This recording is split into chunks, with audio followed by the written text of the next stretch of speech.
In the past, the Black Ink clan was annoyed by Xianxia's propensity for messing with them at the no-return pass, but they were still able to put a stop to it then. However, now that he was a Ninth Order master, the Black Ink clan did not seem to have a way to stop him anymore. This was the reason behind the sense of hopelessness they felt. Immortality could not help but regret the fact that he had not been more cautious of Xianxia in the past. They would not be in this unfortunate predicament now if they had found a way to kill him back then. However, based on the information they gleaned from the Black Ink disciples in the past, the Eighth Order was supposed to be Xianxia's limit.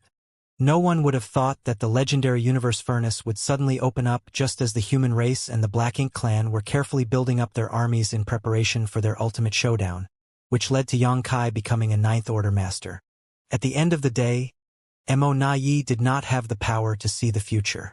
At the time, he was entirely focused on creating more royal lords, which meant that the threat of an Eighth Order master such as Xianxia would naturally diminish and he would not have to specifically target this human menace. When the universe furnace appeared, the Black Ink clan did attempt to target Xianxia and put in a lot of effort to do so, but they ended up failing and being the ones who suffered a great loss instead. Did he come here just to take a beating? Mou stared off in the direction Xianxia had left with his brow tightly knitted as he commented in confusion. Why is he heading deeper into the Black Ink battlefield? Immortality could not figure out what Xianxia was up to either. He considered all of the things Xianxia had done so far and thought to himself, that bastard's always so hard to decipher. Damn it! All of a sudden, Immortality whipped his head around and growled. The territory gate. Immortality had been too caught up in the fight with Xianxia that he did not spare much thought for anything else. But now that things had settled down, it dawned on him that they had a grave problem on their hands. Xianxia had used his space secret technique to seal off the territory gate. He had done this before when he returned from the Great Sea Celestial Phenomenon and gathered the remnants of what was left of the human race army outside the no-return pass before leading them to charge through the no-return pass and into the barren territory. Back then, Xianxia wheeled around after accomplishing his goal and invaded the no-return pass once more to save Ji Lao San, who had been captured. When Xianxia made his way back from the barren territory, he used some secret technique to seal up the territory gate. At the time, he had only just become an Eighth Order master, so both his abilities and his mastery over the Tao of space were nowhere near what they were now, so it had taken him some significant effort. After rescuing Ji Lao San, Xianxia brought the former to the depths of the Black Ink battlefield and used a secret passageway in the Blue Sky Theater to return to Black territory. When that happened, the Black Ink clan had to put in a lot of effort to reopen the territory gate. Xianxia had not done anything like that since, until now. The no-return pass was the Black Ink clan's main base and largest spawning ground. Many from the Black Ink clan were being born here at any given moment, and they constantly sent out reinforcements to the front lines. The injured pseudo-royal lords would also return to the no-return pass to slumber and recover when they were injured. Now that the territory gate was sealed, it meant that the no-return pass had been cut off from the rest of the 3,000 worlds. This greatly threatened the Black Ink clan army, which was still out fighting in the 3,000 worlds. Even though the Black Ink clan had an exceedingly high number of masters and could muster up enough force to break open the territory gate once more, it would take time for them to do so. The situation out on the battlefield could change at any moment, so they could not afford to waste any time at all. In the blink of an eye, all manner of thoughts raced through Immortality's mind. All at once, he realized that this could have been Xianxia's main reason for coming over to the no-return pass. Nevertheless, even if he figured this out now, nothing changed. The territory gate was still sealed, and the Black Ink clan had to find a way to break it open again as soon as possible. And so, under the command of Immortality and Mou, the Black Ink clan began attacking the territory gate. Immense force surged as the Black Ink clan felt as if they had swallowed a fly. In the void some distance away from the no-return pass, Xianxia came to a stop atop a universe fragment where he adjusted his breathing and began to tend to his injuries. As a result of going up against that many Black Ink clan masters alone, he had taken a heavy beating. If it had not been for the thick skin and strong flesh he had thanks to his dragon form, he would not have been able to hold out as long as he did. Although he injured some of the pseudo-royal lords, he lamented the fact that he could not kill any of them. Alas, he had not been in a position to do so at the time. In any case, he accomplished what he set out to accomplish. The destruction of a high-rank black ink nest and the slaughter of a territory lord who could have become a royal lord was nothing more than his way of giving the Black Ink clan a warning. He still had other things to do now. The Black Ink clan would have come to a realization by now, right? The sealed-up territory gate would surely give them a headache and keep them occupied for some time. Well, the bigger the headache, the better. It would make it even easier for me to carry out the rest of my plan. Several days later, Xianxia rose to his feet as mighty as a dragon and as fierce as a tiger once more. Even serious physical injuries did not mean much to him now, as he could easily recover from them. He glanced in the direction of the no-return pass before turning around and heading deep into the Black Ink battlefield. He had a space beacon in hand and was continually pouring his strength into it in search of a response. One could say that the Black Ink battlefield was made up of many different theaters. Still, the expansiveness of the Black Ink battlefield paled in comparison to the vastness of the universe. It was like comparing a pond to an ocean. For countless years, the human race and the Black Ink clan clashed time and time again across the Black Ink battlefield. However, following the humans' defeat, the once frenetic battlefields became silent with none of the commotion of yore. The Black Ink clan claimed the no-return pass and made it their base as they fixed their eyes upon the 3,000 worlds. Of course, they would send teams out to the Black Ink battlefield to mine for resources, but they would not venture too far as there was plenty to harvest nearby. The theaters were situated in the part of the void much closer to the late ancient era battlefield. At this moment, on a still and lifeless piece of land there, two silhouettes were hidden from sight with their auras suppressed. These two wizened-looking men were both Eighth Order masters, their aged visages colored with looks of worry. After a long bout of silence, the black-robed old man on the left spoke up. "It's been nearly 700 years and we haven't heard anything from junior brother Yang.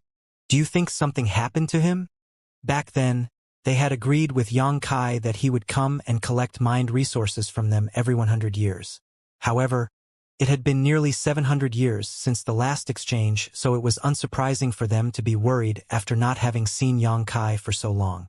The other old man, who was dressed in a hemp robe, replied, "Out on the deathly battlefields, anything is possible."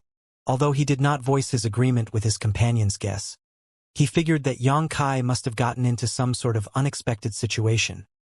Otherwise, he couldn't avoid making the trip throughout all these years. What should we do then? Where can we go? They were deep inside the Black Ink battlefield, and without Xianxia to assist them, they would never be able to return to the 3,000 worlds. They could not even get past the no-return pass. Junior brother Zhao and the others sent messages asking about this too. "They think we should use our fallback plan." "You mean, head over to the primordial heavens source grand restriction?" The black-robed old man frowned. The hemp-robed old man nodded and said, "Junior brother Yang also said that it was our only means of escape as a last resort. The primordial heavens source grand restriction is quite some distance away. It would take at least 2 or 3 decades for our group to get there. We are 8th Order masters, so it would be fine for us, but considering how dangerous the journey would be, the little ones who are in the 4th Order and 5th Order might not be able to make it. We would end up losing a lot of them. That's indeed a problem, which is why junior brother Zhao didn't suggest we leave for the primordial heavens source grand restriction right away. Although 700 years is not a short time, it's not all that long for those in the high-rank open heaven realm. Perhaps junior brother Yang is being held up by something he encountered. It's been so many years and the Black Ink clan hasn't detected us yet, so it's still safe here for now. So, shall we continue waiting?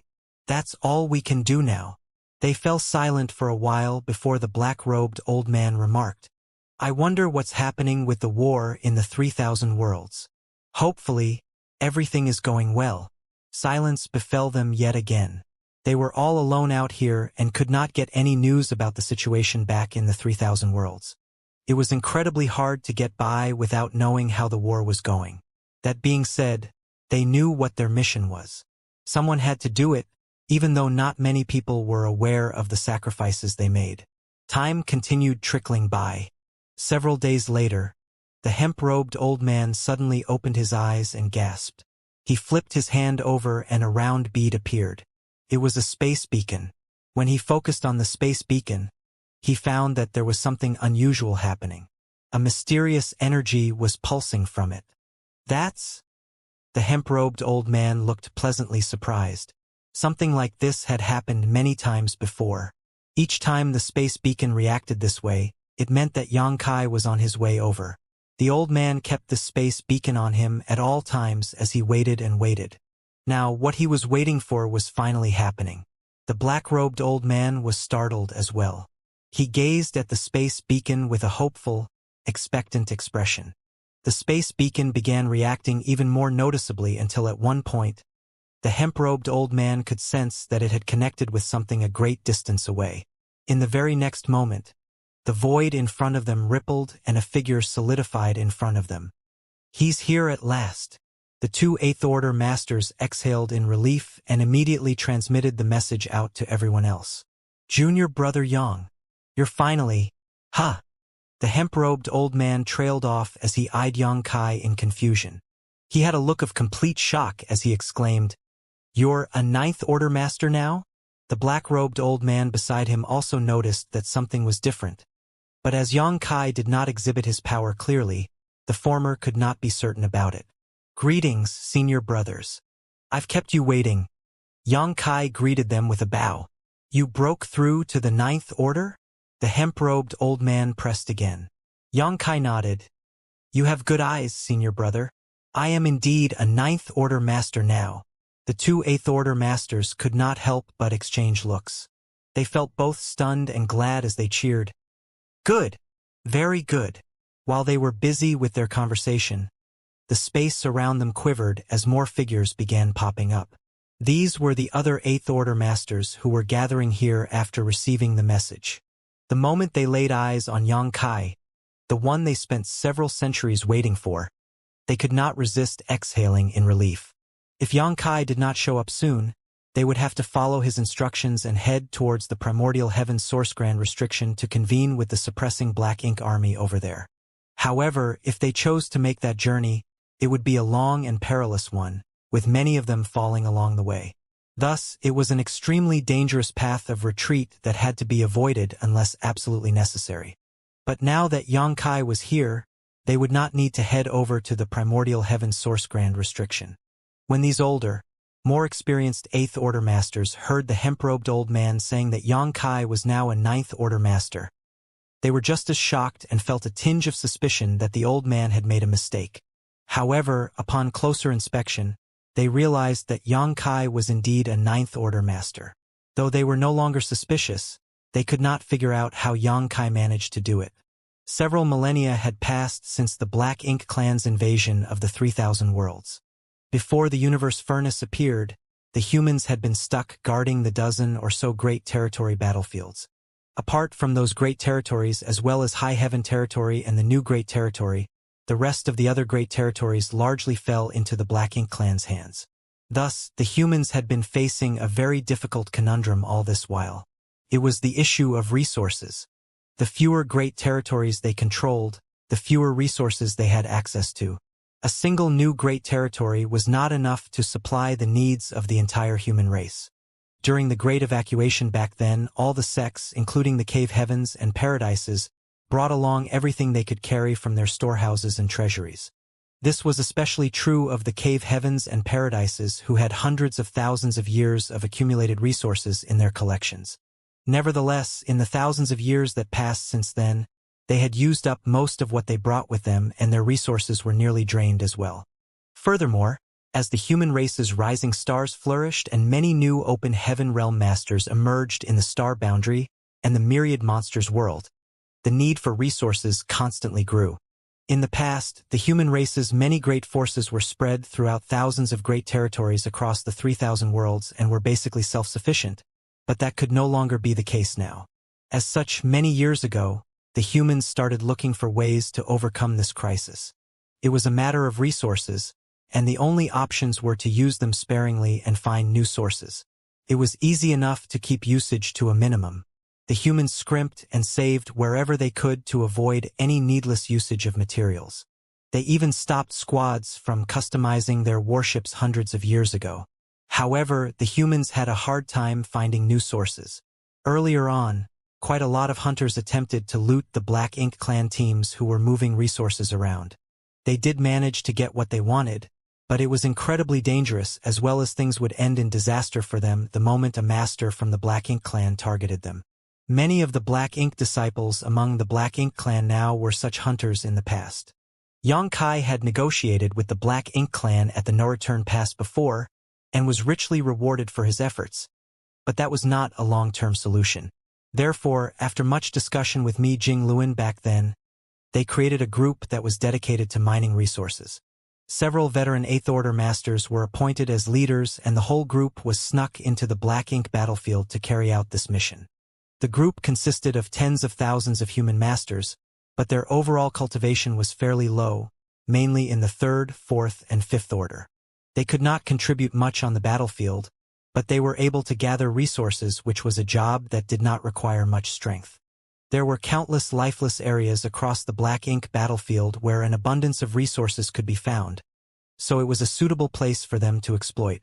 The 8th Order Masters who had been chosen were either the older ones with failing bodies or those with deep injuries to their foundations, leading to a noticeable decline in their strength.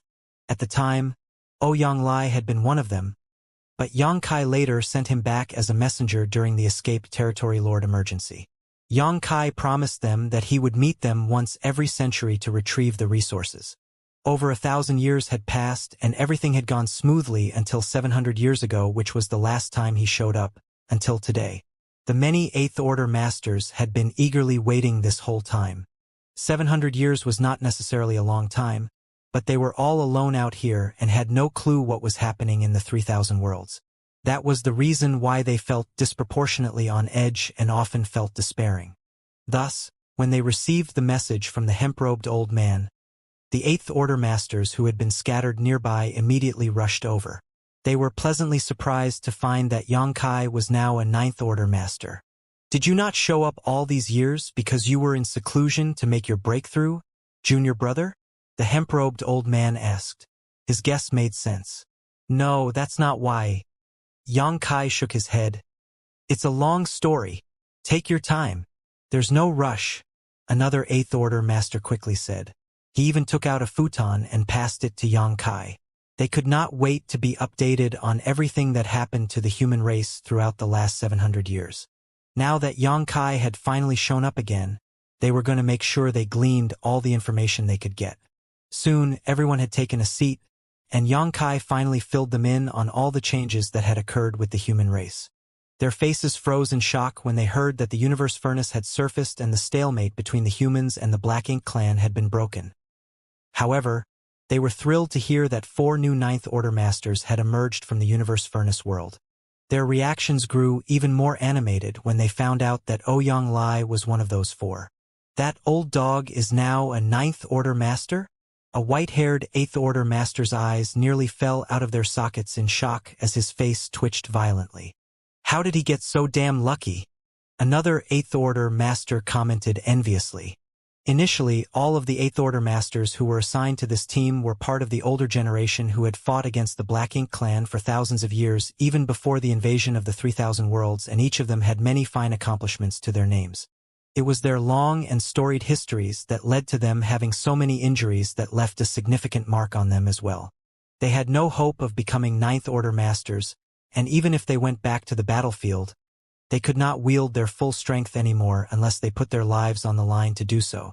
They were perfectly willing to accept the arrangement and protect the group of miners, as that was still contributing to the human race's ultimate victory. Yet, due to the incident back then, Xianxia sent Ouyang back to the 3,000 worlds to pass the news along, which ended up turning into an opportunity for the latter. The old veterans here had complicated feelings about this, as they felt as if they had missed out on a lot.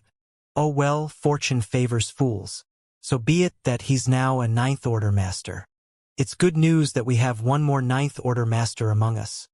The hemp-robed old man cleared his throat and declared. Everyone else nodded in agreement. That's true. Despite their envy, they knew that Ouyang ascension to the 9th Order Open Heaven realm was a great boost to the human race's strength. They were merely boggled by his incredible stroke of fortune. They had been assigned here together to contribute what little they could, and yet Ouyang Lai was fortunate enough to make a huge leap in his cultivation. Seems to me that the Black Ink clan suffered significant losses inside the universe furnace. Yang Kai nodded. They lost a few pseudo-royal lords and a royal lord too, but Monai became a royal lord and narrowly avoided meeting his doom. Apart from the 4 Ninth Order Masters who ascended inside the universe furnace, senior brother Wei Junyang and senior sister Luoting, he also successfully broke through beforehand. Right now, Xiao Xiao and Wu Qing have been freed up as well, so they're each leading an army. Someone silently made the calculations. Does that mean we have 8 Ninth Order Masters now? We have 9. Yang Kai turned to the person who spoke. There's one more that all of you aren't familiar with. He's in charge of guarding the primordial heaven's source grand restriction and is the reincarnation of martial ancestor Shi. Yang Kai was referring to Wu Kuang, but Wu Kuang did not interact much with the masters from cave heavens and paradises. His name was not known to the masses and few even knew of his existence. Wu Kuang had only been a 7th Order Master when Yang Kai brought him to the primordial heaven's source grand restriction, but he was able to cultivate and reach the 9th Order open heaven realm thanks to the heaven-devouring battle law. Still, everyone was greatly heartened by this news. During the Great War in the Barren Territory all those years ago, nearly all of the 9th Order Masters sacrificed their lives in the fight. Even the heads of the Dragon and Phoenix clans died in battle. Xiao Xiao and Wu Qing were the only 9th Order Masters left at the time, but they had to keep the Black Ink giant spirit god occupied and thus could not move from Wind Mist territory. Several millennia passed since then, and the humans finally had new 9th Order Masters among their ranks. There were quite a number of them too. It was a ray of light that shone through after all their years of fighting and resistance efforts. Following that, Yang Kai informed them about the humans' current situation out on the battlefields. Once they heard what was happening, the 8th Order Masters were itching to join the fighting and do their part in slaughtering the enemy. Thankfully, they still recalled what their mission was and were able to stamp down their thirst for battle. So much had changed with the situation for both races in just 700 years. Though they did not expect any of it, they were not surprised by it either. During the previous clashes between the humans and the Black Ink clan, both parties had consistently held back. It was partly due to the Black Ink clan being wary of Yang Kai, but the primary reason was that the humans and the Black Ink clan were both building up their strength. The appearance of the universe furnace disrupted the stalemate that had persisted for many millennia and kicked off the all-out war. Something happened and I was delayed all these years, forcing you all to wait for far too long. Yang Kai only gave a brief explanation as to why he had not shown up for the past 700 years. He did not speak of all that had happened to him inside the universe furnace as there was no need for others to hear of these things. The hemp-robed old man waved his hand and said, "It was only 700 years. There's no harm in waiting. The others are out on the battlefield shedding their blood and making great sacrifices while we remain in safety here." Yang Kai's expression grew serious. "I came here today for 2 reasons. The first is to collect the resources you've gathered all these years, and the second is to ask if any of you wish to return. If you do, I can take you back." Everyone brightened up at those words. They had been gathering resources across the Black Ink battlefield for over 1,000 years now and had nothing much else to do. Considering the cultivation they had right now, they did not need to cultivate any further as it would not be useful anyway.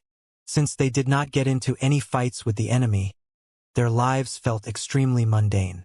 They missed the old days of fighting on the battlefield. Therefore, they livened up at Yang Kai's words and many of them nodded fervently in agreement.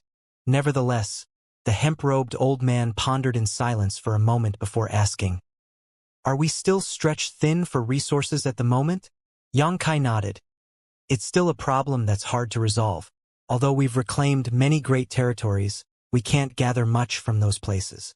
The Black Ink clan destroyed basically everything before they retreated. Many of the great territories the humans reclaimed were nothing more than empty shells.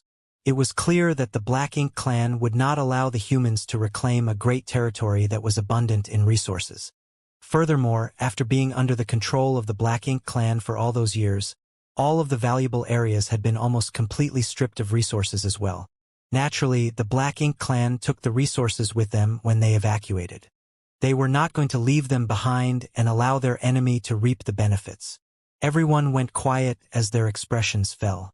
"You don't need to worry about resources," Xianxia said. "I will think of something." "What's your idea?" the hemp-robed old man asked. Xianxia chuckled and said, "We lack resources, but the Black Ink clan doesn't. They've never had to fret over the lack of resources. Well, since they have more than enough, I'll just borrow some from them."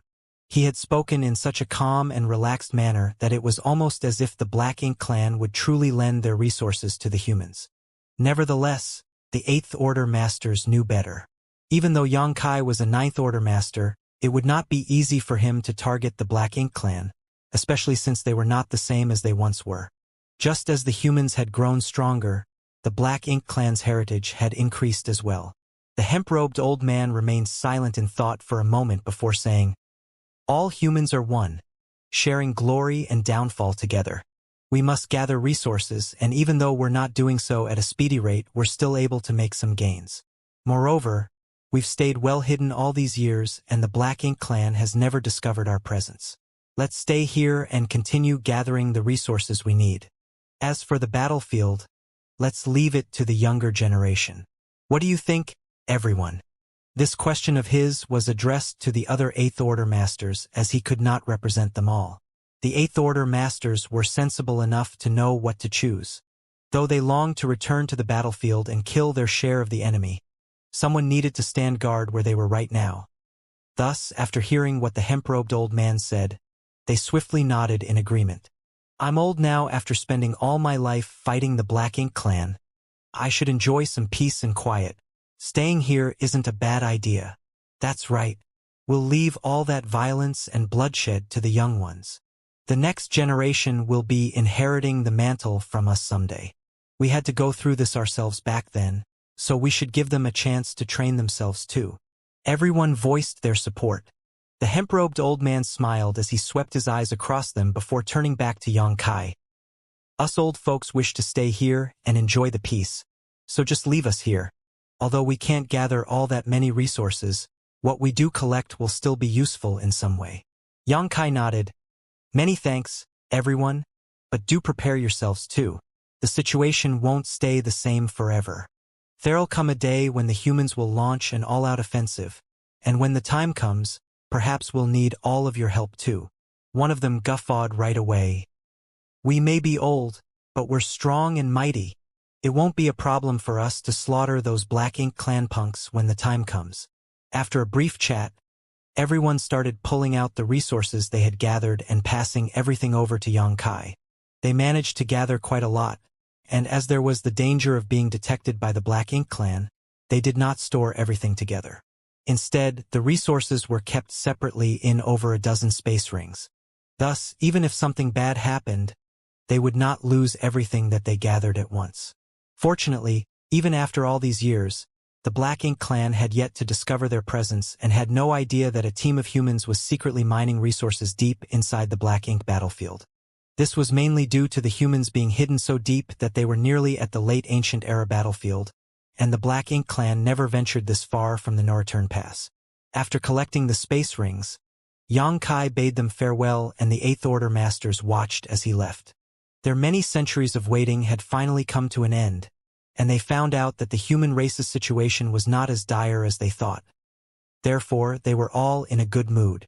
Xianxia took his leave of them and began his journey back. It took him quite some time to find them, but it was far easier for him to head back now. With the help of some space beacons, he went back down the route he had used to come over, and in less than half a day, he arrived on the outskirts of the Narration Pass. He looked over and saw that the territory gate he sealed up earlier had already been opened, but he wasn't surprised by that. There were quite a number of powerful Black Ink clansmen now, with 2 royal lords and several dozen pseudo-royal lords at the Narration Pass alone. Even if Xianxia did seal up the territory gate, it would be easy for that many masters to force it open again. It was just a matter of time. But, considering how shrewd Mo Nai is, he should have realized the severity of the situation, right? It was a simple matter for Xianxia to seal up the territory gate, but to the Black Ink clan it was a grave predicament. This was especially true for the Black Ink clan army, which was still out there fighting. Xianxia carefully sensed his surroundings and picked up on the many strong auras that were scattered across the no-return pass. The auras were not hidden in any way. It was almost as if they were bright lights shining in the middle of darkness. Now and then, Black Ink clan teams would move around as they did their patrols. Everyone at the no-return pass was clearly on edge. Could not be helped. 2 months ago, Xianxia had suddenly shown up at the no-return pass and transformed into a divine dragon to engage the Black Ink clan masters in a battle.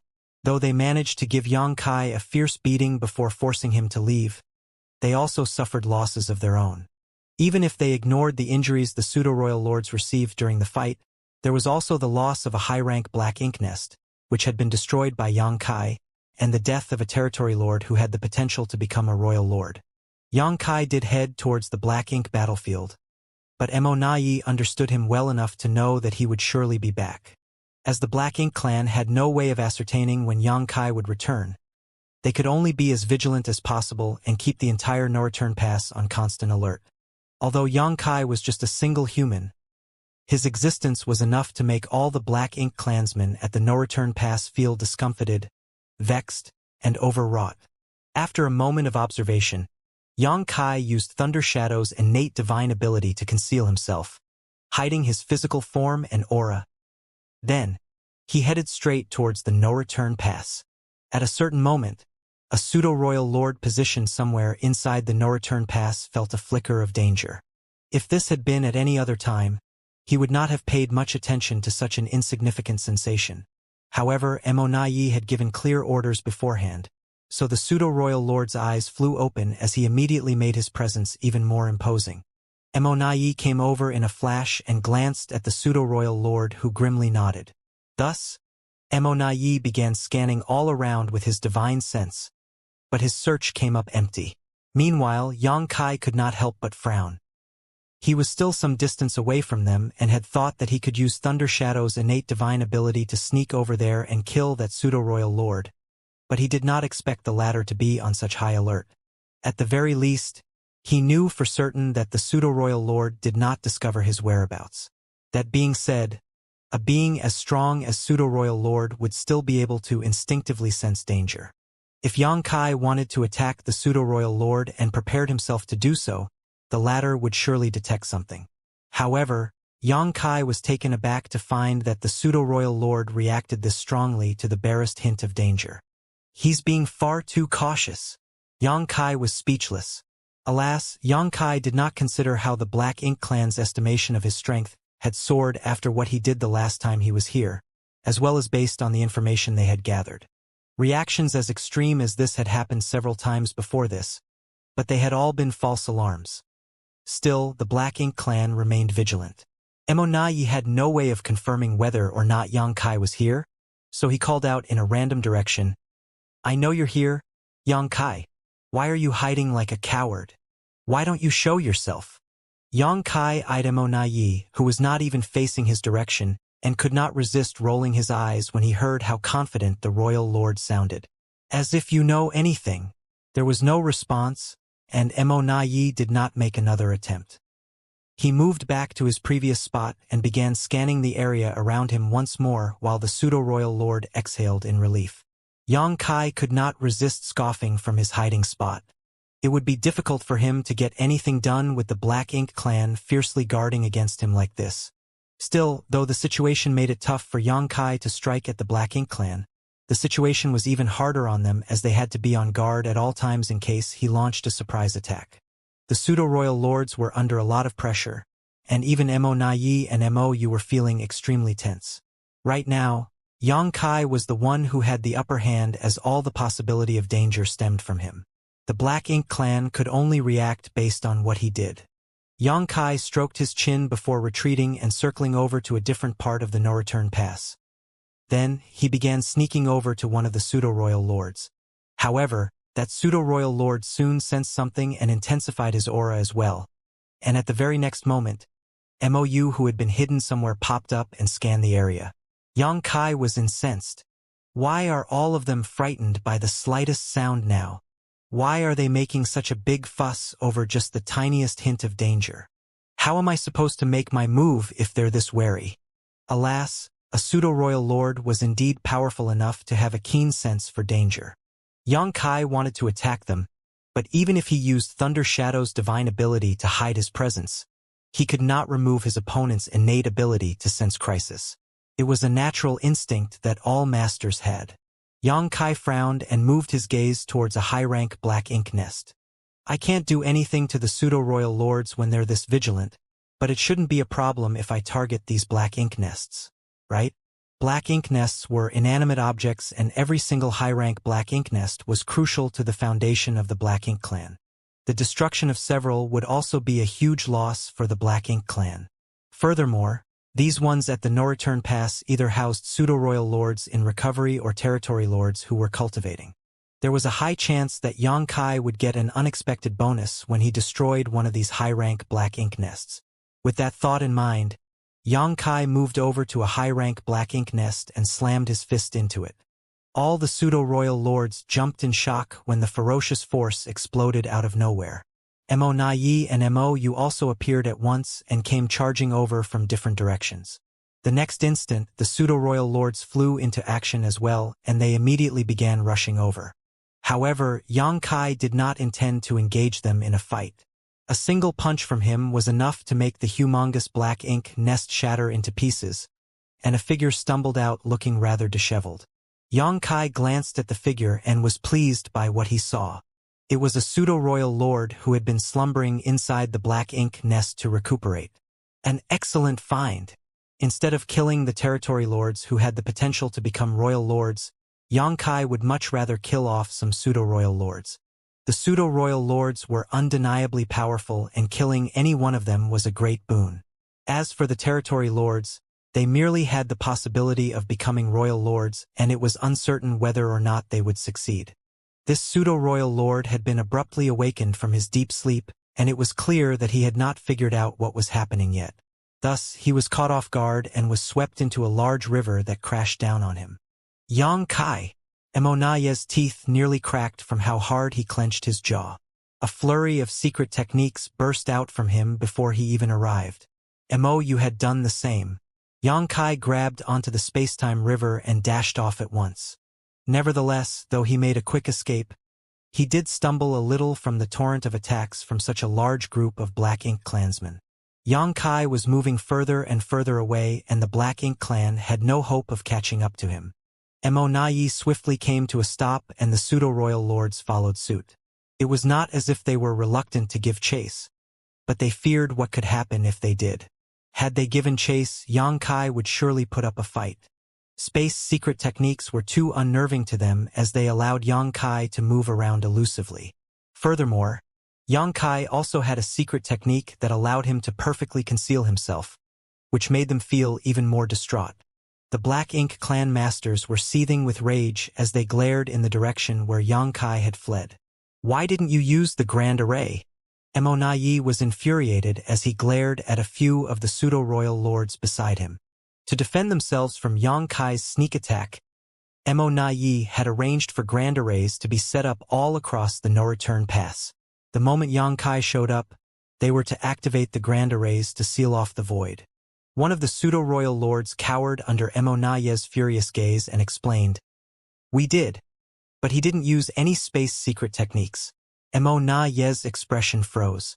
The Grand Array which sealed off the void could indeed remove Yang Kai's ability to use instantaneous movement, but moments ago, he had simply dashed off into the distance, and the Grand Array had no effect on that.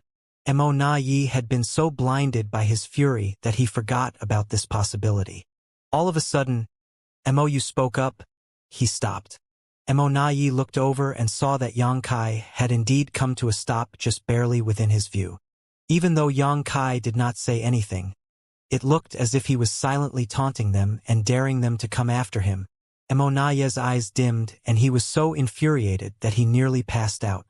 The space-time river was churning with ferocious waves, and it was clear that the pseudo-royal lord stuck inside it was struggling to get out. However, considering the power Yang Kai had right now, the pseudo-royal lord was not going to succeed when he was the only one Yang Kai had to suppress. "Not coming after me. Huh. Yang Kai eyed the Black Ink clan with flashing eyes. They're all so cautious. I guess they're scared that I'll turn around and attack them again. In that case, a thought flashed through Yang Kai's mind and his silhouette rippled as he dashed into the space-time river. All at once, the already choppy water of the space-time river began swirling even more fiercely. Emonaye's expression changed as he viewed this from a distance. He nearly rushed over, but before he could do anything, the churning river quietened down as Yang Kai reappeared. He was holding onto the pseudo-royal lord, who was barely breathing and whose vitality was weak. The pseudo-royal had returned to the No-Return Pass to recuperate inside the Black Ink nest after being heavily injured during a fight with the Eighth Order Masters out on the battlefield. He had not fully recovered yet and was not at the peak of his strength. Furthermore, he had been trapped inside the space-time river, so it took Yang Kai no effort to subdue him. With the pseudo-royal lord in hand, Yang Kai gazed coldly at the powerful masters from the Black Ink clan, who stood in a group some distance away from him, and his grip began tightening. The pseudo-royal lord sensed what was happening and tried to struggle with the last of his strength, but it was to no avail. He could only look up at Emonaye and the others as he cried out, "Save!" Before he could finish, he burst into a cloud of blood as Black Ink's strength exploded and turned into a huge black ink cloud. Yang Kai scoffed and flicked his hand a few times. The pseudo-royal lords opposite him were beside themselves with rage, while Emonaye and Mou were livid as well. They could not stay calm in the face of Yang Kai's repeated taunts, but they could not do anything about it either. The previous fight proved just how powerful Yang Kai was. Even with the combined strength of 2 royal lords and several dozen pseudo-royal lords, they failed to kill him and could only chase him off. Even if they started a fight now, it was unlikely that they would benefit from it. It could be said that Yang Kai, who was now a Ninth Order Master and a Divine Dragon at the same time, was entirely capable of freely moving about among the Black Ink clan. Yang Kai did not leave right away after killing the pseudo-royal lord though. Instead, he eyed Emonaye and Mou with interest and asked, "Between you two, who's in charge now?" Emonaye and Mou stayed silent. Their gazes were dark and they appeared to be uninterested in entertaining Yang Kai. Yang Kai snorted. The feud between the human race and the Black Ink clan runs deeper than the ocean of blood that has been spilt. The relationship between us is absolutely irreconcilable, and we will forever be at each other's throats trying to kill each other. Have the humans not lost countless lives to your Black Ink clan as well? All I did was kill a pseudo-royal lord, so why are you reacting in this manner? What's wrong? Are you just sore losers? Just one?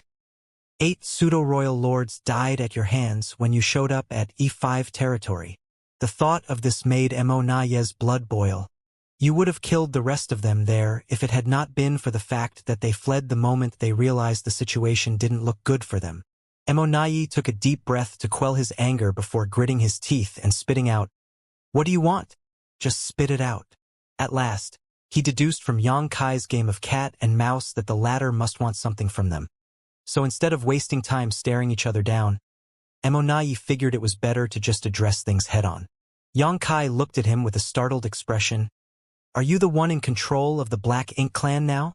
Did you manage to overthrow Mou's rule?" He turned to Mou. "You're the senior royal lord, you know? Even if Emonaye has become a royal lord, he's still your junior. How can you let someone younger climb up on your head and order you around? That's not the way things should be."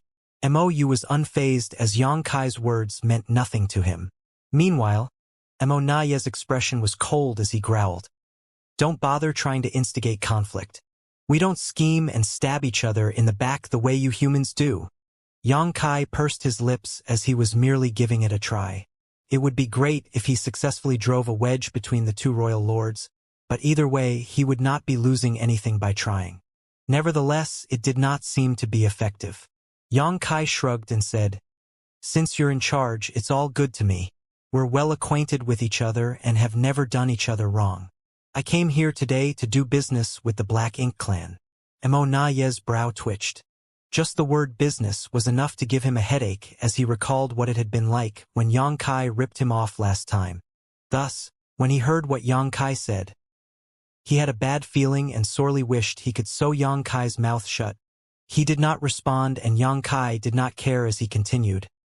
I want to retrieve something from the no-return pass, so I hope you all know what's good for you and cooperate with me. Emonaye's eyelids twitched even harder. What is it? Yang Kai pointed with his finger. Emonaye turned to see what he was pointing at and saw a few towering black ink nests. These were all mid-rank black ink nests save for one high-rank black ink nest.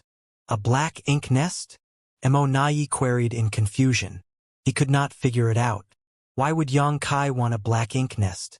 Black ink nests were the foundation of the Black Ink clan, but they were fairly useless to the humans. Back then, the humans did grab a few black ink nests to study, and during the First Crusade, they also used the black ink nests' communicative functions to make arrangements for their separated armies. However, ever since then, the humans stopped having any ideas about the black ink nests. You misunderstand. Why would I want a black ink nest? Yang Kai pointed once more. I want what's beneath those black ink nests. Emonaye was startled, but he soon realized what Yang Kai meant and could not resist snorting. You're quite greedy, aren't you? The only thing beneath the black ink nests was a great pass. Back then, when the human race's crusade force had been defeated outside the primordial heaven source grand restriction, they had been forced to retreat to the no-return pass. However, during that time, some of the great passes remained behind to delay the enemy. They suffered heavy casualties, and most of the great passes were also either badly damaged or destroyed. In the end, only some 70 to 80 great passes gathered back at the no-return pass. Following that, several more had been destroyed when the Black Ink clan invaded the no-return pass. The only great passes remaining here at the no-return pass numbered approximately half of what the humans had at their peak, and most were heavily damaged. The majestic great passes were legacies from the human race's ancestors. It was the heritage that was collected and passed down from generation to generation. These great passes greatly contributed to the humans' ability to resist the Black Ink clan across the many theaters of the Black Ink battlefield. Every great pass was a massive mobile palace artifact that could be used for both offense and defense. The suppressing Black Ink fortress had been created to mimic these great passes, but it was far smaller in comparison. It was like comparing a child to an adult. However, due to the overwhelmingly large size of these great passes, the Ninth Order old ancestors had no way of taking them with them when they retreated. Thus, when the humans lost the no-return pass, the great passes had been left behind. Even though the Black Ink clan took over the no-return pass, they could not use these great passes, so they simply used them as platforms to plant their Black Ink nests. So many years had passed since then, and the humans had never considered reclaiming these great passes as they could not do so. Emonaye never expected Yang Kai to make this request now. The Black Ink clan could not do anything with these great passes because the humans had taken all the cores with them when they evacuated. Even the arrays and artifacts built into the great passes had been destroyed. They left nothing but empty shells for the Black Ink clan. Thus, Emonaye was puzzled by Yang Kai's request for a great pass. It was no big deal to give one to Yang Kai, but since they were enemies, he was not going to agree to it. Emonaye was about to reject the request when he heard Yang Kai adding airily, I only wish to take a great pass. I'll let you move your Black Ink nests away first. All you have to do is agree to my request, but if you refuse, well, I have nothing much to do anyway. I guess I'll just drop by for a visit every now and then. Emonaye had to choke down what he was about to say. No words could describe the bitter taste in his mouth right now. If Yang Kai had made this request 2 months ago when he first showed up, there was no way Emonaye would have agreed. However, the fight 2 months ago allowed the Black Ink clan to witness Yang Kai's might. Furthermore, his sneak attack earlier resulted in the loss of a high-rank Black Ink nest and a pseudo-royal lord. How could they afford to bear such losses if this situation happened a few more times? The pseudo-royal lords did have the ability to sense danger approaching, but the Black Ink nests were inanimate objects. If Yang Kai focused on attacking the Black Ink nests, then no matter how many high-rank Black Ink nests they had at the no-return pass, the number would eventually drop to 0 someday. Yang Kai had proven himself capable of doing such a thing. Therefore, after taking everything into account, Emonaye realized he had no way of rejecting the request. He could not resist glancing at MOU. Although MOU trusted him and allowed him to be in charge of all military matters, He could not decide such a thing by himself, so he had to discuss it with Mou first. The two royal lords communicated with their divine sense, and Xianxia did not rush them. Moments later, Mou gritted his teeth and declared, "We can give you the great pass, but I want something from you as well." Xianxia chuckled, "Well, this is a business transaction. As always, the price starts off sky-high before coming back down to close the deal. Go ahead and say what you want. Once we give you the great pass, you are not to come back to the no-return pass ever again," Mou declared. "Do you want to go back to sleep and carry on with your dreams?" Xianxia eyed Mou as if he were staring at a fool. Mou shrugged. "You're the one who said the asking price should start off high. Who knows? Maybe you might have agreed to it." Xianxia's mood soured. "Do I look like a fool to you? 1,000 years then. Don't come back to the no-return pass for 1,000 years.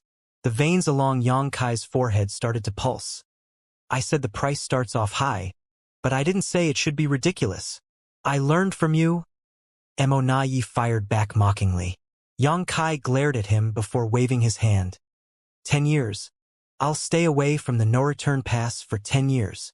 900 years. Mou started bargaining. "I think you have misunderstood the situation you're currently in," Xianxia remarked incredulously. "It's not a must for me to retrieve something today. I can always come back to the no-return pass whenever I want. Staying away for a decade is the most sincerity I can offer, so don't push your luck." 10 years seemed like a long time to a normal human without any cultivation, but for top masters, especially those whose cultivation had reached that of Mou and Xianxia, it was nothing more than a flick of the hand. Thus, it was only natural that Mou was dissatisfied with Xianxia's proposal and immediately began to haggle as if he were arguing with a merchant at the market. Nevertheless, Xianxia was the one with all the leverage, and he insisted on 10 years. Mou was so frustrated that he fumed. "Since you want to do business, shouldn't you at least show some sincerity? I don't detect even the tiniest bit of sincerity from your stance at all. Sure, you may be able to throw your weight around right now, but you won't always get so lucky. Don't the humans have a saying, Xianxia? He who often walks by the river can't avoid getting his shoes wet. You're not invincible. Moreover, we will be on guard from now on, so how often will you get to succeed in the future?" Mou hit the nail on the head. After Xianxia's latest stunt, the no-return pass was bound to impose even tighter security measures. Even though Xianxia was banking on his superior strength, he would still get himself into a sticky situation if he was unlucky. That was why Xianxia was willing to strike a deal with the Black Ink clan. He would not have bothered wasting his breath with them if he was certain he could destroy all of the high-rank Black Ink nests. If he had such confidence, he would have focused on doing just that no matter how long it took him. The high-rank Black Ink nests were the very foundation of the Black Ink clan, so if they were all destroyed, the Black Ink clan would no longer have the means to replenish their army. They would not be getting any new royal lords either. With the heritage that the Black Ink clan had right now, if they could not increase their numbers and create more royal lords, the humans would simply need to keep fighting at a steady pace, and sooner or later they would be able to wipe out the enemy. Xianxia could not resist clicking his tongue. Alas, he could not pull one over Mou. After mulling it over briefly, he declared, "Fine, 30 years. I won't come back to the no-return pass for 30 years. This is my final offer.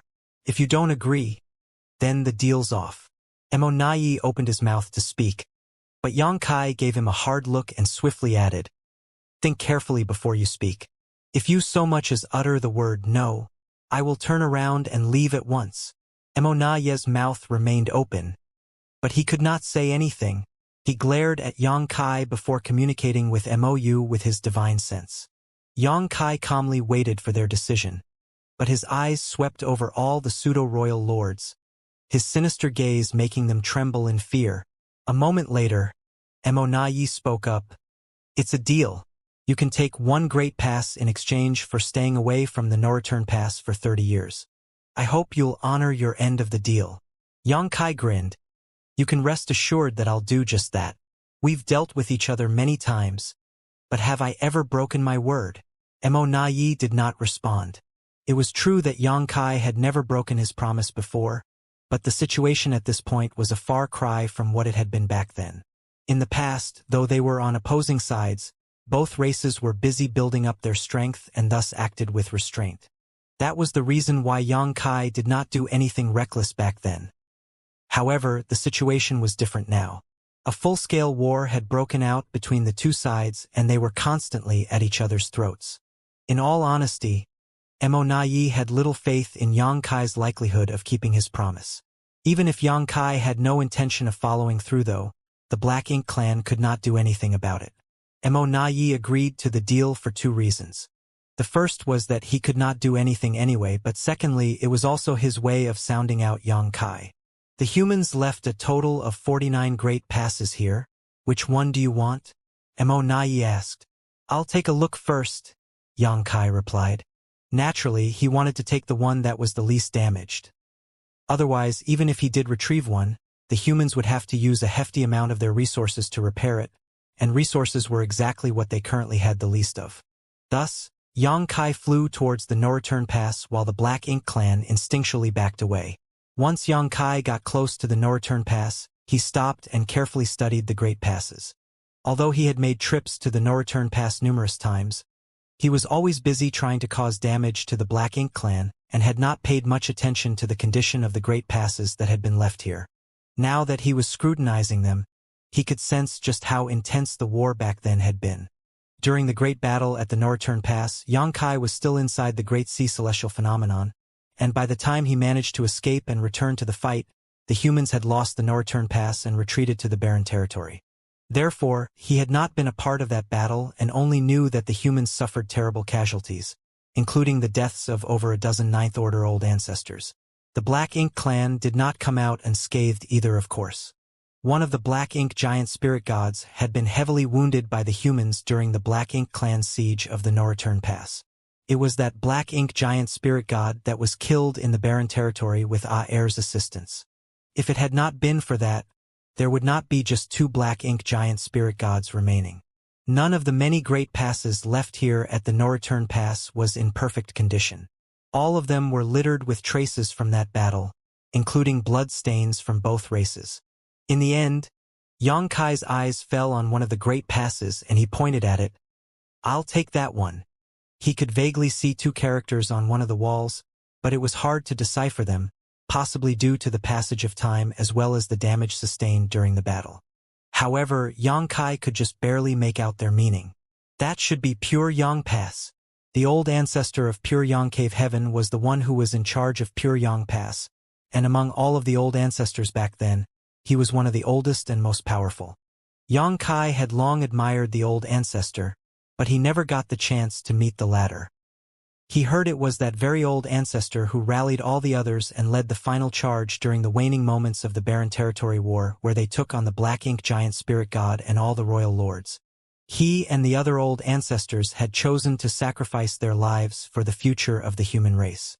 After being reminded of the valiant old ancestor, Yang Kai became emotional and leveled a cold glare at Mo Naiyi. Move your black ink nests away. There were 4 black ink nests on Pure Yang Pass. One was a high-rank black ink nest while the other 3 were mid-rank black ink nests. Quite a number of Black Ink clansmen were also stationed there. It had been agreed upon earlier that Yang Kai would allow the Black Ink clan to move their black ink nests away beforehand. Even though a murderous feeling rose in his heart, he did not want to get into a conflict with Mo Naiyi right now. Mo Naiyi flicked his hand and over a dozen territory lords swiftly came over in a group. They kept a wary eye on Yang Kai as they began moving their black ink nests. During this process, Mo Naiyi and Mo kept their auras locked on Yang Kai. It was clear they were heavily guarding against him. Fortunately, Yang Kai did not do anything. Once all the black ink nests had been moved and the Black Ink clansmen left, Yang Kai moved over to Pure Yang Pass in a flash. Can he take it with him? Mo secretly asked Mo Naiyi. Mo Naiyi shook his head. I don't know. But since he proposed this deal, it's obvious that he's confident about it. Yang Kai would not have made such a proposition if he did not feel confident. What a frightening enemy, Mo remarked with a complicated expression. These great passes had been left behind at the no-return pass because they were too massive. Even the old ancestors back then could not easily store them inside their small universes. The pure young old ancestor, who was one of the mightiest Ninth Order masters, could probably accomplish this, but at the time, the humans had to make a hasty retreat from the no-return pass as the situation had been fairly dire for them, and he did not have the time to do something like that. Furthermore, if he did move pure Yang Pass into his small universe, it would have had a huge effect on his combat strength.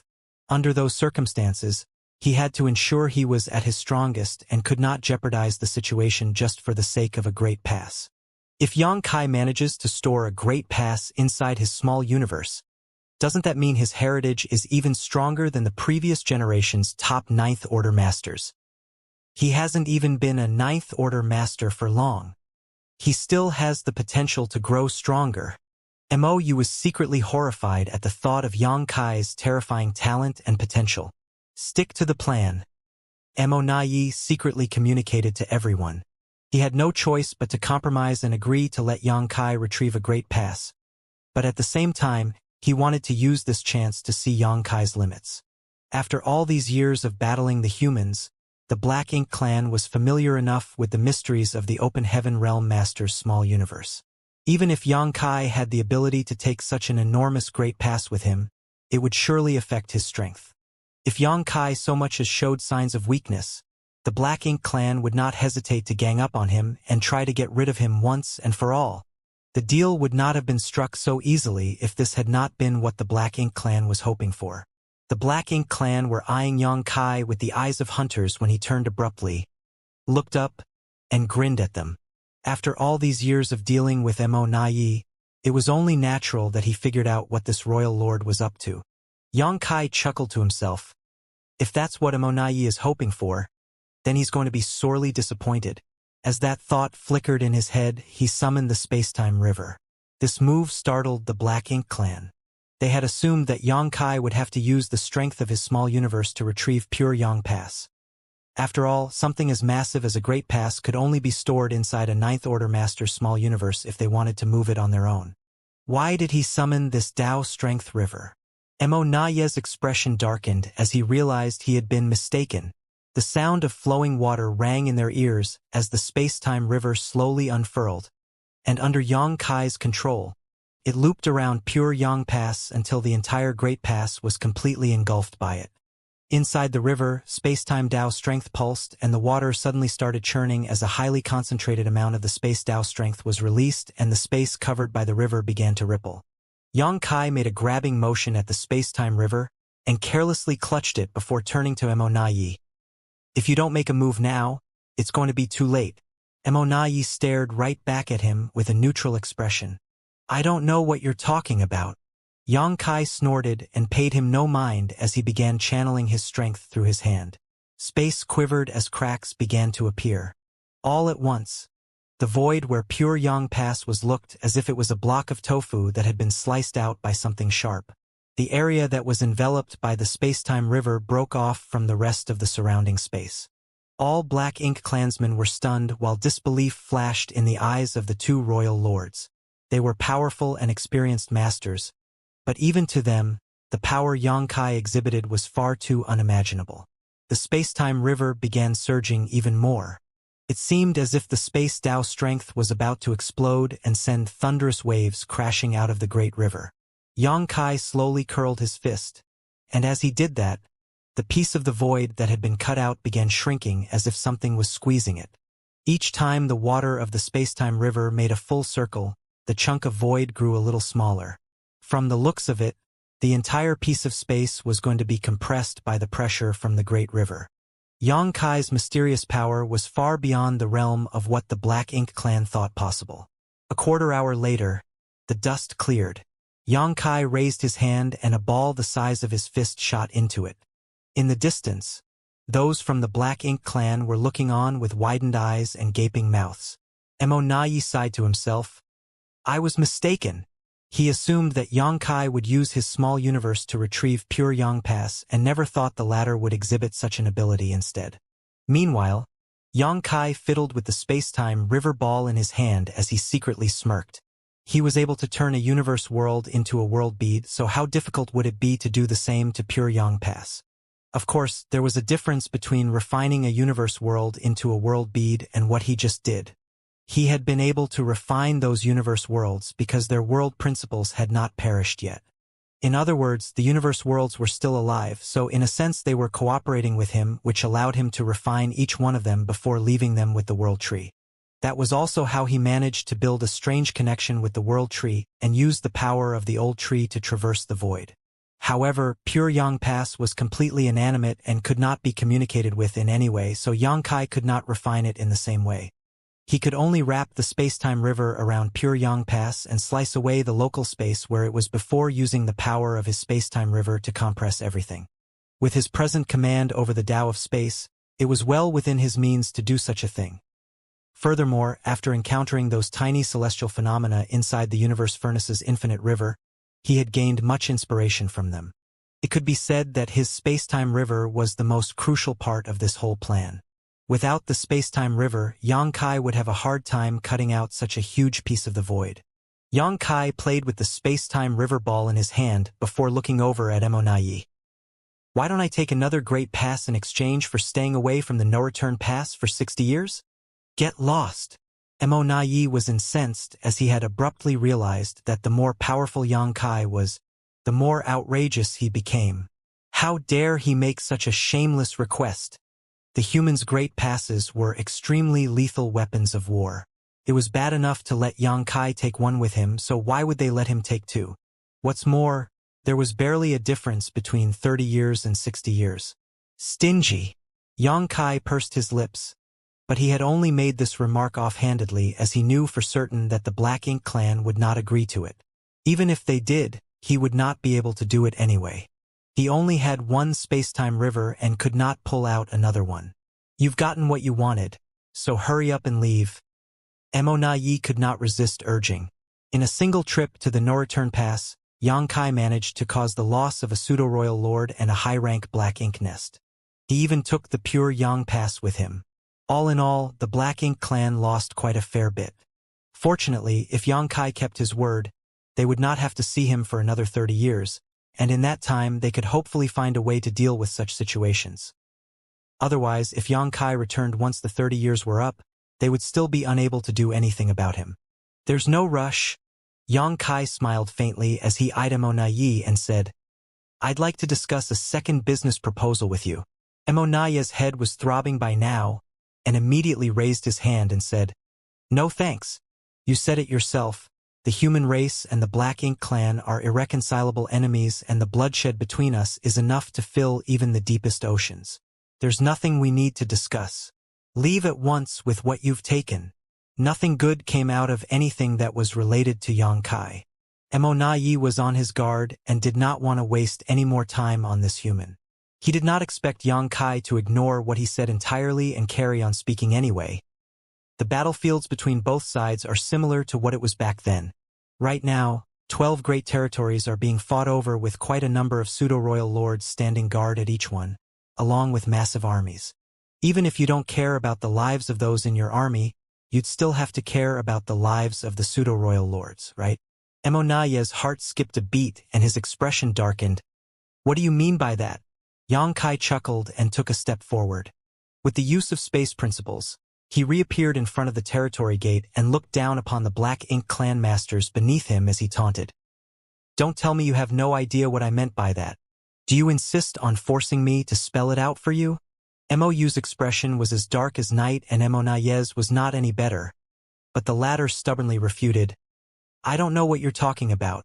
Yang Kai scoffed. Seems to me you won't admit it until I force your hand. Then, he continued, why don't I make a guess? When I left the no-return pass and all of you began prying open the territory gate, you must have gotten the word out at once for all the pseudo-royal lords to retreat from the battlefields, right? Oh wait, it won't just be them. The territory lords and many of the feudal lords too, right? After all, you went through all that effort building them up, so it won't be good if too many died. Based on the timing, the ones nearest to the no-return pass should arrive at the barren territory soon. Maybe I should head over there and greet them. Emonaya's eyes were flaming as murderous intent swelled up. He clenched his jaw and spat out, You've known all along. Initially, he hoped that Xianxia would not be able to figure this out, but the moment Xianxia said it aloud, he knew he had been far too hopeful. After all, with how shrewd Xianxia was, it was impossible for him to not have thought of this possibility. Nevertheless, the fact that he did not show any signs of having thought about it earlier gave the Black Ink clan a trace of hope. That being said, the moment Xianxia brought it up, Immortality knew that the situation was heading down the worst possible path for them. Immortality instantly realized the severity of the situation when Xianxia left the no-return pass and headed for the depths of the Black Ink battlefield. The fact that Xianxia could cause even more trouble at the no-return pass now was not the most serious issue. Although the Black Ink clan could not be pleased by the way he messed around at the no-return pass, destroyed a Black Ink nest, and killed a recovering pseudo-royal lord, it did not have much of an effect on the fights out on the various battlefields. On the contrary, Xianxia's ability to seal up the territory gate whenever he pleased was his biggest trump card. The no-return pass was the foundation of the Black Ink clan. They had 2 royal lords here and all of their high-rank Black Ink nests as well. Around 80% of the reinforcements sent to the battlefield came from the no-return pass. Even the injured pseudo-royal lords had to return to the no-return pass to heal. Therefore, the territory gate between the no-return pass and the Barren territory was critical to their war effort. If it was sealed up, the Black Ink clan would not be able to send reinforcements to the various battlefields, and the pseudo-royal lords who were on their way back could not return either. Xianxia could even seal up the territory gates across the various battlefields to keep all of the Black Ink clan armies caged up, then slowly eliminate them. Considering how powerful he was now, no one would be able to challenge him out on the battlefields as there was not a single true royal lord overseeing them. Xianxia had also sealed up the territory gate at the no-return pass in the past, but at the time he was only an 8th Order Open Heaven Realm Master. Even though he managed to seal up the territory gate, he did not have the power to kill off royal lords and pseudo-royal lords, and he would not be able to accomplish much if he relied solely on his soul-rending thorns. However, the situation was different now. Xianxia was a 9th Order Master and a Divine Dragon as well. The fight 2 months ago had allowed Immortality to realize just how powerful Xianxia had truly become. A human as strong as Xianxia with the tricky ability to seal territory gates to boot was an enemy that the Black Ink clan could not go up against. His existence threatened to turn the tides on the Black Ink clan despite the effort they had put in all these years to get things to where they were now. Xianxia using his ability to seal up the territory gate was the foreshadowing sign of the Black Ink clan's future possibility of devastating losses out on the battlefields. Thus, while they were busy forcing open the territory gate, Immortality made sure the Black Ink clan avoided suffering such heavy casualties by getting the word out as well. He instructed all of the pseudo-royal lords out on the battlefields to retreat and return to the no-return pass as quickly as they could. Doing this was the equivalent of dooming the rest of the Black Ink clan army. Though the pseudo-royal lords could flee, the armies could not. Immortality could predict that the humans would certainly be able to massacre the Black Ink clan soldiers that remained on the battlefields. Despite making all of the necessary arrangements beforehand, Immortality still had a hard time dealing with the fact that Xianxia saw right through everything. The losses the Black Ink clan suffered this time around were irrefutably the worst since the Barren Territory War, but it was an unavoidable situation. Their goal was to invade the 3,000 worlds, so naturally they fought deep within the 3,000 worlds. Since you've already thought of this, why haven't you done anything yet? Now that things had come to this, Immortality was surprisingly able to keep a cool head. What are you referring to? Xianxia cocked his eyebrows. After claiming E5 territory, you could have easily helped out on the next battlefield. You could have also sealed up the territory gates to ensure the human race's victory. This was something Immortality could not figure out. Xianxia had made his move at E5 territory and helped the Red Flame army slaughter a total of 8 pseudo-royal lords. But after having done that, he ran straight over to the no-return pass instead of lingering on the battlefield. Immortality believed that Xianxia could have simply continued his efforts in the next great territory. The Black Ink clan there would surely be defeated, and at least a few of the pseudo-royal lords would have died in the process. Xianxia chuckled and said, "Even though I could have taken over another battlefield by doing so, when word got back to you, you would have made the same arrangements as now. That means I'll only get to kill a few more pseudo-royal lords. There's not much point in that. Emonayi mulled it over and nodded lightly. As it was, the moment he received the report from E5 territory, he immediately thought about withdrawing all of the pseudo-royal lords, as it would be dangerous for them if Xianxia began eyeing them too. There was no telling where Xianxia would head off to next, so it had to be a full retreat. However, the subsequent dispatches made it clear that Xianxia did not head to any other battlefield and instead headed straight for the no-return pass, which was why Emonayi did not immediately give the order to retreat. That all changed when Xianxia left the no-return pass. As Emonayi surveyed the sealed-up territory gate, he finally realized how grave the situation was. All of a sudden, Xianxia's expression hardened as he said, "The situation across the 3,000 worlds is far too messy right now. All of the armies are separated and your Black Ink clan has established forward outposts throughout the various great territories. Don't you think it's better if we make the situation simpler?" Emonayi came to an understanding. "So, that's why you've chosen to do this?" Xianxia nodded. "Soon, the humans will reclaim the 3,000 worlds, and the Black Ink clan will have to all gather together at the no-return pass. The humans won't need to disperse their armies to deal with you. They will simply have to keep their eye on the no-return pass. As for the pseudo-royal lords whose lives were threatened by Xianxia, sooner or later, they would still die." Emonayi could not help but feel impressed. That is indeed the best possible situation for the humans. Then, he followed up with a sigh. "The humans are blessed to have you, Xianxia." Xianxia smirked. "Don't think I'll go easy on you just because you are flattering me." Emonayi shook his head and asked with a forlorn expression, "Is this the second business proposal you talked about earlier?" As soon as Xianxia pointed out the reality of the current situation, Emonayi knew Xianxia had managed to trick the Black Ink clan into doing what he wanted again. He purposely sealed the territory gate to make them wary of the possibilities, which led to them recalling all the pseudo-royal lords who were out fighting. All of this left Emonayi feeling both furious and bleak. Xianxia stood outside the territory gate and opened his arms. "Right now, I'm the one who has the upper hand. Your pseudo-royal lords are retreating from all the different battlefields, but I can seal up the territory gate at any time and slaughter all of them. Even though you can force open the territory gate again, it'll take some time. Moreover, I can seal up more than one territory gate. If Xianxia headed off right now to kill the returning pseudo-royal lords, he would undoubtedly seal off all the territory gates along the way. Emonayi would not be able to go after him no matter how much he wanted to.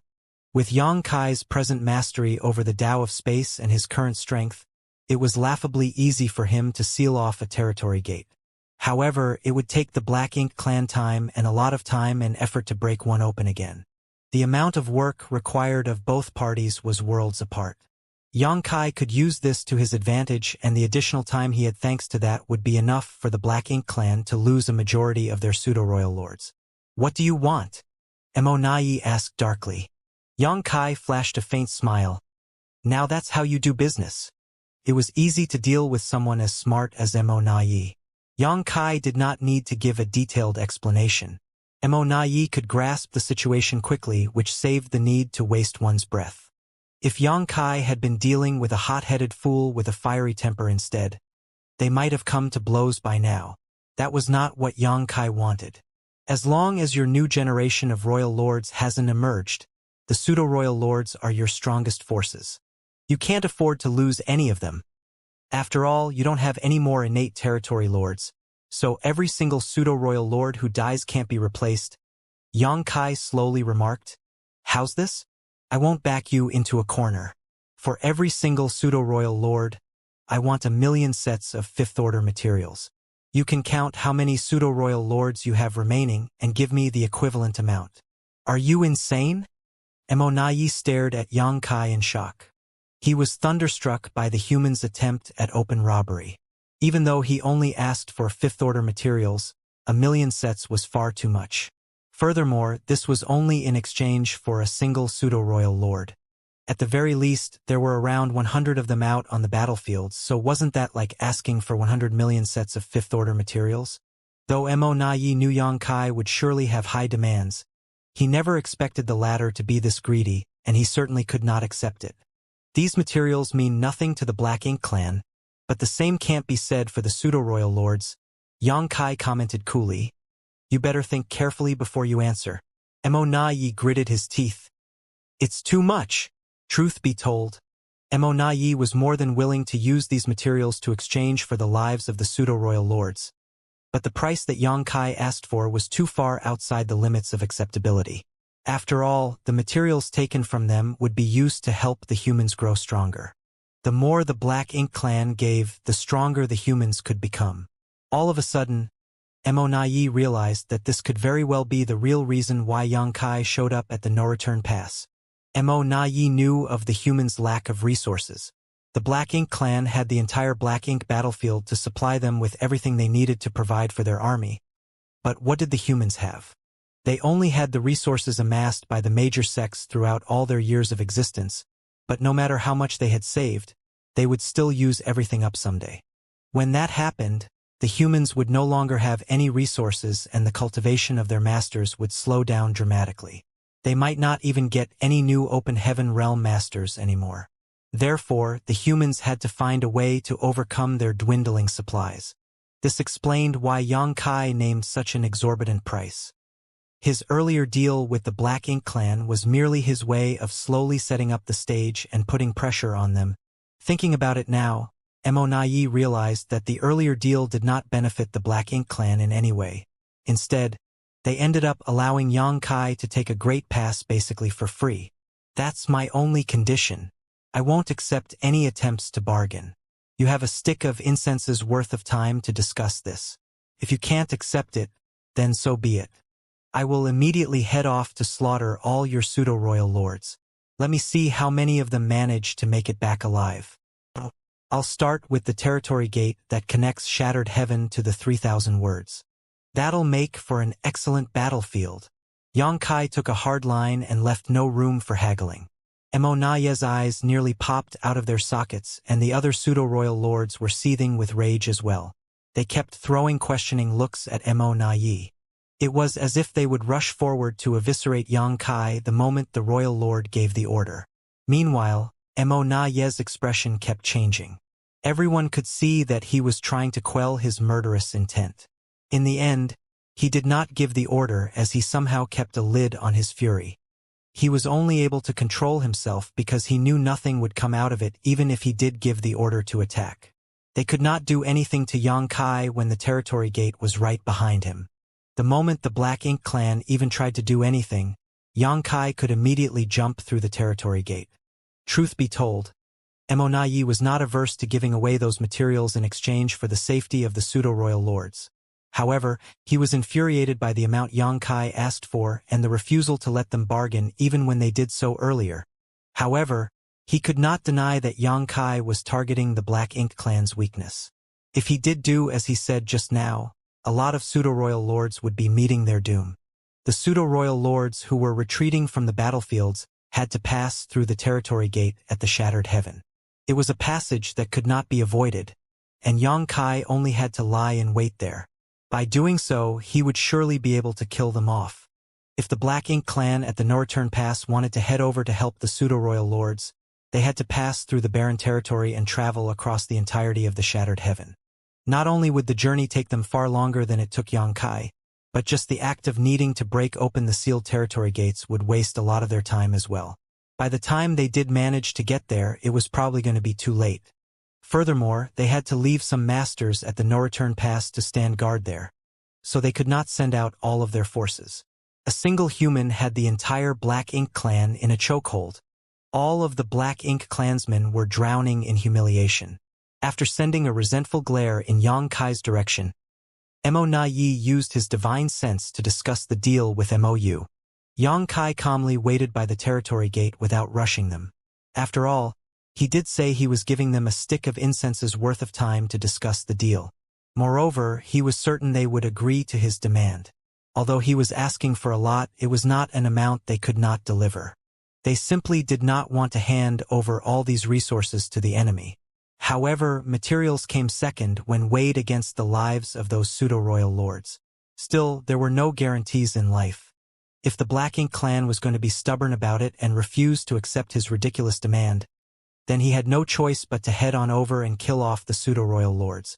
Now that he was using the space-time river to seal pure Yang Pass, Xianxia could not use it in battle, and without its help it would not be easy for him to kill all those pseudo-royal lords. Furthermore, the returning pseudo-royal lords would be traveling in groups, which would make it even harder for him to kill them. If he had to do it, he could only succeed a few times. As more and more pseudo-royal lords returned from the various battlefields, he would have to stop. No matter how strong he was, there was still a limit to what he could accomplish alone. Hopefully, Immortality makes the wiser choice. Xianxia glanced at Immortality, and the latter just so happened to be glancing over at him too. Their eyes met and Xianxia flashed the royal lord a cordial smile.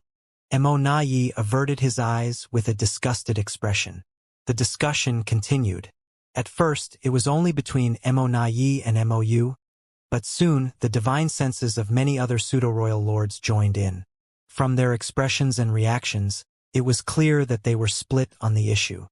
Xianxia did not bother paying any attention to them and just remained ready to step into the territory gate at any given moment.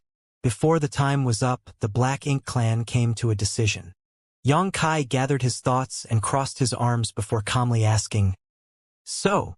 Immortality took a deep breath.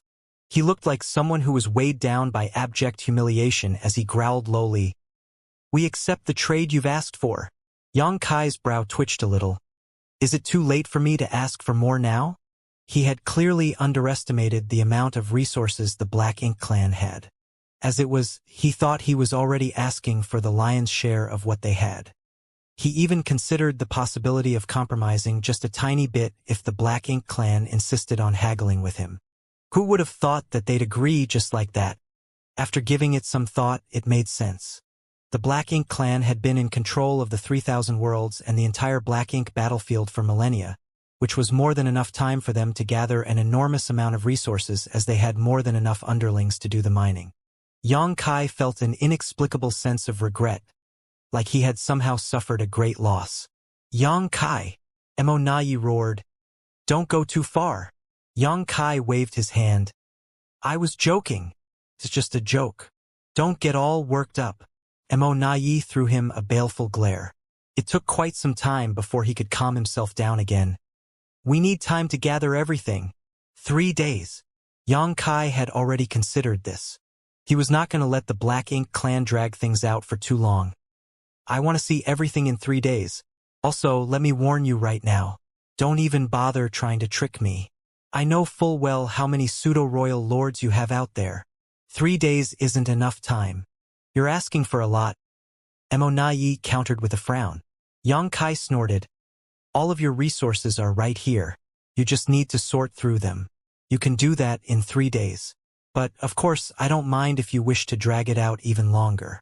However, if any of the pseudo-royal lords return before I get what I want, don't blame me for not showing any mercy." He was standing right outside the territory gate, so if the pseudo-royal lords returned, they would surely pop up in front of him. How could any of them survive if he attacked them the moment they came through? Immortal's face twitched as he growled. "Fine. 3 days. You're a decisive one," Xianxia complimented. "We don't have that many fifth-order materials, so we'll make up for it with others. Naturally, we'll make sure we meet the necessary amount," Immortality added.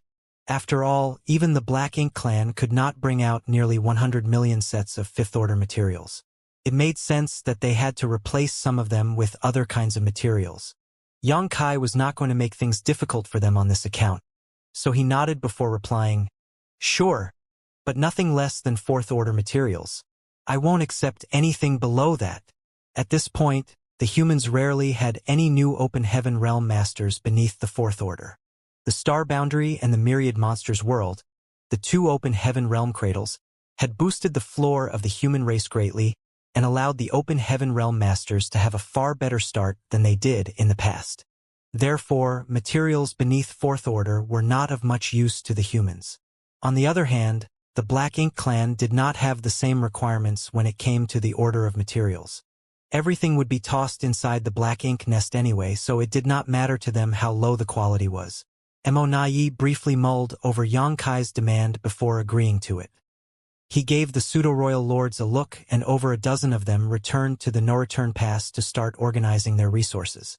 Meanwhile, the other black ink clansmen kept staring at Xianxia from a distance. Since there was nothing else to do, Xianxia took out a table and a few chairs from his small universe, as well as a tea set. As he began preparing a pot of tea, he looked over at Yi and Mou. "Why don't the two of you come over and have a seat?" Yi and Mou exchanged glances and scoffed under their breaths before heading over in a flash and taking their seats in front of Xianxia. The pseudo-royal lords who were still watching on from a distance could not resist circulating their power just in case they needed to provide some form of aid. However, the three most powerful masters simply sat there in silence. No one showed any sign of wanting to start a fight. It was a strange sight to behold, and the pseudo-royal lords nursed complicated feelings seeing it. In just a few moments, the tea was ready. Xianxia filled the cups in front of the two royal lords before pouring himself some tea as well. After taking a sip, he set his cup down and said, "I'm not much of a tea connoisseur. After all, I haven't had the luxury of time to spare on such things. But a lot of humans are passionate about tea, many even considering it an art form. Ever since the Black Ink clan's invasion into the 3,000 worlds, countless humans were displaced from their homes, and many of the great territories are now empty and lifeless. Perhaps many traditions such as this will die out as a result. What a pity." Yi took a sip of the tea and responded curtly, "I prefer the taste of the humans' wines and liqueurs. Tea is a little bland." Xianxia cocked his eyebrows. "You're quite picky, aren't you? Doesn't matter to me whether you drink it or not. Considering the Black Ink clan's speciality of destroying any place you invade, if you truly take control over everything, you won't even be able to drink tea anymore." Yi set his cup down and staunchly declared, "In the future, Black Ink will be the only constant existence." Xianxia raised his hand to stop Yi. "Don't bother spreading your propaganda. We'll never see eye to eye and we'll never be on the same side. You're just a bunch of invaders who are running amok in someone else's home. When everything first came into existence, the divine spirits were the ones in power," Yi coolly retorted. "Then, it was the monster race who ruled before the power finally fell into the hands of the human race. As the years go by, control of the universe switches between different races. There is no true preordained owner. If the humans can be in charge, then so can the Black Ink clan." Xianxia side-eyed him. "You know a thing or two, huh? There was balance and progress in the universe during the reigns of the divine spirits, monster race, and the human race, but if the Black Ink clan does succeed, what can you bring about? There will be nothing but destruction and desolation. If everything else is gone, do you think the Black Ink clan will survive? You're just digging your own graves. And yet you make it sound so wonderful by calling it the only constant existence. Since you know so much, let me ask you this. Do you know how the divine spirits came into existence?" Yi frowned. "Do you?" "Of course," Xianxia declared with a smug smile. However, he did not give Yi any time to ask any questions as he swiftly added, "But I'm not going to tell you." Yi could not resist rolling his eyes, but his temper did not flare up. Xianxia continued, "The Black Ink clan came about because of Mo. Its thoughts and beliefs are what determine your actions and choices. Even though Mo is incredibly powerful, it was suppressed and sealed inside the primordial heaven source grand restriction all of those years ago. Unable to escape, it has been stuck there ever since. However, it doesn't seem to do well with loneliness. Nevertheless, it's like a frog that has been stuck inside a well and thinks that what it sees is everything there is to see and know. It cannot possibly fathom that there's so much more out there that it has no idea about." Pong! Mou, who had been silent the whole time, slammed his cup onto the table and glared at Xianxia. "How dare you question the Supreme One?" Xianxia side-eyed him. "What's wrong with you? Getting all worked up over a few words I said? What gives you the audacity to lash out at me after drinking my tea?" "Huh." Mou had a stormy expression as he retorted. "Don't think you're invincible just because you're a ninth order master now, Xianxia. Perhaps Yi and I can't stand against you. But can you stand against the Supreme One's soul clone? Naturally, he was referring to the black ink giant spirit gods. Xianxia snorted. Why would I need to stand against them? They have their own opponents. You could not think of a retort to that. Xianxia pursed his lips. Forget it. I can't be bothered to talk about these things with you. Why would we need to cultivate if everything could be resolved through debates? He cocked his eyebrows at Nayi. Isn't that right? It was clear that Nayi did not want to dwell on this topic either, so he changed the subject. We'll give you the materials in 3 days, but I have a small request as well. Go on. Xianxia raised his cup of tea to his lips before swirling it around. You need to remain here until all the pseudo-royal lords have returned to the no-return pass before you can leave. Nayi had dealt with Xianxia many times, and though this human had never broken a promise he made, Nayi could not be sure that he could trust Xianxia this time. If Xianxia left right after taking all the materials with him, he would certainly head over to kill those pseudo-royal lords. To avoid that, they could only allow Xianxia to leave when all of the pseudo-royal lords had returned. He was worried that Xianxia would not agree to his request and was even considering withholding a portion of the materials and only handing them over to Xianxia once the pseudo-royal lords arrived safe and sound. Thus, he did not expect Xianxia to agree without any fuss. I was going to do that anyway, even if you didn't ask it of me. Startled, Nayi gave him a blank stare. Why would he do that? With a faint smile, Xianxia explained, I have to see whether the number of materials you give matches the number of pseudo-royal lords who come back. It's no issue if you give more than what we agreed upon, but if you give me less, I won't be pleased. Nayi's expression darkened as he growled. You can rest assured that I know even better than you just how many pseudo-royal lords there are out there. You won't be getting any less than what we agreed. That's good then. Xianxia nodded and refilled Nayi's cup. But he ignored Mou and the latter's expression became a little unpleasant. Nayi chuckled and shook his head.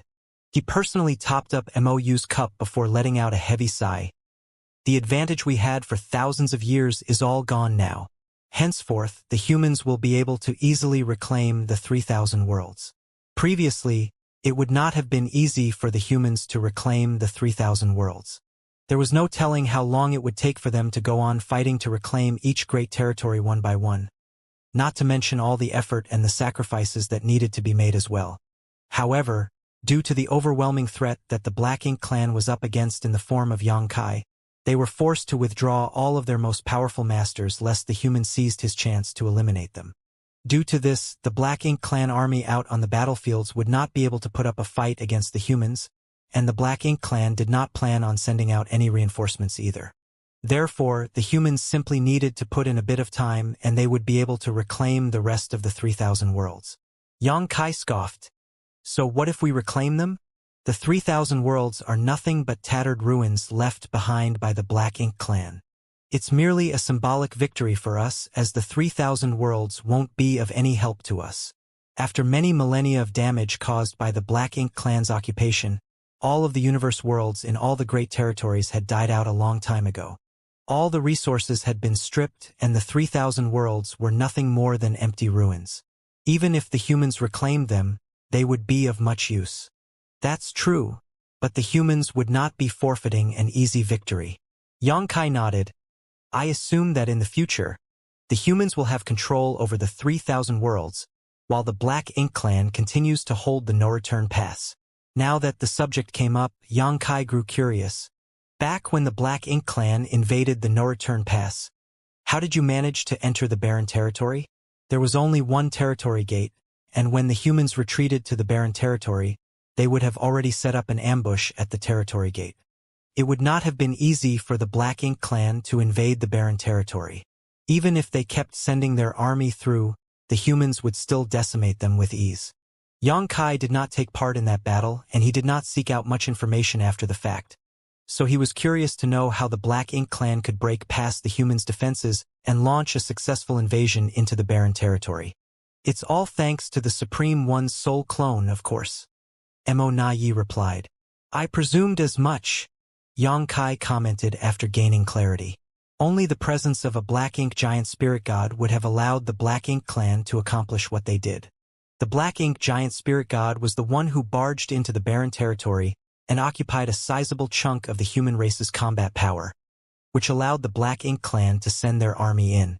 Humans don't have a third giant spirit god. It will be difficult for us to invade the no-return pass. Xianxia stroked his chin as he seemed to vex over the conundrum. Mou's brow twitched. They were all mortal enemies, so Xianxia was being rather haughty for making that comment right in front of them. Mo had a knowing smirk on his face.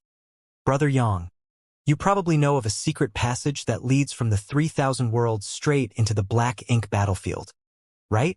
This was something the Black Ink clan deduced a long time ago. After all, Xianxia made frequent trips to the no-return pass without passing through the territory gate. Instead, he would simply pop up all of a sudden on the Black Ink battlefield. Only the existence of a secret passage could explain how he managed to move around. They had tried to locate the secret passage, but after all these years, they had not found anything. In Mo's eyes, Xianxia was simply trying to put on an act by saying it would be tough for the humans to invade the no-return pass. With that secret passage of his, the humans could easily gather on the Black Ink battlefield before laying siege to the no-return pass. The Black Ink clan would surely suffer devastating losses if they did not guard against that possibility. Xianxia's taking us for fools with that remark of his. Mo was not about to believe him. Now that things have come to this, there's only one thing I wish to ask of you, Brother Yang. Which great territory inside the 3,000 worlds is the entrance of that secret passage located? Mo asked with great sincerity. This question had confounded him for years now. He did not ask where the exit was as he knew Xianxia would not be telling him that, so he simply asked about the entrance. Xianxia flashed him a faint smile. What a coincidence. I have a question to ask you too. Go ahead, Brother Yang. Is your Supreme One waking up soon? When is it going to wake up? Back then, Mo sunk into a deep slumber when the hidden hand Mu left behind had been triggered. It had been thousands of years since then, and Xianxia estimated that Mo would be awakening soon. However, the old tree had sunk into a deep slumber too, so the fact that Xianxia could not head over to the primordial heaven source grand restriction to check on things whenever he wanted was giving him a headache. The three masters, one human and two from the Black Ink clan, sat there in the void staring at each other in total silence. The tea's getting cold. Mo quipped with a chuckle to gloss over the earlier topic. Obviously, he did not wish to answer Xianxia's question. His question did not affect much. Even if Xianxia exposed where the entrance to the secret passage was, the Black Ink clan could not do anything about it anymore. On the other hand, Xianxia was asking about highly confidential information of absolute importance to the Black Ink clan. Mo was not going to answer that question. However, Mo did not expect Xianxia to snatch the cup out of his hands and even stuff the table back inside his small universe. Xianxia got up and made it clear their presence was no longer welcome. You've had your tea, so you can scram now. Mo was dumbstruck. You're the one who invited us over for tea, and yet you're chasing us off now? How can your attitude change faster than flipping the pages of a book? Nevertheless, despite being displeased, Mo did not want to trifle with Xianxia over such inconsequential matters. He glanced at Mou and the two royal lords went back to the no-return pass, leaving Xianxia alone by the territory gate. 3 days later, they were done gathering the materials and Mo personally handed over the space rings to Xianxia. They were giving over so much that they had to use over 100 space rings. Xianxia checked every single one of the space rings as Mo reminded him, "Don't forget about our agreement, Brother Yang. Don't worry, I'm someone who keeps my word. In all our years of dealings, have I ever reneged on something I said?" Xianxia replied, "That's true, but things are no longer the same now." Mo was still a little uneasy. After seeing the expression on Mo's face, Xianxia suggested, "How's this? I'll step aside and you can stand guard at the territory gate. That way, I won't be able to leave through it." Mo solemnly nodded. "That's exactly what I was thinking too." He came over because he wanted Xianxia to do just that. Xianxia pursed his lips. "At the end of the day, you still don't trust me. Don't we have a relationship that includes surviving a narrow brush with death?" I'm sorely disappointed by the attitude you're taking right now. How can you call it a relationship when it includes surviving a narrow brush with death? You were the one who nearly killed me, Nayi griped to himself. He could not avoid recalling his embarrassing past. His head was throbbing as he replied, "It's not that I don't trust you. It's just that I have to consider the bigger—" Yeah, I get it." Yang Kai cut him off. He could not be bothered to waste any more of his breath. He was in a good mood over the fact that he managed to extort a massive amount of materials from the Black Ink clan, so he was not going to bother with Nayi and readily stood aside. The Black Ink clan had clearly been prepared for this.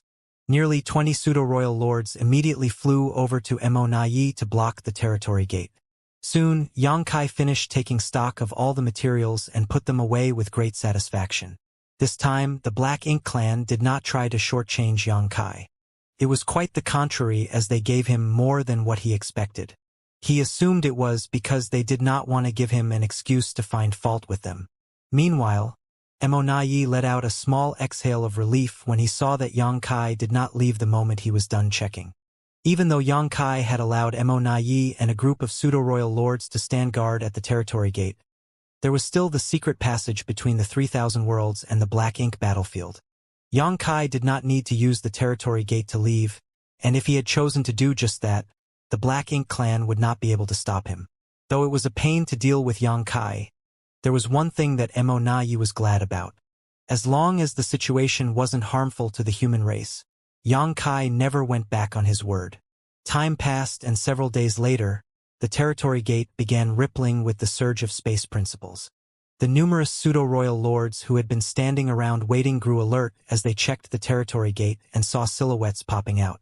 There were a total of 11 of them with imposing auras, which made it clear they were all pseudo-royal lords. Yang Kai glanced at them as well and spotted a few familiar faces. He immediately figured out where they had just come from. These were the pseudo-royal lords who fled E5 territory. The Black Ink clan had chosen the battlefield at E5 territory to be the place where they were going to prove their strength. They wanted to crush the Red Flame army that was fighting there, so prior to Yang Kai's appearance, E5 territory had the most pseudo-royal lords, and it had been too many for the Red Flame army to handle. However, Yang Kai came to the Red Flame army's aid and they managed to kill 8 pseudo-royal lords. The rest of them knew the situation did not look good for them, so they fled at once. And after nearly 3 months of traveling, they finally got back to the no-return pass. Truth be told, they were quite fortunate. After leaving E5 territory, Yang Kai did try to track them down, but he could not find out in which direction they went. Throughout this whole time, the pseudo-royal lords fearfully traveled as stealthily as possible. They did not even try to get in touch with the no-return pass, except for the initial report they sent back just before fleeing to report on the change in the situation in E5 territory. If they wanted to contact the no-return pass, they would have to find one of the Black Ink clan's forward outposts across the various great territories. But those places were not all that safe. However, when the pseudo-royal lords got back to the no-return pass and found a group of masters from the Black Ink clan, including Nayi, waiting right in front of the territory gate, they were startled and confused as they did not know what was happening. The leader of the group of pseudo-royal lords had an ashamed expression as he went forward and greeted them. He filled them in on the situation that had broken out at E5 territory just before they left and went on a rant decrying the many heinous deeds committed by Yang Kai. However, as he spoke, he started getting a strange feeling, so he turned his head and glanced in a particular direction before his jaw dropped. The other returning pseudo-royal lords followed suit, and when they saw that figure standing in the distance, they grew agitated. Yang Kai was standing there with his arms crossed as he gave the pseudo-royal lords a taunting look. Chills ran down their spines, but they were entirely confused. What's going on? Why is the killing star here? If he's here, why aren't they fighting against him? Why do they seem to be getting along with him? That's enough. You may go and rest. E5 territory has been lost and you're not to blame for it. Nayi waved his hand lethargically. The returning pseudo-royal lords stood down, eyeing Yang Kai with strange expressions, now and then. They had to check with a pseudo-royal lord they were acquainted with before they found out what had recently taken place here. In less than 3 months, Xianxia attacked the no-return pass twice and exhibited his staggering strength before forcing the Black Ink clan to comply with some of his demands. However, he was still here now because they had an agreement with him. He was not here to cause trouble. Upon hearing this, the pseudo-royal lords who just came back reacted with contorted expressions that reflected their complicated emotions. More and more pseudo-royal lords came through the territory gate. These were the ones who had received the order to retreat from all the great territory battlefields. Not only were there pseudo-royal lords, but a large number of territory lords and feudal lords as well. Though, there was not a single one weaker than the feudal lords. Since they were fleeing for their lives, those who were not strong enough could not keep up. Furthermore, as the more powerful masters fled the battlefields, the Black Ink clan still needed some forces to keep the human race army occupied. These returning masters all jumped in fright the moment they spotted Xianxia, but after finding out what happened, they were filled with humiliation and discontent. It would not be wrong to say the present situation resulted entirely from the actions of a single human. It was Xianxia who forced the Black Ink clan to give up on the 3,000 worlds. Just as Xianxia had lamented earlier, everything the Black Ink clan accomplished throughout several millennia had vanished in an instant. This continued for 2 months, and once the final group arrived back at the no-return pass, Xianxia finally exhaled and turned to Xianxia, who had been waiting the whole time. "All done, Brother Yang." Xianxia eyed him coldly. "You're done, but I'm not." "What do you mean, Brother Yang?" Xianxia pretended to exclaim in shock. Xianxia gritted his teeth and said, "The resources you gave me were only in exchange for the lives of the pseudo-royal lords. It did not include this many territory lords and feudal lords." Though he had known that some of the territory lords and feudal lords would have fled alongside the pseudo-royal lords, he did not think there would be this many of them. This meant that even if the humans emerged victorious across the 12 battlefields and wiped out all of the Black Ink clan armies, it was still not enough to deal a severe blow to the Black Ink clan's overall combat power. Xianxia chuckled. "What do you want to do then?" "The price needs to go up." Xianxia spat out word by word. Xianxia shrugged. "Can't help you there." He showed no fear. After all masters of the Black Ink clan had returned and Xianxia could not blackmail him with anything now, so he did not need to comply with Xianxia's demands. Xianxia glared at Xianxia, and after a while he scoffed. "You better watch your back. Don't let me get my hands on you." Although he was powerful enough to mess around at the no-return pass, there were too many masters gathered here right now. If he did try to do something, it would not be as easy for him as it had been back then.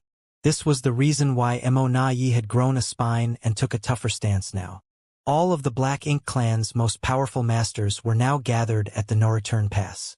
Even if all of the Ninth Order masters came over, there was no guarantee that they could achieve anything, let alone Xianxia. "There are too many pseudo-royal lords." "Move!" Xianxia snarled. Xianxia turned around and waved his hand at the pseudo-royal lords gathered in front of the territory gate. They swiftly retreated and cleared a path between them. Xianxia gestured to Xianxia. "Go ahead, Brother Yang." Xianxia snorted and took a step forward without any hesitation. In a flash, he was right outside the territory gate. At the very next moment, a low growl rang out. "Now!" All at once, a fiery storm of attacks shot out from all directions and rained down on Xianxia, who could not even say anything before he was shoved into the territory gate. His muffled roar rang out. "I'll kill you, Xianxia. Mark my words." Xianxia's expression was grim as he stared at the territory gate that was slowly swirling. This attack that was launched at the very last moment had not been an attempt to kill Xianxia. He knew full well it was impossible to kill Xianxia so easily. He simply wanted to get Xianxia to leave as soon as possible. Perhaps they managed to injure him just a little, but not to the point where it made any difference. Then, Xianxia turned his eyes back on the pseudo-royal lords and sternly commanded, "Remember this humiliation. One day, we'll pay it back many times over." The pseudo-royal lords agreed in unison. The humiliation and fury that colored their expressions made them look rather grotesque. Xianxia looked back at the territory gate again. Just moments ago, it was still slowly swirling as usual, but now it was as frozen as a lake in winter. He knew it meant that Xianxia had used his power to seal up the territory gate from the other side. A beam of light swept into the universe fragment that housed the Supreme Headquarters, and before the human landed, his cries could already be heard. E5 territory has been liberated. The humans didn't have a method to instantly relay information like the Black Ink clan could with their black ink nests. Also, the front lines were very far from the Supreme Headquarters, which was why the news of victory in E5 territory had just arrived. In the early days, the Supreme Headquarters was the center of the several great territory battlefields that the humans fought hard to defend. The distance between battlefields wasn't that great back then, so news traveled quickly. However, with the increased length of the front lines, the 12 human race armies had to move forward while the Supreme Headquarters stayed behind. Hence, communication between them became extremely slow. Previously, Mi Jingluan had thought about moving the Supreme Headquarters to the front lines, but he was only an 8th Order master. If they decided to move the Supreme Headquarters forward, the Black Ink clan would certainly target them. If the pseudo-royal lords decided to launch a sneak attack, the Supreme Headquarters wouldn't be able to survive. When news of their victory arrived, Mi Jingluan was discussing important matters with his peers at the Supreme Headquarters. At this moment, he was already a 9th Order master. He was originally a veteran 8th Order master with a solid heritage, but due to the Open Heaven Realm method's restrictions, his limit was at the peak of the 8th Order, which was why he hadn't made any progress for many years. With the Supreme Grade Open Heaven pill brought back by Xianxia, however, he was able to break through his limit. After becoming a 9th Order master, Mi Jingluan finally had the qualifications to move the Supreme Headquarters to the front lines. He was now discussing with his peers which great territory they should move into to better communicate with the 12 armies. When everyone heard the excited screams, they were stunned. Despite having expected this result, they were still elated. With Xianxia assisting the Red Flame army in E5 territory, ending the battle there wouldn't be much of a hassle, but everyone was curious about how big of a victory they had achieved. A while later, a figure swept in from outside the main hall and happily reported, "Sirs, we have completely taken over F5 territory." Mi Jingluan, who was standing around a table full of documents, nodded lightly and smiled. "Let me have a look." The messenger presented the report, and Mi Jingluan checked it with his divine sense. Soon, a shocked expression appeared on his face as he stammered, "How?" Although he knew that the Red Flame army would certainly achieve great success with Xianxia overseeing the situation, he wasn't expecting the numbers to be so exaggerated. "Supreme Commander Mi, how are the results?" The others were looking at Mi Jingluan expectantly. When they saw his expression change, they felt their hearts sink. "Didn't we win?" What's with the shocked expression on Supreme Commander Mi's face?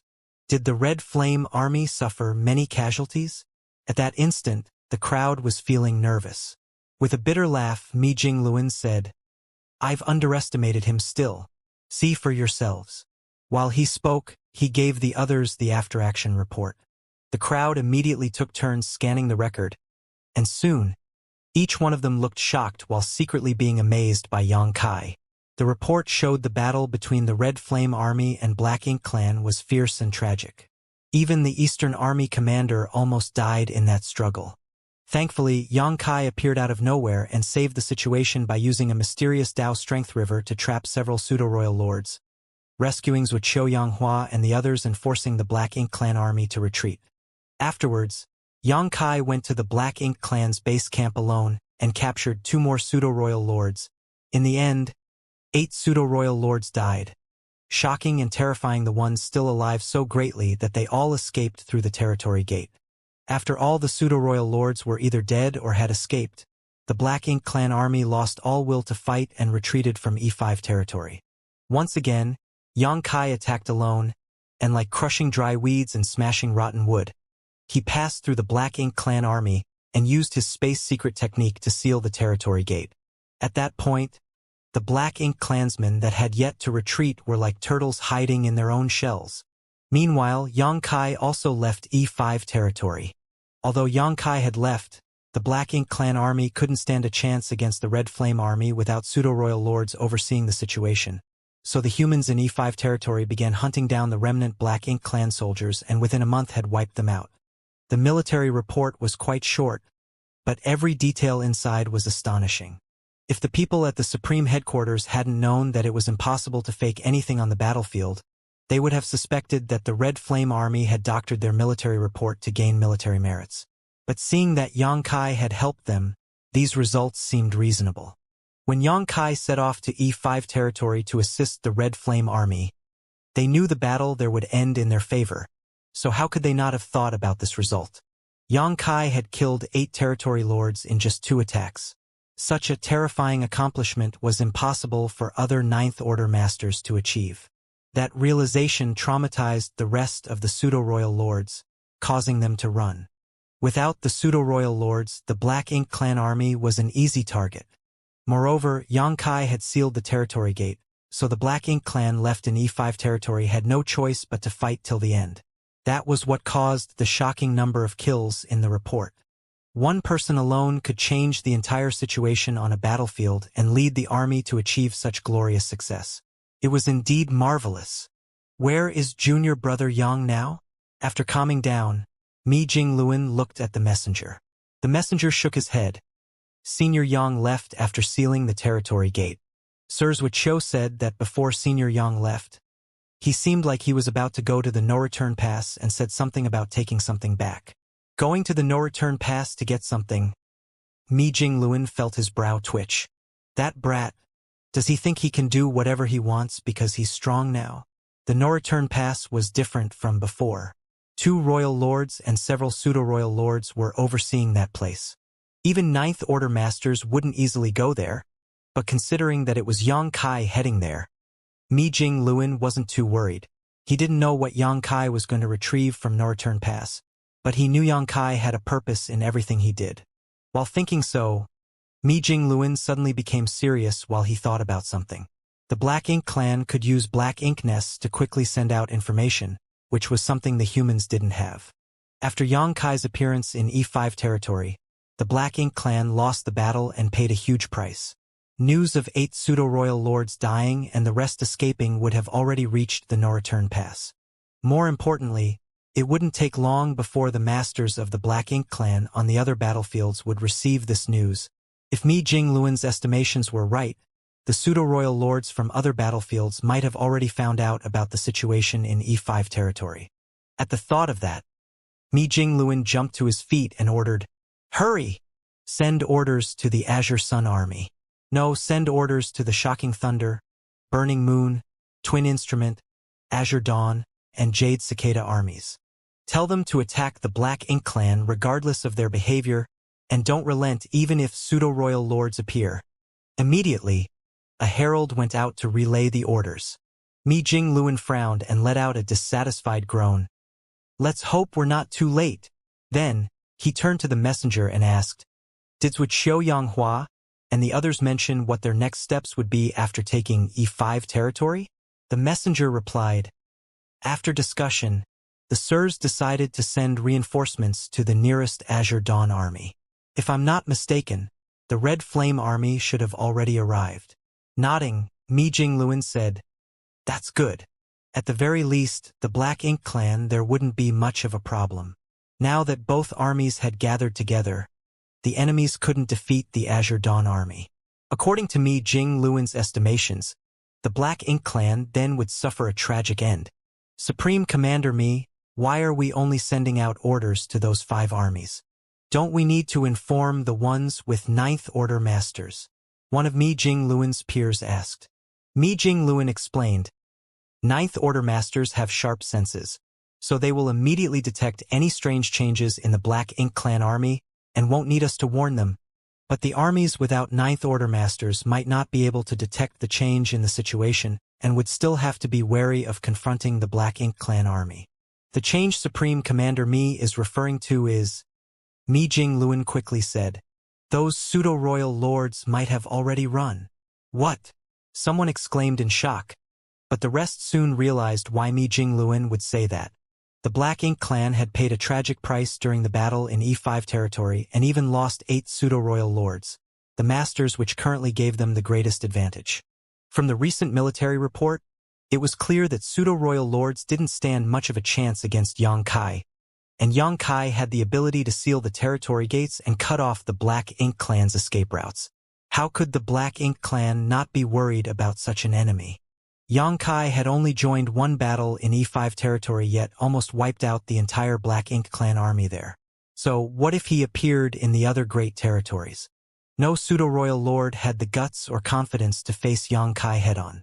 Even if they could muster up the courage to fight with Xianxia, the always prudent Mo wouldn't let them do so and would instead order them to save their strength and immediately return to the no-return pass. Therefore, all of the pseudo-royal lords at the front lines should have already evacuated. The 6 human race armies with Ninth Order masters would have noticed such movements, but the rest might not have. If the Black Ink clan acted like they were ready to start a fight, the humans might not dare to act recklessly, giving the pseudo-royal lords the time and opportunity to flee. The pseudo-royal lords had contributed a lot in the battles on each battlefield, which was why the Black Ink clan could stand a chance against the humans. Now that they were gone, the Black Ink clan had lost their capital to fight against the human race armies. Hence, now was the best time for the humans to make the most of this situation. Everyone else finally understood why Mi Jingluan would give out such an order. This was the drawback of increasing the distance to the front lines. The relay of information was too slow, so naturally coordination, relaying orders, and even the dispatching of reinforcements were equally slow. As the situation in each battlefield was ever-changing, there were many times when sending out information in time could decide the fate of a critical battle. Luckily, Mi Jingluan had broken through to the Ninth Order, and they could finally move the Supreme Headquarters towards the front lines so that such situations wouldn't happen again. It had been thousands of years since the Black Ink clan invaded the 3,000 worlds, plunging the great territories into misery. Now it was finally time to take back their land. Even though the Black Ink clan had left behind a huge mess, this was the place the humans had lived and thrived for countless years. While looking into the distance, though Mi Jingluan looked calm, he was actually excited inside. He could foresee that the human race would be able to get back their lost land in a matter of years. Originally, he was ready for a prolonged war with the Black Ink clan, so he didn't expect the situation to change so abruptly. And all of this was actually because of one person. After returning from the no-return pass, Xianxia sealed the territory gate linking the barren territory and the no-return pass, the territory gate linking the shattered heaven to the barren territory, and the territory gate to the shattered heaven. After sealing those 3 territory gates, the Black Ink clan army left in the 3,000 worlds would be like turtles hiding in their shells. Even though the masters of the Black Ink clan at the no-return pass had the ability to forcefully break these seals, Xianxia was certain that with his knowledge of Mo, he wouldn't bother. That was because the Black Ink clan were lucky enough to be able to save most of their main forces. As for the rest of the Black Ink clan army left on the front lines, the Black Ink clan couldn't do anything to save them. Meanwhile, Mo didn't intend to, nor could he afford to care about the deaths of those left on the battlefield. So he naturally didn't have to waste time and effort to break the seals on the territory gates. At the same time, large battles had broken out on each frontline battlefield. Like Mi Jingluan had guessed, the 6 Ninth Order masters overseeing their battlefields had sensed the change on their enemy's side. After all, the commotion from all the pseudo-royal lords, territory lords, and feudal lords evacuating wasn't small. It was impossible for such masters to leave without a trace, especially when both armies were at war. When the Ninth Order masters noticed this change, they immediately led their respective armies to launch a probing attack. Soon, they discovered that the enemy they had been fighting for many years suddenly lost a large deal of their more powerful combatants. All the pseudo-royal lords were gone. Although the Ninth Order masters had no idea what happened to the Black Ink clan, they wouldn't give up such a good opportunity. Therefore, the 6 battlefields with Ninth Order masters in command launched all-out assaults and slaughtered large portions of the Black Ink clan armies. However, the other 6 armies without Ninth Order masters, such as Shocking Thunder and Burning Moon, didn't have such keen senses. Furthermore, the pseudo-royal lords had planned all kinds of misleading tricks before evacuating. They had ordered the Black Ink clan army to show aggressive behavior from afar, so that the humans wouldn't dare to act recklessly. The only exception was the battlefield where the Azure Dawn army was stationed. A war broke out quickly because the Red Flame army, that had fully reclaimed E5 territory, came to help after a short period of recuperation. The two armies working together greatly increased the human race's combat power. Since the Red Flame army had just won a great battle, they weren't afraid when facing the Black Ink clan. They originally thought it would be a fierce struggle between two evenly matched opponents. But when they began fighting, the humans discovered that the Black Ink clan's resistance was hollow and weak. The superiors of both armies quickly discovered that there weren't many masters from the Black Ink clan fighting on the battlefield. Xianxia was also a quick thinker and soon realized the most important factor of this situation. This was the aftermath of the battle led by Yang Kai in E5 territory. If this was the situation here, it should be the same on the other battlefields. So, he immediately sent messengers to those battlefields. Before the news from the Supreme Headquarters arrived, Shocking Thunder, Burning Moon, and the other armies had already received intelligence updates from Xianxia. All the human race armies quickly began attacking. Since the Black Ink clan couldn't withstand this fierce assault, they were swiftly torn apart and routed. The war had barely begun, yet many Black Ink clansmen were already escaping through the territory gates with human soldiers in hot pursuit. Several months later, a Black Ink clan army remnant, led by a territory lord, was frantically fleeing in the direction of the no-return pass. This army had tens of thousands of Black Ink clansmen, which was no small number. There used to be even more of them, including two other territory lords, but the humans had caught up to them at some point, killing many of them. Hence, they were all that remained. Before them was the territory gate leading to the Shattered Heaven. Once they passed through it, they would be able to pass through the Shattered Heaven to the barren territory before entering the no-return pass. That way, they could finally escape from the humans chasing them. Having escaped death several times already, this Black Ink clan army was feeling overwhelmed, and after months they finally arrived at this place. The tired Black Ink clansmen finally saw a ray of hope.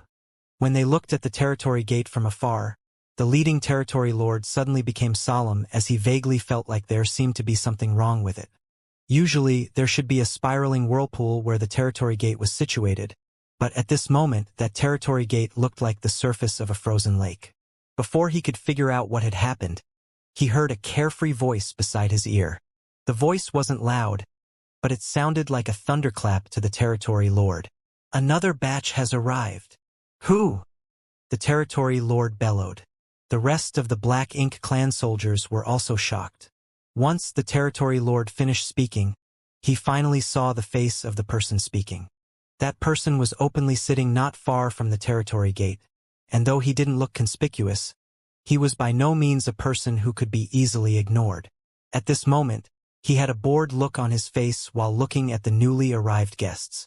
The territory lord couldn't figure out why he couldn't see this person earlier, but when he did finally see the person's face, he understood everything. The difference in strength between them was too large. If this person was deliberately hiding just now, how could the territory lord possibly notice him? Yang Kai, the killing star. Instantly, the territory lord felt his blood run cold, and his head felt like it was about to explode. "Run!" The territory lord only managed to scream one word before he felt pain all over his body, followed by his vitality draining away. Beside the territory gate, Yang Kai opened his hand and waved it in the direction of the defeated army. Space principles surged around him, and the local space instantly became a killing ground filled by void cracks. Tens of thousands of Black Ink clansmen didn't even get the chance to make a sound before they were wiped out. Only the territory lord was able to withstand a little while longer before he too followed the others. Meanwhile, the void cracks that had sliced through the remnant army didn't disappear immediately, but continued to expand. Then, like huge mouths, they completely devoured the broken limbs, and even the Black Ink strength left over by the fallen. When Yang Kai clenched his fist, the void cracks faded away and the space stilled, as if nothing had happened. Even Yang Kai's figure was gradually fading before completely disappearing. After he sealed the 3 territory gates, he decided to stand guard here because he had expected today's scene. Since all the pseudo-royal lords and a large group of territory lords and feudal lords from the front lines had retreated to the no-return pass, the rest of the Black Ink clan soldiers on the battlefields couldn't defeat the human race. However, there were huge amounts of Black Ink clansmen on every battlefield, and without him heading over to seal the territory gates, it would be difficult for the humans to wipe out all the remnants like the Red Flame Army had. The 3,000 Worlds was a vast place with numerous great territories, so once the Black Ink clan army fled, the humans would have a hard time exterminating all of them. So, Xianxia decided to stay here and wait for the Black Ink clan army to fall into his trap. During these past months, Xianxia had killed over a dozen groups of Black Ink clansmen that escaped all the way here. There weren't any specific number of Black Ink clansmen in each remnant army, as some had barely a few thousand, while some had over 1,000,000. Xianxia cleverly used his space secret techniques to kill the enemies without being noticed and without leaving any traces behind. Half a day later, a stream of light with an imposing aura suddenly swept in from afar. Came in very quickly but suddenly stopped and froze before the territory gate. The light then dispersed and revealed a heroic figure. The man first glanced at the blocked territory gate in confusion, showing a look of surprise, then turned to look at Xianxia's hiding place, and nodded lightly. "Junior brother Yang." Xianxia appeared, stood up and saluted. "Senior brother Wu." The person who came was Wu Qing. This surprised Xianxia, but after thinking about it, he realized that Wu Qing was obviously aware that the defeated Black Ink clan soldiers would try to escape to the No-Return Pass, so he came straight here for the same reason Xianxia was standing guard over this place. He too had the idea to intercept and kill those defeated remnants when they reached here. As their eyes met, and a rare smile appeared on Wu Qing's serious face. "It seems that junior brother has already dealt with things. I worried too much." He had not had much contact with Xianxia. Even when he and Xiao were holding down the Black Ink giant spirit god, Xianxia had only visited twice, so they were not too familiar with each other. But that did not hinder his admiration for Xianxia. During the years when he and Xiao were suppressing the Black Ink giant spirit god, he heard Xiao lament more than once that Xianxia could not break through to the Ninth Order. Xiao also clearly said that if Xianxia could be promoted to the Ninth Order, his future achievements would be greater than any Ninth Order in the history of the human race. Wu Qing was initially doubtful about this, but after receiving the battle report from E5 territory and the various subsequent reactions from the Black Ink clan, he finally understood why Xiao valued Xianxia so much. Such a junior was indeed not comparable to ordinary Ninth Order masters. Even if he himself broke through to the Ninth Order thousands of years earlier than Xianxia, Wu Qing thought that he would never be Xianxia's opponent. While he was deep in thought, Xianxia smiled and said, "I just returned from the No-Return Pass, so it was more a matter of convenience." "You went to the No-Return Pass?" Wu Qing was stunned. Although he received the battle report from E5 territory, it did not mention Xianxia's subsequent whereabouts. "I went to have a nice chat with Mo and Mou." Wu Qing remained silent, knowing that Xianxia visiting the No-Return Pass was about more than just chatting with the two royal lords. The current changes in the war in the 3,000 Worlds may not have only been affected by the decisive win in E5 territory, but also by Xianxia's follow-up actions. Something was done at the No-Return Pass that put even more pressure on the Black Ink clan side. Wu Qing didn't ask too much and simply nodded. "Good. The Black Ink clan army is fleeing everywhere from the battlefield. Junior brother is equipped with space secret techniques, which is more suitable for dealing with this situation. Why don't you let me take over here while you move about freely?" "I was thinking the same," Xianxia responded happily. He was originally planning to wait for some other human squad or group to arrive, so he could use them to contact the other Ninth Order masters, but now he didn't need to follow such a circuitous place. Wu Qing ran over by himself, which saved a lot of trouble. A veteran Ninth Order Open Heaven Realm master sitting here would be more than enough to deal with any routed Black Ink clan army. So Xianxia could leave this place to Wu Qing without worry. What Wu Qing said was right. Xianxia had space secret techniques, so he had a greater advantage when it came to hunting down the scattered Black Ink clan soldiers. If the two swapped places, their abilities could be better utilized. There was nothing more to explain, so after chatting with Wu Qing for a bit, Xianxia departed. All the front lines had achieved a great victory. Everyone was in high spirits when the news of the armies defeating the Black Ink clan traveled back to the human race's rear camps. Since the Black Ink clan invaded the 3,000 Worlds, the human race was forced to evacuate and many were forced to abandon their homelands for High Heaven territory. giving up the place of their birth and the foundation laid by their ancestors. To the humans, that was a painful and humiliating incident. But before they could recover from their pain and humiliation, they were met with a huge war to decide the survival of the human race. The humans were trapped in the dozen or so great territory battlefields and were constantly at war with the Black Ink clan for thousands of years. During all that time, all humans endured great regret and humiliation while accumulating their strength. A few hundred years ago, the universe furnace suddenly appeared, breaking the stalemate between the two races and causing an all-out war to erupt. Relying on the gains they achieved in the universe furnace, the humans were able to achieve a massive victory and subsequently reclaimed numerous lost lands. However, when the Black Ink clan army began retaliating in full, the war reached a stalemate again. No one knew how long the war would last or if they could live to see who achieved the final victory. No one had expected that victory would arrive so unexpectedly. One after another, the Supreme Headquarters made announcements filled with good news. When the ones trapped and unable to battle saw the number of enemies killed and the progress of reclaiming their lost land, they felt like they finally saw the light at the end of the tunnel. In just a few short months, the 12 human race armies had completely defeated the enemy, all but wiping out the Black Ink clan in the 3,000 worlds. The humans rejoiced. After another half a year, there were no longer large-scale battles and the 12 human race armies dispersed into divisions that scoured the great territories, hunting down and killing any remnants of the Black Ink clan. Now, the humans had finally fully reclaimed the 3,000 worlds, which had been in the Black Ink clan's hands for thousands of years. Throughout all of this, there was one name that all humans would remember in particular, one name that was key to the human race's reconquest of the 3,000 world. Xianxia, a great emperor of the Star Boundary, sect master of High Heaven Palace, and one of the new generation of Ninth Order Open Heaven Realm Masters. After using various channels to get the latest news, the humans finally understood why the war ended so quickly. It was because Xianxia was a huge threat to the pseudo-royal lords, and his amazing space secret techniques deterred the Black Ink clan, forcing them to recall all the pseudo-royal lords to the no-return pass. Without the pseudo-royal lords, the Black Ink clan armies were like tigers without teeth and could easily be defeated. Therefore, during this period, one name was spoken of everywhere humans lived.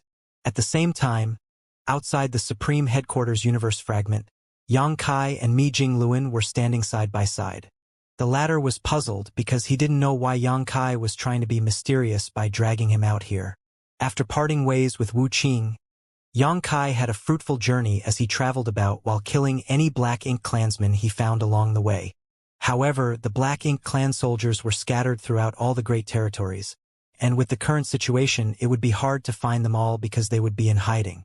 Since Xianxia couldn't do much about it alone, he decided to hand this matter over to the 12 armies. They had separated into individual divisions and were now sweeping through the great territories, wiping out any remnants of the Black Ink clan who were in hiding. Xianxia believed that the Black Ink clansmen left in the 3,000 worlds would be entirely annihilated in a matter of a few years. Only then would the 3,000 worlds be considered fully reclaimed. Of course, reclaiming the 3,000 worlds only had a symbolic significance to the humans because the current 3,000 worlds was a barren land with nothing but destroyed universe worlds and broken universe fragments floating about the void. Therefore, even if the humans had fully reclaimed the 3,000 worlds, those who left their homelands still couldn't return to them. It could be said that this was an extremely sad situation, but nothing could be done about it. As such, Xianxia didn't waste any more time searching for remnants of the Black Ink clan and instead returned to the Supreme Headquarters to find Mi Jingluan. He had gathered quite a lot of things and it was now time to share them. "Junior brother, what are we doing here?" Mi Jingluan couldn't help but ask. Xianxia said dismissively, "Calm down, senior brother. I have a surprise for you." While saying so, Xianxia reached into his robes and took out a sphere he had shrunk using his space-time river before throwing it out. Feeling confused, Mi Jingluan looked upwards and saw the small space-time river was filled with dense Tao strengths. Even as a Ninth Order master, he couldn't help but feel astonished. He sensed something special about the space-time river. Also, he knew that although they were both Ninth Order masters, Xianxia's attainment in the various grandaos was much higher and more numerous than his own achievements. The space-time river was spinning like a ball of loose thread, and it would expand a little with every turn.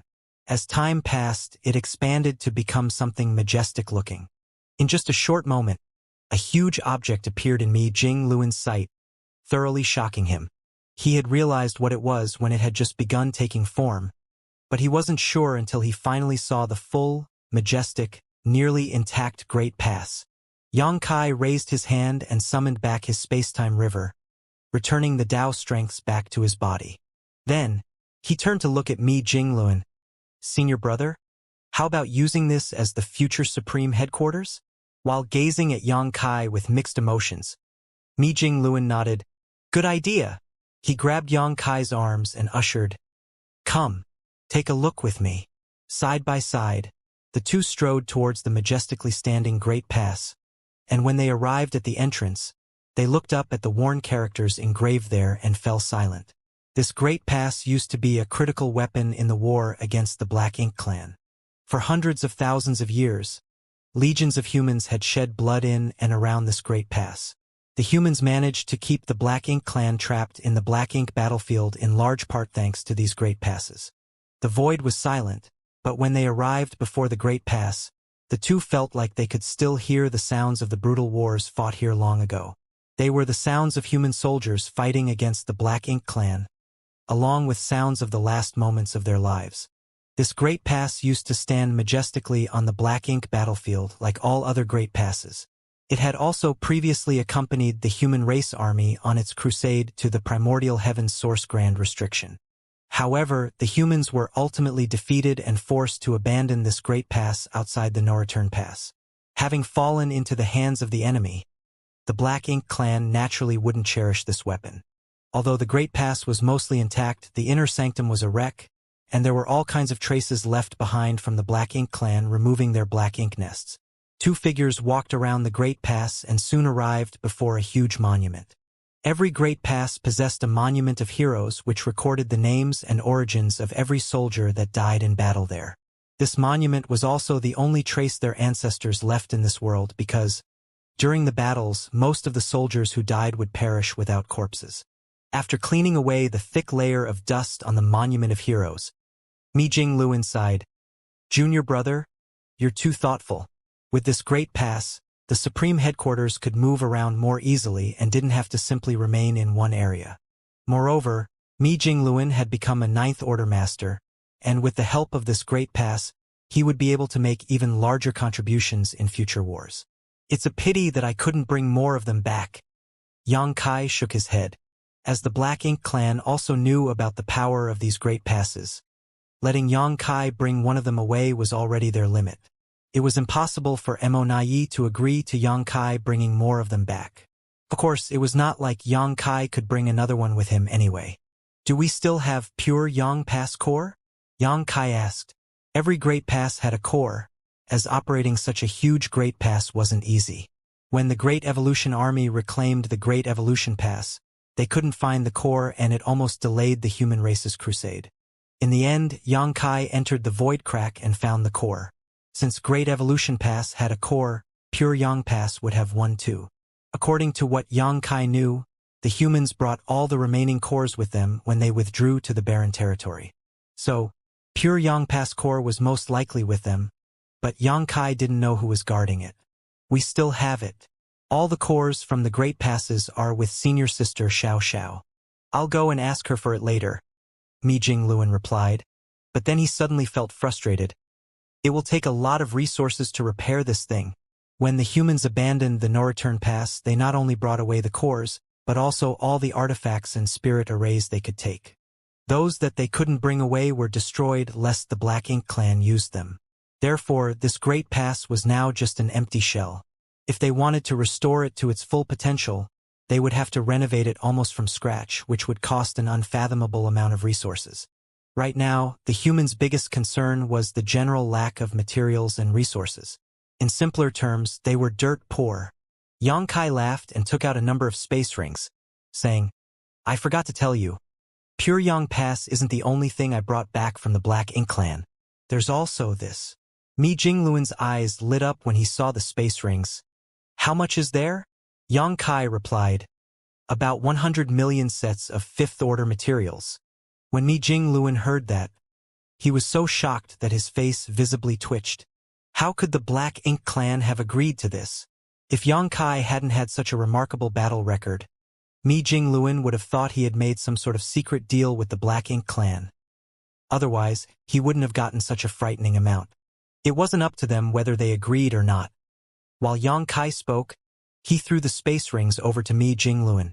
With so many resources on hand, the humans had one less thing to worry about. Moreover, the 12 armies should have looted quite a lot on their recent conquest.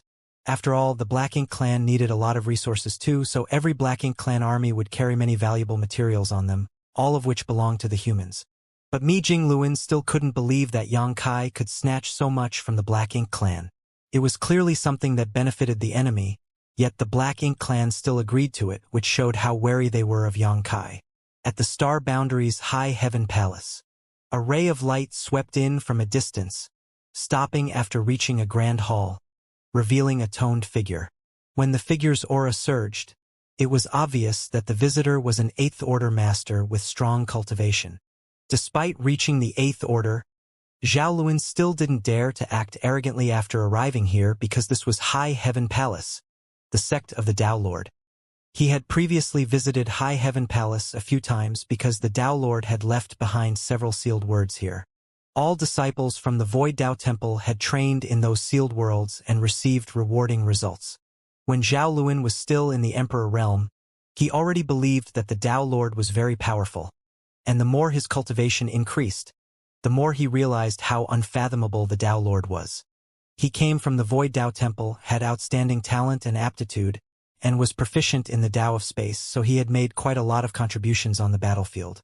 Also, he had previously led fellow soldiers into battle and even beheaded an enemy commander while facing millions of enemies. He was also considered a well-known figure in the profound Nether Army because, as an 8th Order Open Heaven Realm Master, he was a powerhouse no matter which army he was in. More importantly, he had directly ascended to the 7th Order back then and was expected to become a 9th Order Master in the future. A month ago, he received a transfer order from the Supreme Headquarters, directing him to return to the Star Boundary's High Heaven Palace immediately. Despite not knowing what happened, since this was a direct order from the Supreme Headquarters, he wouldn't dare to disobey. So, he dropped everything he was doing and immediately flew back. Even so, he had a vague guess. Since this was an order from the Supreme Headquarters that involved High Heaven Palace, it must be related to the Tao Lord.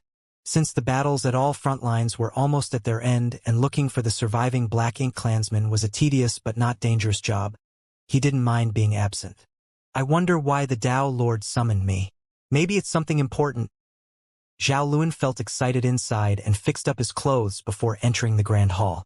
When he walked inside, though, he immediately felt several pairs of eyes looking at him. He was surprised, but then burst out laughing as he realized that he wasn't the only one who had received orders from the Supreme Headquarters.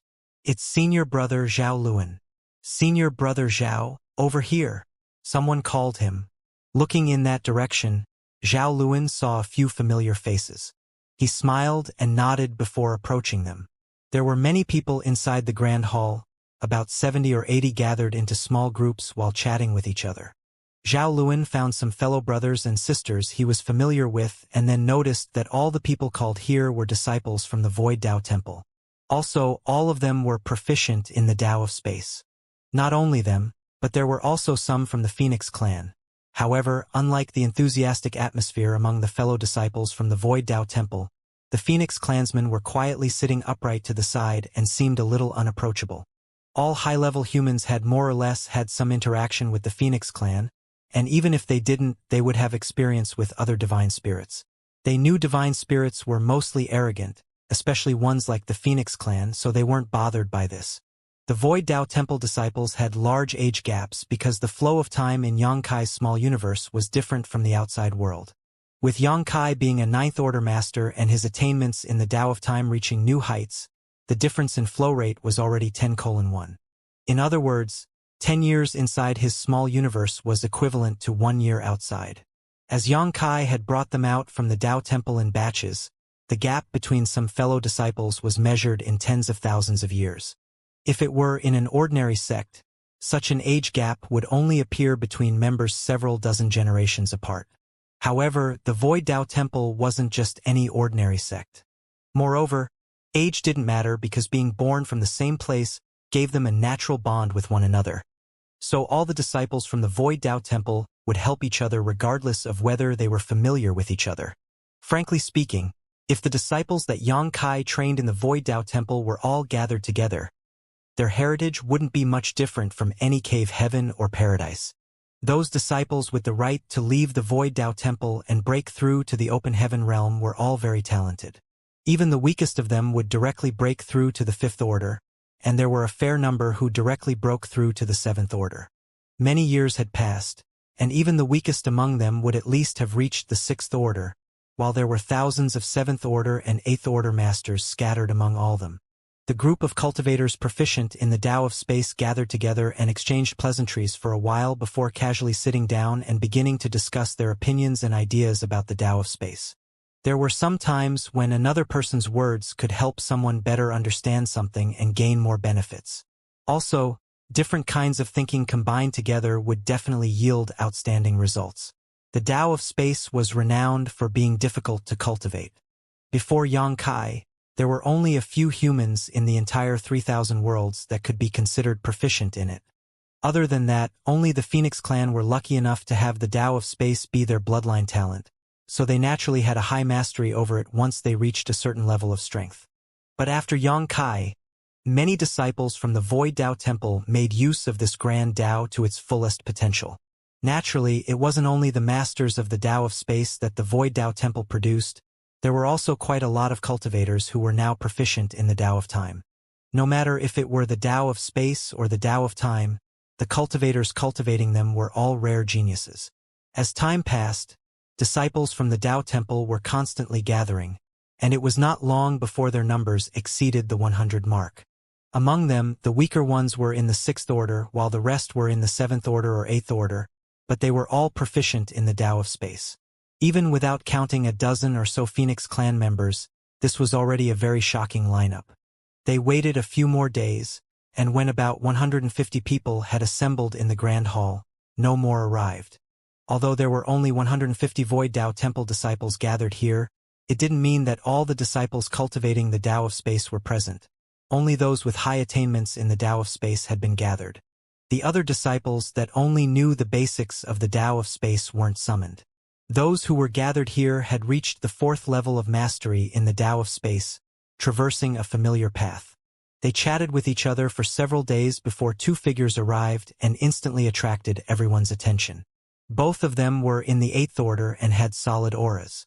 One of them was wearing full white and had a handsome face with a warm smile that even strangers would have a good impression of. The other was in black robes and had a steady, mature temperament. All the Tao Temple disciples became excited when they saw the man in black. Then, they began calling out eldest senior brother Miao and greeting him. The Void Tao Temple disciples also greeted the man in white clothing, calling him senior brother Li. The one being called eldest senior brother Miao was naturally Miao Fei Ping. Besides the Tao Lord's three legacy disciples, Miao Fei Ping was the first disciple Yang Kai brought out of the void world and the first disciple to break through to the open heaven realm. Also, he was the first temple master of the Void Tao Temple.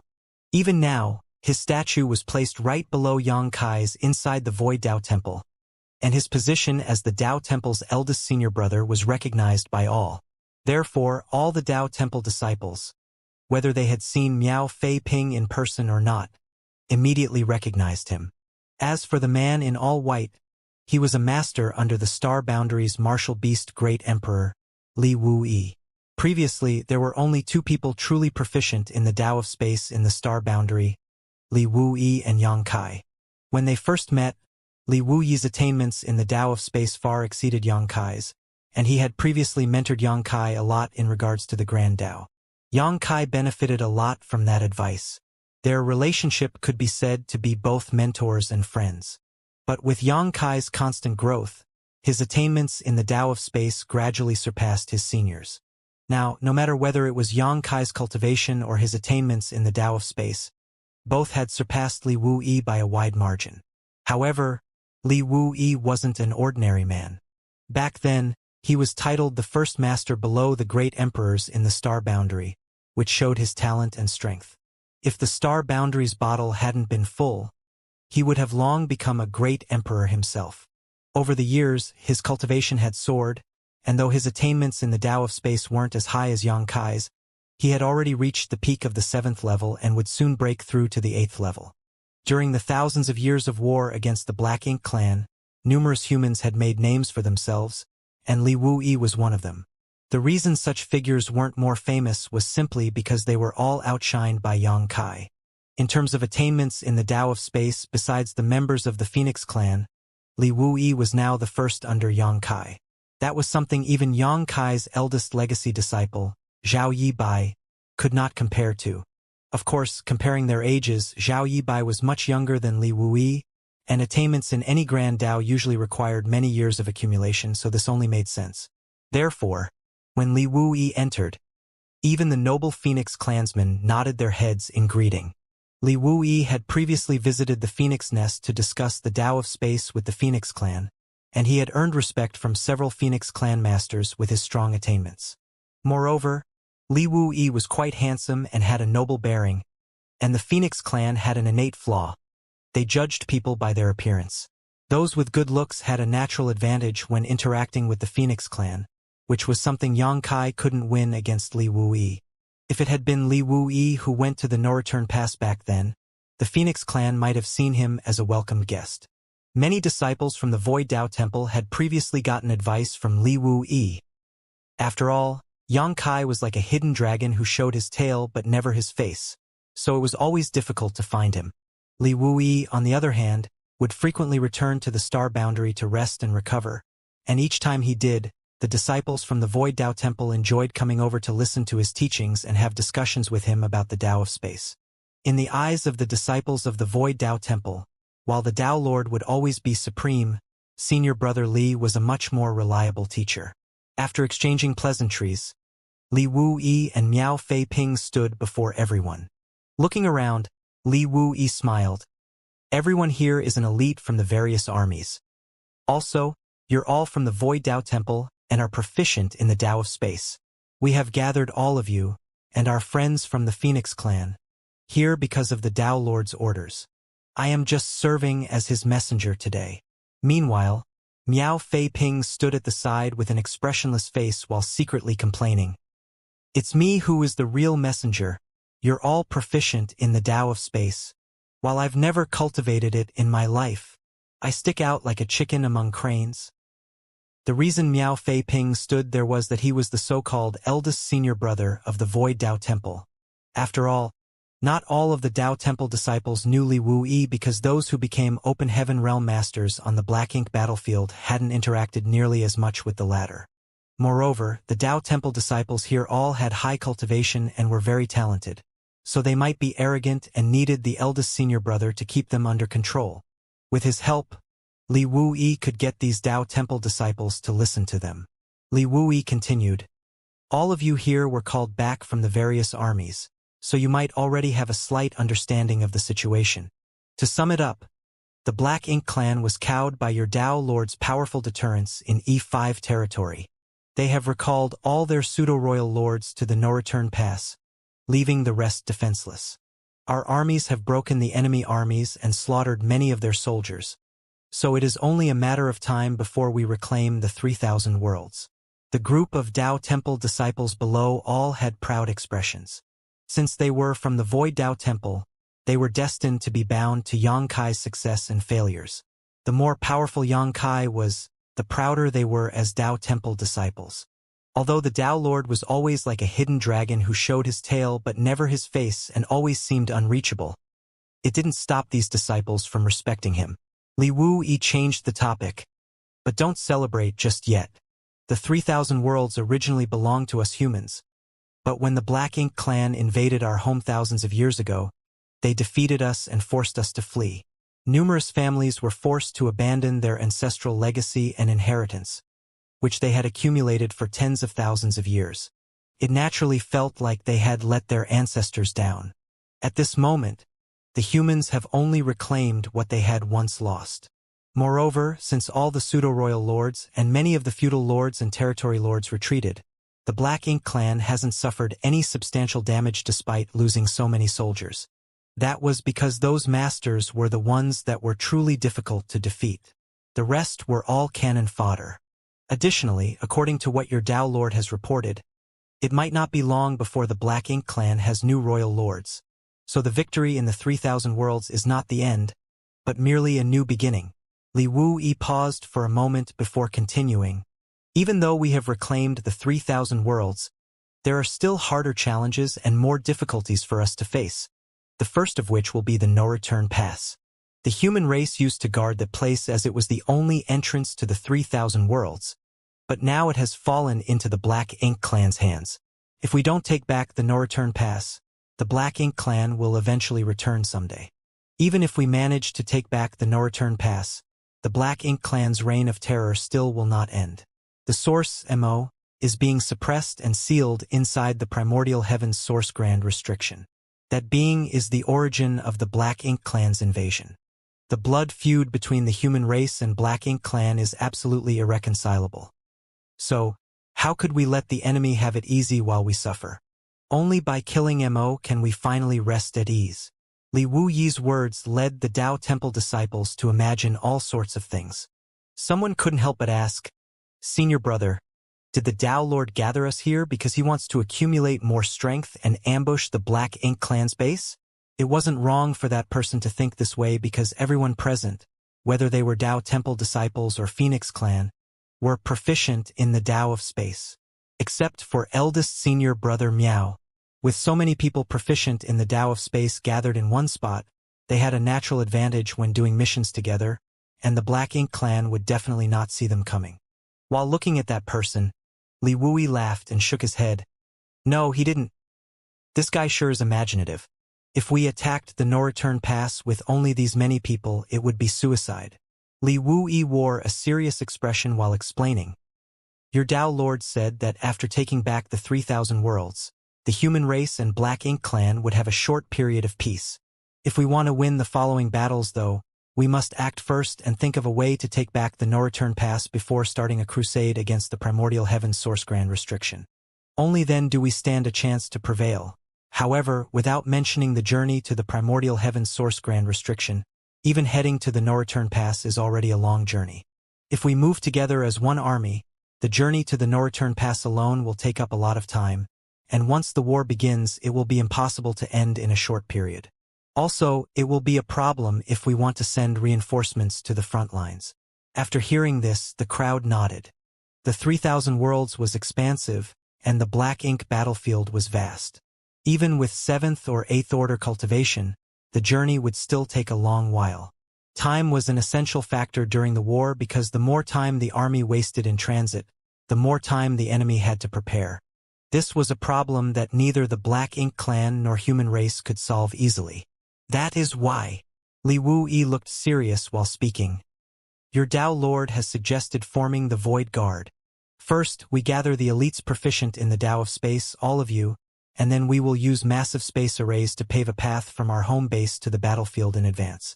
That way, the Grand Army can save a lot of time traveling to the battlefield, and logistics and reinforcements can be moved to the front lines at any time.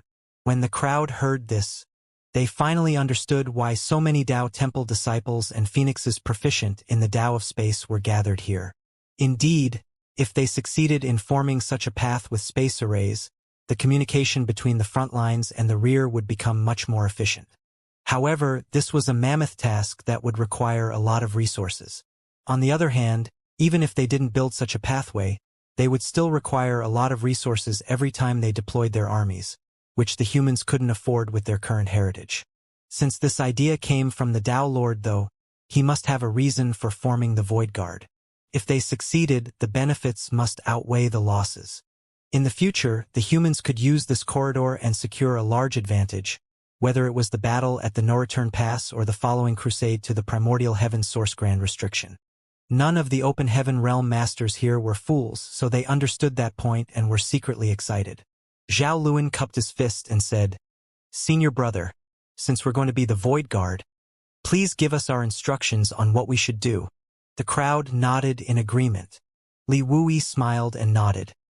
"The formation of the Void Guard has been submitted to and approved by the Supreme Headquarters, and your names have been recorded while you were en route. So, all of you are considered members of the Void Guard already." Then, he turned to look at the Phoenixes. "That includes our friends from the Phoenix clan as well." The Phoenixes, led by Huang Xinyang, all nodded.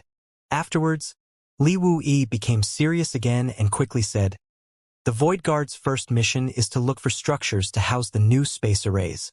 Fortunately, we already have such structures and won't need to build them from scratch. All you need to do is look for them." "Senior brother, you mean?" Zhao Luan had a vague guess, but he wasn't sure. Li Wuyi explained, "The universe temples. Nearly every great territory has their own universe temple. When the Black Ink clan occupied the 3,000 worlds, a few of those universe temples were naturally destroyed, but most of them are still intact. So, your mission is to visit each great territory and move those scattered universe temples to the star boundary. We will repair those universal temples to use as the basis for the new space arrays." Once he finished, everyone understood. A universe temple was indeed a good choice as a base. It was initially something left over from the early ancient era and could allow one to cross a great territory rapidly. Cultivators had previously used the universe temples to move to the center of great territories from their outer edge, having travel time at least. But since the Black Ink clan invaded the 3,000 worlds, some of the universe temples were destroyed, and those that weren't would have had their arrays destroyed, rendering them unusable. Letting the Void Guard search for those universe temples was the best choice because they were proficient in the Tao of space, so they could move more quickly and thus save a great amount of time. At that moment, Miao Fei Peng, who had been standing to the side without saying anything, came forward and took out a list of names before calling out the names. Hua Tong, an 8th Order master seated below, responded by coming forward and cupping his fists. "Here." Miao Fei Ping took out a universe chart from his small universe and threw it at Hua Tong. "Follow the trail marked on the universe chart to the Great Territory and search for the universe temple there. Be quick." After receiving the universe chart, Hua Tong briefly checked and said, "Yes." Then he swept away and soon disappeared into the distance. Miao Fei Peng continued, "Zhao Luan." "Here." Zhao Luan responded and came forward. One after another, names were called out. The 7th Order and 8th Order masters moved alone while the 6th Order masters acted in groups. Following the distribution of the universe charts prepared in advance, the disciples in the Grand Hall gradually left. In the end, the dozens of phoenixes also received their tasks and departed. Soon, only Li Wuyi and Miao Fei Ping were left in the Grand Hall. Once the last phoenixes left, Li Wuyi said, "Junior brother Miao, I'll leave the rest to you. I'm leaving as well." He needed to search the great territories too, quite a few of them. Miao Fei Peng nodded, saying, "Senior brother may rest assured." What followed was easy because he only needed to wait for his junior brothers and the Phoenix clansmen to retrieve the universe temples. As for being a Void Guard, he was only included because he was the Tao Temple's eldest senior brother. "By the way, do you know where the Tao Lord is currently?" Miao Fei Peng couldn't help but ask. He thought Yang Kai would be at High Heaven Palace, but after asking head manager Hua, he discovered that Yang Kai never returned. Li Wuyi frowned slightly before whispering, "I heard he and the other 9th Order masters have gone to the barren territory, but I don't know if that's true." The whereabouts of the 9th Order masters were still confidential, and Li Wuyi only casually asked Mi Jing Luan about it when he received orders from the Supreme Headquarters to form the Void Guard. After hearing that, Miao Fei Ping was shocked. The barren territory? But that's... Since it was a group of 9th Order masters going there, their intentions were easy to guess. At that moment, Miao Fei Peng couldn't help recalling many things and revealed a worried expression. Chuckling, Li Wuyi patted Miao Fei Ping's shoulders. "You don't have to worry about what the 9th Order masters are doing. We just have to accomplish our own tasks. I'll be off now." While saying so, he manipulated space principles and took one step forward. Then his figure faded. On the other hand, Miso Fei Ping stood in place and thought about something for a while before sighing. As Li Wuyi said, taking back the 3,000 worlds didn't mean the war had ended.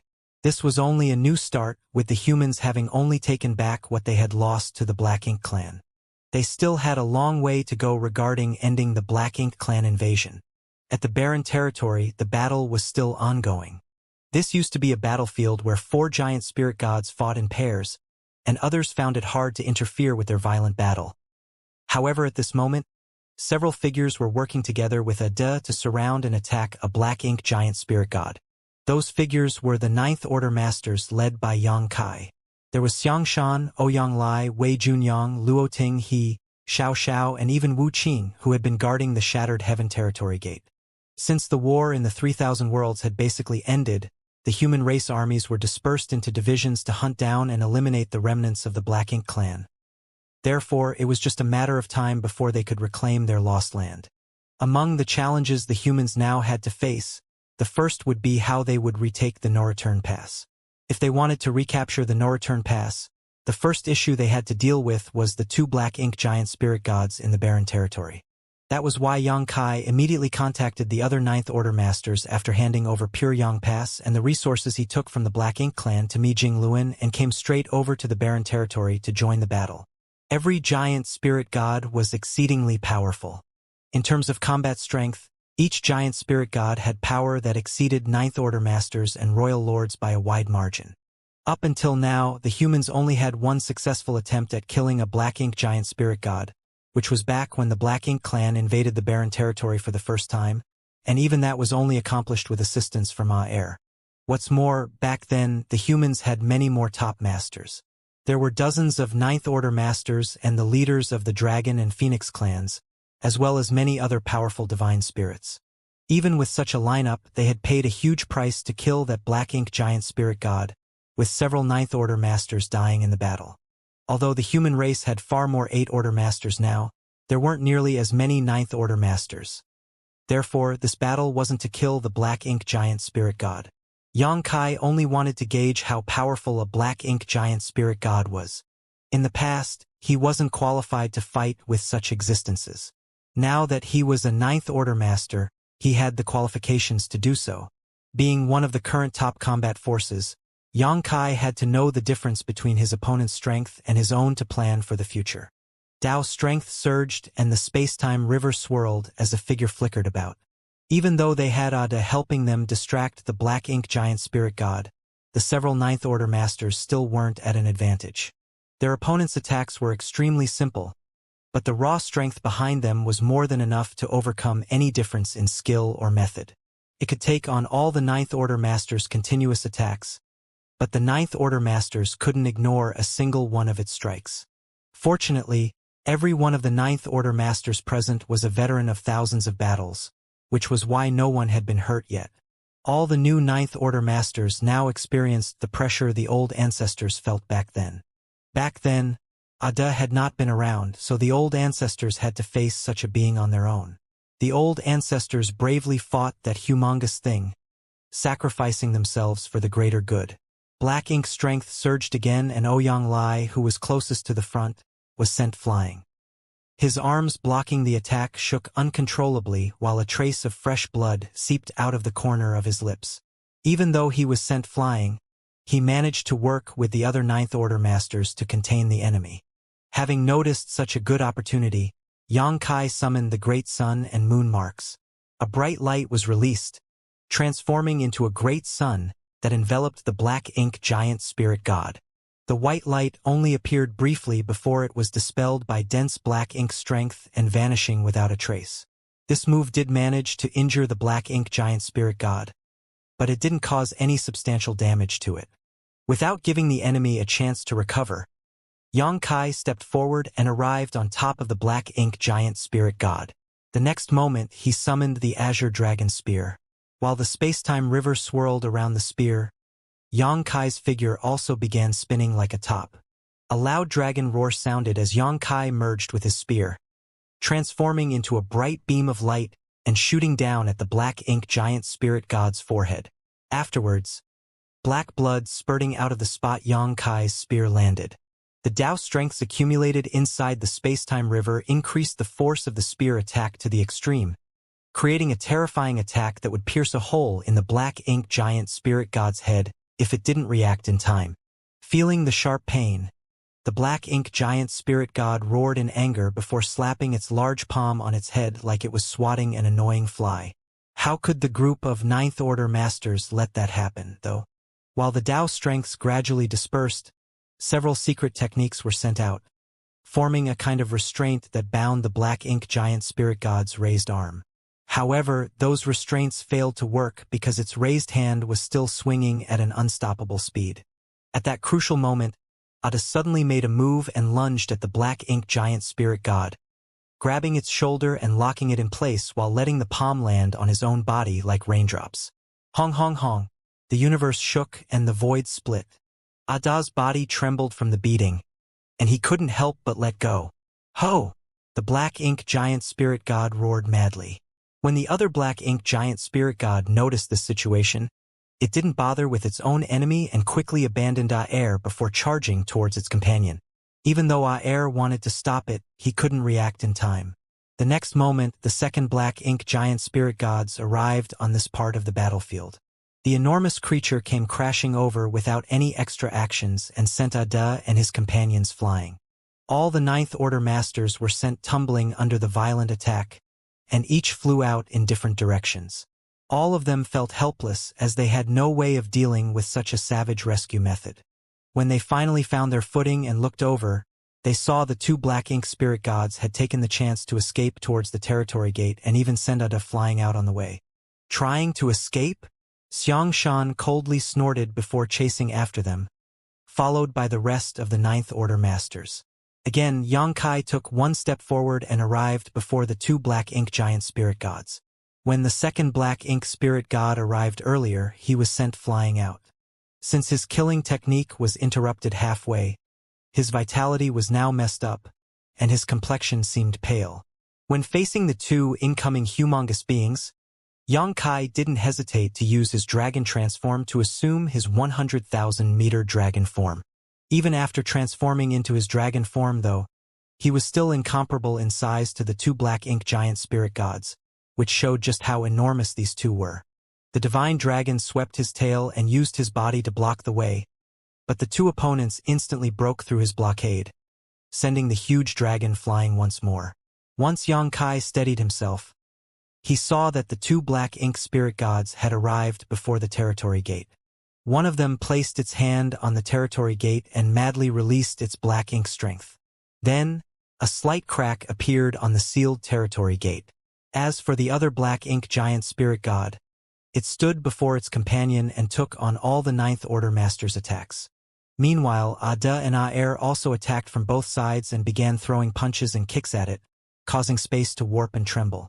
If ordinary masters encountered such a violent storm of attacks, they would have been rendered a blood mist, but the black ink giant spirit gods weren't ordinary by any definition. Even though it was in a disadvantageous state, it wasn't life-threatening. By the time Yangkai arrived, the sealed territory gate already had a hole in it, and through it was a vague image of the no-return pass on the other side. Right then, the two black ink giant spirit gods' bodies quickly shrank. They ignored the attacks from all directions and entered the territory gate one after another. On the other side, the no-return pass clearly felt the movement, and Mo Nai and Muyu hurriedly led the many black ink clan masters over to help. Ada and Aer's bodies were also beginning to shrink, as they clearly wanted to chase after the two black ink giant spirit gods. Though giant spirit gods were mighty, they didn't have high sentience, so they couldn't stand the idea of letting their enemies run away, especially Aer, who had been fighting his opponent for thousands of years. Flustered, Yangkai dashed over and stopped them. After some time persuading them, he managed to calm Ada and Aer down. He then turned around and looked through the swirling territory gate to stare at the many black ink clansmen. Mo Nai opened his mouth and briefly said something, and though Yangkai couldn't hear what he was saying, he knew without having to think about it that it was some sort of provocation. Ignoring him, Yangkai glanced at them momentarily before using space principles to reseal the territory gate. Sealing the territory gate wasn't much use, but it was better than not sealing it. The battle ended just like that. The ones participating in this fight were the strongest masters from both sides, and the humans had even sent out all the Ninth Order masters they could. Although they managed to force the two black ink giant spirit gods back to the no-return pass, they didn't achieve any substantial victory.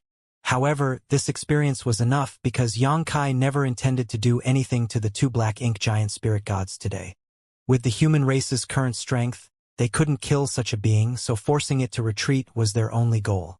Now that all of the Black Ink clan's forces had gathered inside the no-return pass, the humans would only have to deal with one target in the future, which made their goal even clearer.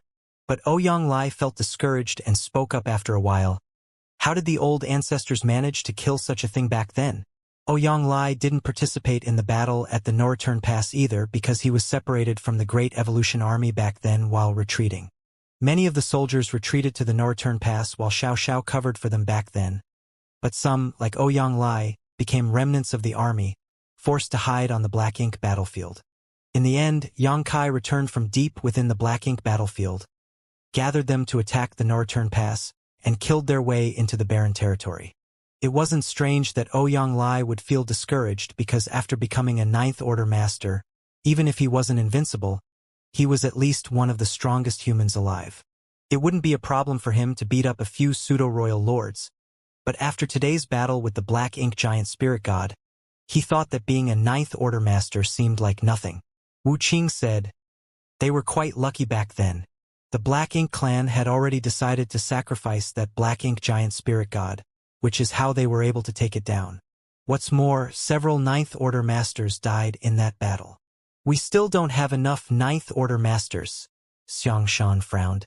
At this point, the humans only had 8 Ninth Order masters that could be deployed, including Mi Jingluan.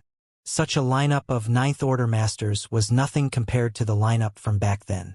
But it was already difficult for humans to become Ninth Order masters, and it had taken over 100,000 years of accumulation to achieve the glorious lineup of over 100 Ninth Order old ancestors on the Black Ink battlefield. No one knew how long it would take for them to return to such glory. The human race's heritage had grown to become more powerful than before. Many talented humans were born from the 2 open heaven realm cradles, the star boundary and the myriad monsters world. Xianxia's small universe also helped. According to estimations, over 1,000 talented humans advanced directly to the 7th Order open heaven realm in the past few thousand years. On average, 1 or 2 such talents would appear every 10 years, and every one of them had a chance to become Ninth Order masters. Before the appearance of the open heaven realm cradles, the humans would never have imagined having so many talented youths who could become Ninth Order masters. Any one of the cave heavens or paradises would cherish such talents and use all their available resources to nurture them. Now, 80% of those who directly advanced to the 7th Order open heaven realm had become 8th Order masters, with the earliest batch of those talents having already reached the peak of the 8th Order. Could be said that these rising stars represented the human race's future. Once one of them became a Ninth Order master, the humans would constantly have new Ninth Order masters appearing, with the promise of more in the near future. If that happened, it would only be a matter of time before the humans surpassed their past glory, let alone restored it. While the few current Ninth Order masters were reminiscing about the past, Xianxia was coaxing Ada and Aer. As they were previously about to chase after their enemy, they had shrunk their humongous bodies. Even though they still seemed as big as mountains, they were much smaller than they used to be. Xianxia had a kind expression as he looked at the 2 innocent giant spirit gods, asking, "Do you understand? Don't go anywhere and stay here. If the other side tries to open the gate, just beat them up and make them go back to where they came from." Ada and Aer looked at him dazedly and said nothing, causing the atmosphere to feel awkward. Just as Xianxia was about to repeat his words, Ada suddenly nodded and said, "Okay." Xianxia felt relieved. Aer added, "So annoying. Why do you keep repeating? I'm afraid you won't understand if I don't." Xianxia rolled his eyes. At that moment, Ada sat down and rubbed his belly. "I'm hungry." Aer nodded, "Hungry?" Hearing that, Xianxia felt his headache grow worse and gave Ada a sideways glance, not understanding what he was doing. It was fine if Aer said he was hungry because he had been in the barren territory fighting the black ink giant spirit god for thousands of years non-stop. After so many years of battle, he must have consumed a lot of energy, so it was reasonable for him to feel hungry. But why the heck was Ada hungry? Ada had been asleep until Xiao woke him up a few years ago. He was the absolute epitome of laziness. Sleeping until he was hungry and then finding something to eat, then sleeping again. While rubbing his forehead, Xianxia told them, "Wait a moment while I find something for you to eat." The giant spirit god clan fed on dead universe worlds. But there weren't any suitable dead universe worlds in the 3,000 worlds left. Many of the great territories here were already barren, and any universe worlds still present would have been corrupted with black ink strength. To the giant spirit gods, this was akin to spilling shit onto their food. How could they stand to eat something like that? The only place where there might be dead universe worlds was the new great territory, which was now known as Myriad Monsters territory. There were quite a number of universe worlds there, and many of them hadn't developed any vitality and had incomplete world principles. Perhaps those universe worlds could help fill Ada and Aer's stomachs. After thinking about it, Xianxia said, "Let me tell you this. The Black Ink clan made a mess of the 3,000 worlds and destroyed all the universe worlds. So it will be hard for you to find food in the future." Ada and Aer immediately became furious. Xianxia continued, "So, if you don't want to feel hungry, you have to deal with the Black Ink clan first.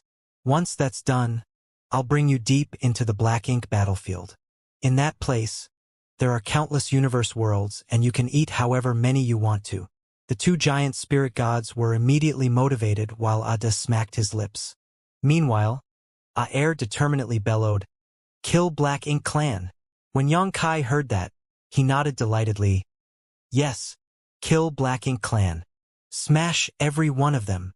After exhorting them to guard this place and not let any Black Ink clansmen come through the territory gate, Xianxia finally finished his conversation with them, feeling only somewhat confident he got his point across.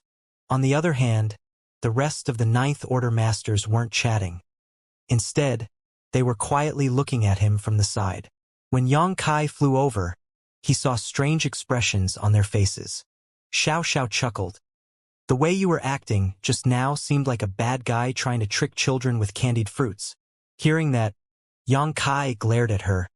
"Do you think everyone is the same as you?" Even now, he could still remember when he was at Inyang Pass and bumped into the heavily injured Xiao. Back then, she looked just like a child, and her favorite foods were candied fruits and steamed stuffed buns. Immediately after that, Xiao coldly snorted, "Are you looking for a beating?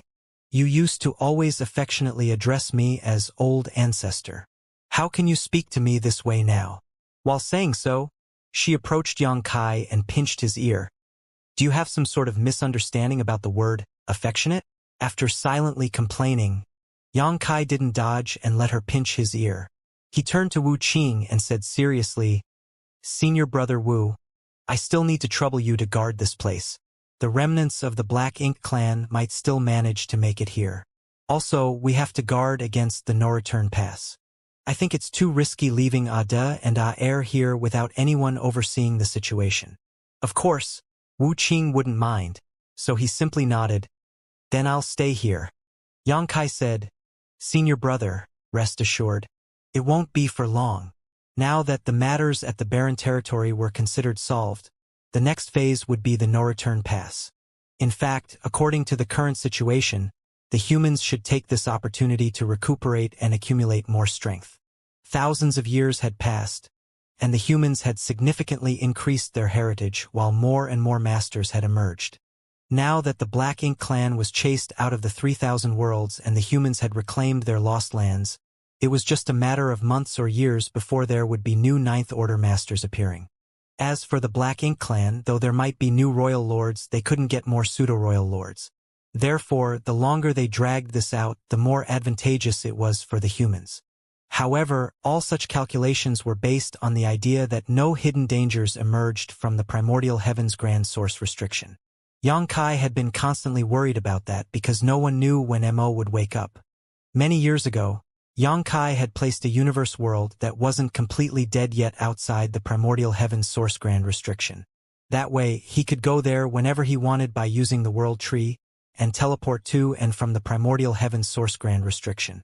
But now that the world tree had fallen into a coma, Xianxia couldn't ask it for help, which meant he couldn't head to the primordial heaven's source grand restriction to check on the situation there so easily.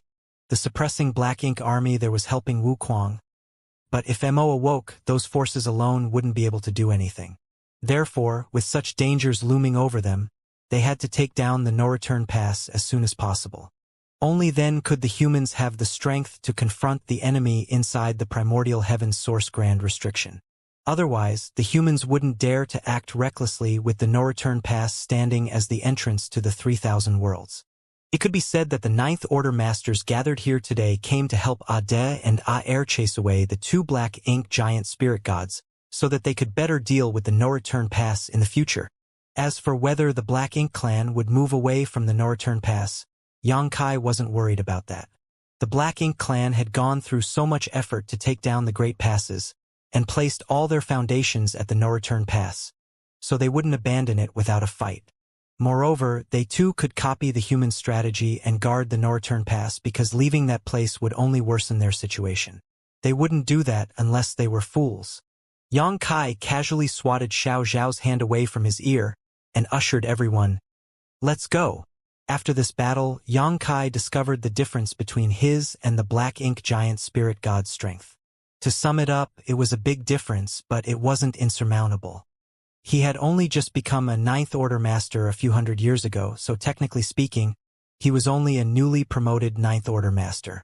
He still had a huge room for improvement, but the Black Ink giant spirit gods couldn't increase their strength.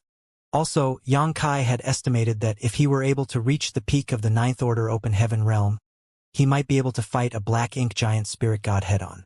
Ordinary Ninth Order Open Heaven realm masters couldn't reach such heights no matter how much they cultivated. However, Xianxia had always been able to fight above his realm, so his ability was originally stronger than the cultivators in the same realm as him. The Ninth Order Open Heaven realm's heritage needed an extremely long time to build up.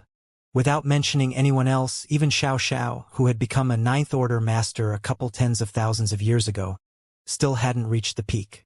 That was why the pure young old ancestors and other veteran Ninth Order old ancestors made Xiao Xiao and Wu Qing stay behind when they sacrificed themselves. In the eyes of those old seniors who had lived for who knows how many years, Xiao Xiao was the new generation's Ninth Order Master. Wu Qing was even more so because, like Xianxia now, he had broken through to the Ninth Order only hundreds of years prior back then. A Ninth Order Master's heritage was difficult to accumulate, but Xianxia had innate advantages. Firstly, the flow of time in his small universe was 10 times faster than the outside world. His small universe was housing a lot of living beings and small stone race members, which would constantly increase his heritage. Even if he didn't cultivate, his strength would still be continually increasing. The uniqueness of his small universe contributed a lot to why Xianxia could break through to the 7th Order, 8th Order, and even the 9th Order Open Heaven realm so quickly. In addition, Xianxia had a World Tree clone. The World Tree clone could not only isolate and protect his small universe, but it could also purify his world force, increasing his strength. That was also why Xianxia's strength was so much greater than average, since his heritage was constantly being refined and solidified. The world force inside his small universe was purer than ordinary Ninth Order Masters, which was why Xianxia's attacks were more powerful. But that wasn't enough, because if Xianxia wanted to quickly reach the peak of the Ninth Order, he still needed to refine a massive amount of resources. On the way back, Xianxia didn't waste any time and stuffed handful after handful of Open Heaven pills into his mouth like he was eating ordinary beans.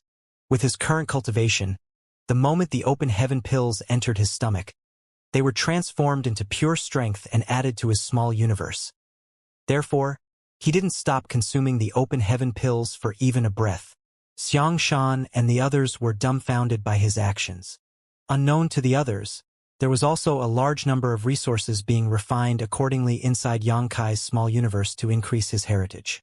In High Heaven territory, the Star Boundary, a huge river rapidly flowed in a canyon not far away from the High Heaven Palace. The river was linked at both ends, forming a circle. 10,000 grand daos merged inside that large river, creating endless wonders. Although there wasn't a large commotion, it still attracted many people. The first to arrive was Iron Blood Great Emperor Zhan Wuhen, followed by Martial Beast Great Emperor Mo Huang. Later, Serene Soul Great Emperor Yao Jun, Bustling World Great Emperor Duan Hongchun, and Flower Shadow Great Emperor Hua Linglong appeared. Now that there weren't many battles on the front lines, and the Black Ink clan army had been routed, leaving only a few scattered soldiers in hiding, the Star Boundary's great emperors had returned to the Star Boundary to recuperate. All these great emperors were masters recognized by the Star Boundary's will, and so they naturally returned here and could sense any changes that took place in the universe world. Since they had sensed movement here, they all came to investigate. They had just arrived when two other figures came together and greeted the several great emperors. The two who came last were the new great emperors that appeared in recent years. With the Star Boundary's current world bottle, it could now support 14 great emperors, which was 4 more than before, when its limit was only 10. This was undoubted because of the World Tree clone's continuous nourishment. The increase in great emperor positions and the death of 2 great emperors, Heaven's Revelation and Ice Feather, had given some rising stars a chance to shine. Among all 14 great emperors, some were still in the middle of battle while some were in retreat, but they gathered here immediately after sensing the disturbance. These 2 new great emperors were given the titles Scarlet Clouds and Wind and Thunder. Both were disciples from the cave heavens and paradises, but beyond that identity, they were born and raised in the Star Boundary. The 2 hadn't been cultivating for a long time, so they were only 7th Order masters. However, Zhan Wuhen and the others didn't look down on them because they directly broke through to the 7th Order Open Heaven realm and could break through to the 9th Order in the future. Moreover, being Star Boundary Great Emperors meant they would grow far faster than others. Though they had only been 7th Order Masters for a few hundred years, both were already almost at the peak of their current order, so it wouldn't be long before they broke through to the 8th Order. Now that all the Star Boundary Great Emperors had gathered here, the 2 youngest ones stared at the river in shock, with Scarlet Clouds asking, "What is Sir Yang up to?" Wind and Thunder Great Emperor had the same question. They both knew of Yang Kai, but had never met him in person because he was a true hidden dragon who never showed his face. At this moment, the great emperors looked over and saw the river was filled with Tao strengths. Every wave contained many mysteries of the Grand Taos, making everyone feel astonished and curious. Duan Hongchun replied seriously, "I don't know." Hearing that, Secret Clouds was shocked. Even the experienced sirs don't know what is happening, so it must be something big. Yao Jun grimly added, "Although we don't know what he's doing, it's clearly something momentous." Zhan Wuhen glanced at Yao Hun with an expression that said he was speaking nonsense. "Let's just continue watching." Mo Huang crossed his arms while standing there, waiting quietly. The crowd immediately fell silent. Meanwhile, the commotion in the river grew larger, and the Tao strengths became noticeably denser.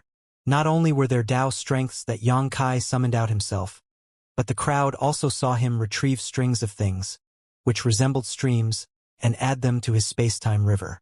At first, the crowd didn't pay much attention to these small additions, but when they got a clear glimpse of the streams, they were even more shocked because those stream-like things were also the embodiment of a myriad of grand Taos. More importantly, the Tao strengths contained within were extremely pure. During that instance, the crowd couldn't help but feel curious. How could someone have control over so many different grand Taos and cultivate every single one to such a high level of mastery? 1 hour later, following the addition of many streams, the space-time river began to tremble.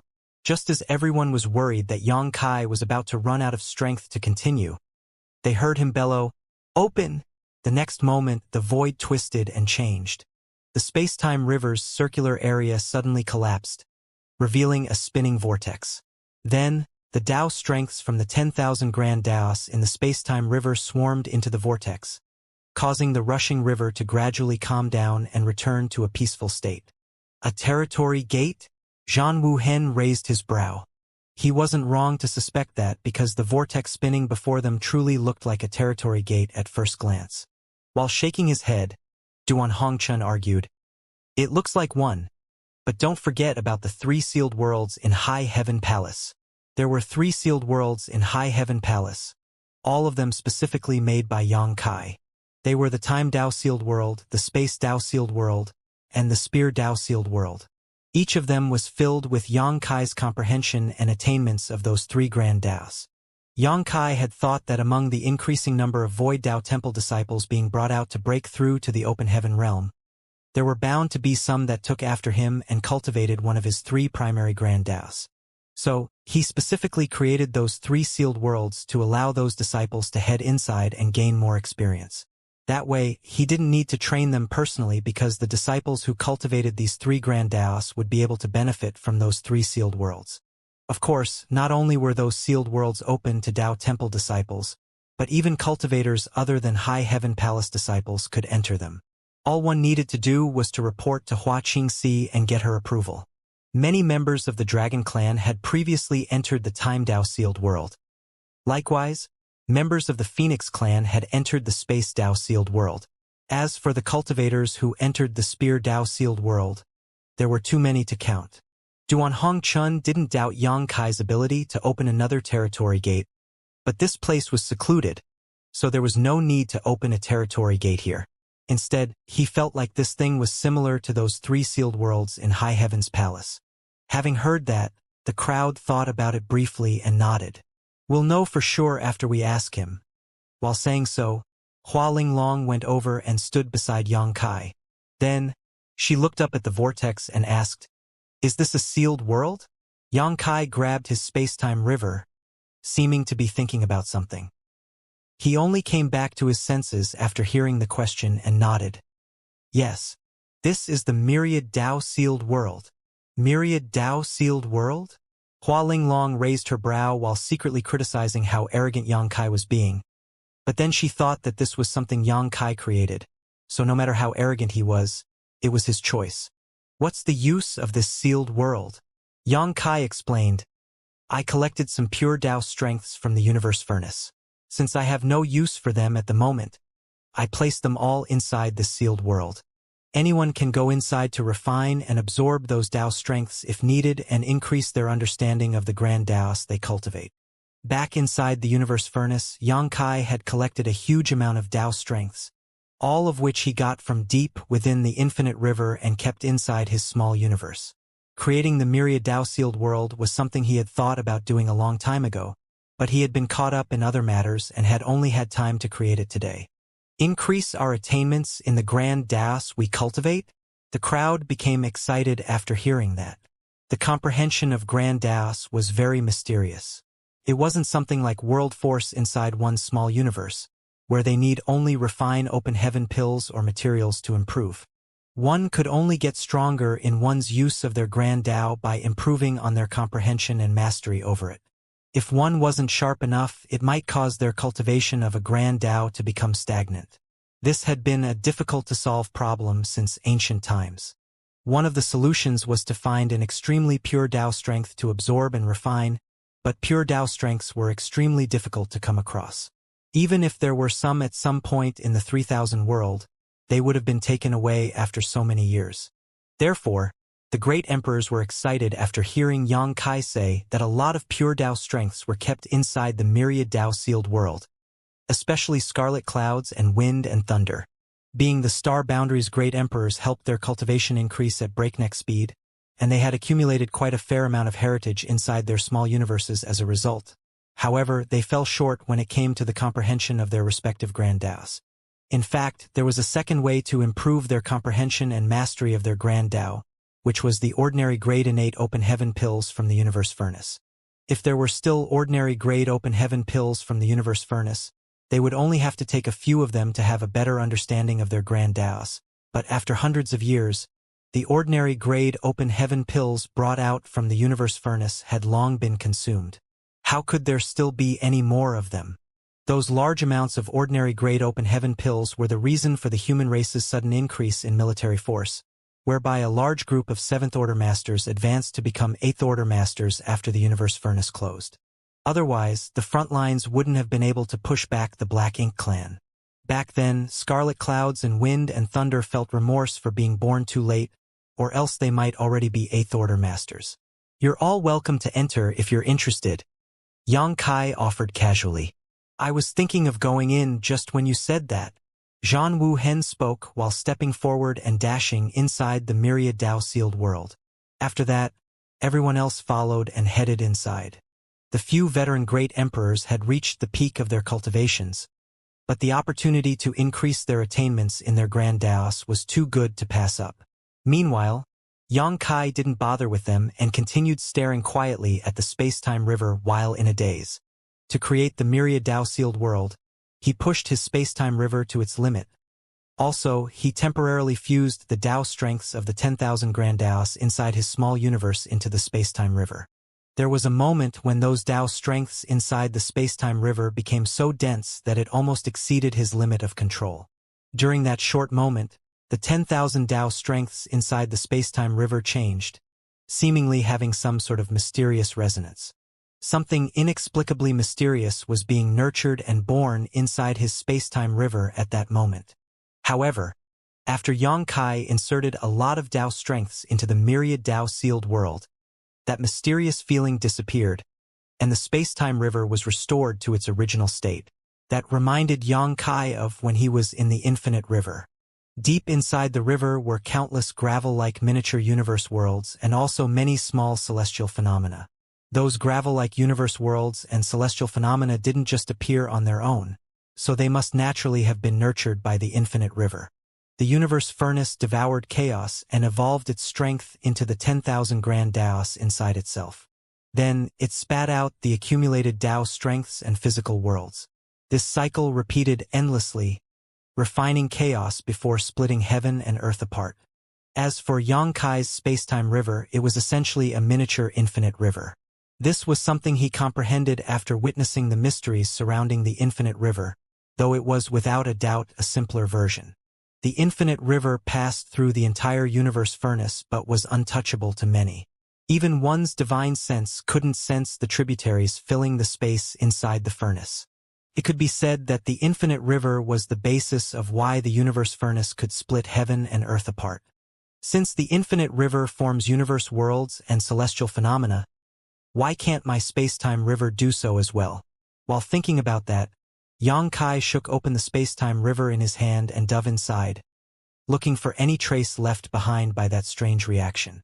With space-time Dao as his foundation, Yang Kai gathered the Dao strengths from the 10,000 grand Daos and condensed them into the space-time river. He had previously dived inside many times, but it was usually to deal with the strong enemies he swept up into the river. That was because he had the absolute advantage inside the river and could make the most of his strengths there. Moreover, every undercurrent inside the river, as well as every wave, was made by the surging of his Dao strengths. However, the situation was different this time. Perhaps it was because Yang Kai had just created the myriad Dao-sealed world, but he discovered that his space-time river had changed profoundly. In summary, Yang Kai suddenly had a strange and mysterious feeling when he dove into the river this time. He felt like time and space were distorted. When he looked up, he saw an astonishing view flash across his eyes. He saw the magnificent no-return pass, a bloody battle between the Black Ink clan and human race, and dead bodies from both sides densely littered around the battlefield. Watching this scene, Yang Kai couldn't help but frown as he didn't understand why he was seeing this. He didn't participate in the battle at the no-return pass back then, so theoretically, he wouldn't have this scene in his memory. Moreover, how could a memory appear inside the space-time river? However, he soon realized something was not right. That was because he saw his figure appear in many of the scenes flashing by his eyes, and he was fighting someone he knew. It was Mo and it was Mo after he became a royal lord. Every scene that flashed past was like a master had splashed the canvas with ink and drew every detail of the tragic battle with subtle brushwork and great skill. Inside the silent scenes, Mo's dead body suddenly appeared, followed by Mou's. After that was the scene of the humans occupying the no-return pass once again. Cheering happily, Yang Kai suddenly realized this wasn't a scene from his memory, but a battle that would happen in the future. This is the future. I am looking into the future. Yang Kai had already experienced this before when he came out from the Great Sea Celestial Phenomenon. At that time, his attainment in the Tao of Space and the Tao of Time soared, so he had a glimpse of the future when using the Sun and Moon Divine Will to kill the sheep-headed Royal Lord. Future events proved what he saw was real. He had killed the sheep-headed royal lord that had been chasing him and held his head while standing proudly inside the void. That moment was the scene he saw.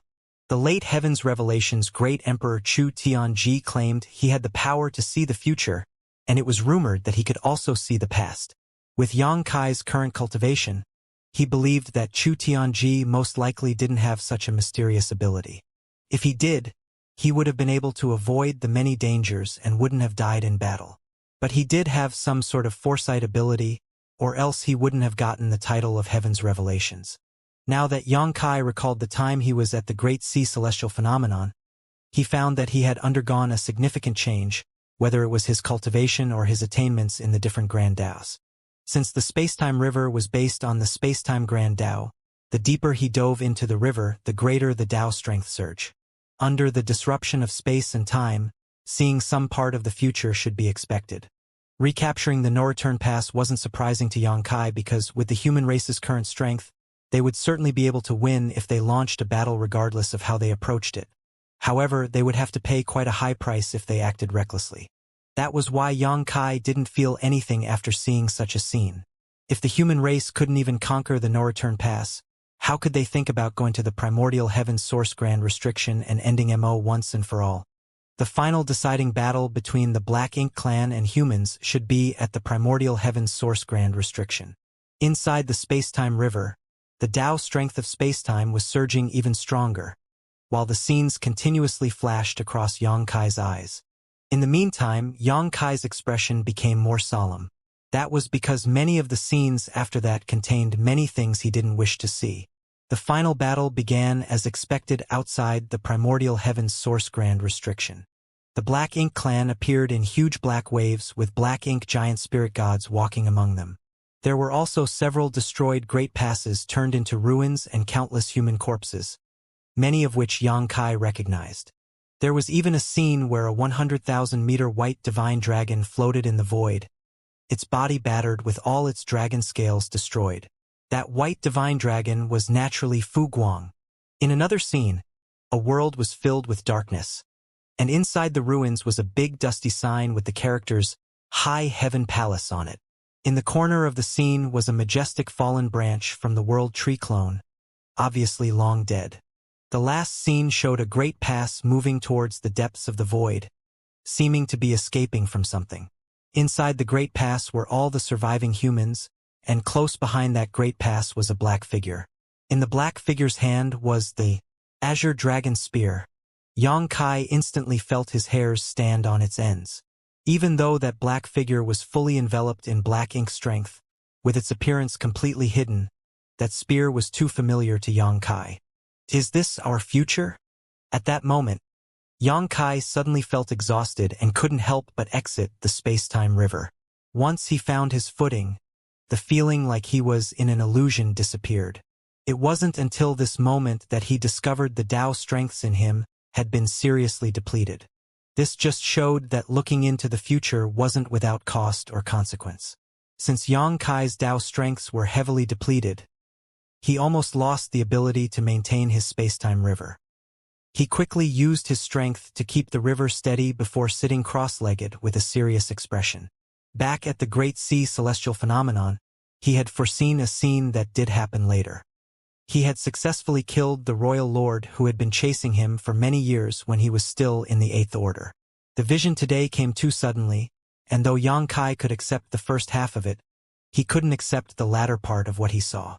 He knew that there would be a bitter battle outside the primordial heaven's source grand restriction, and the human race and Black Ink clan would decide their life or death there.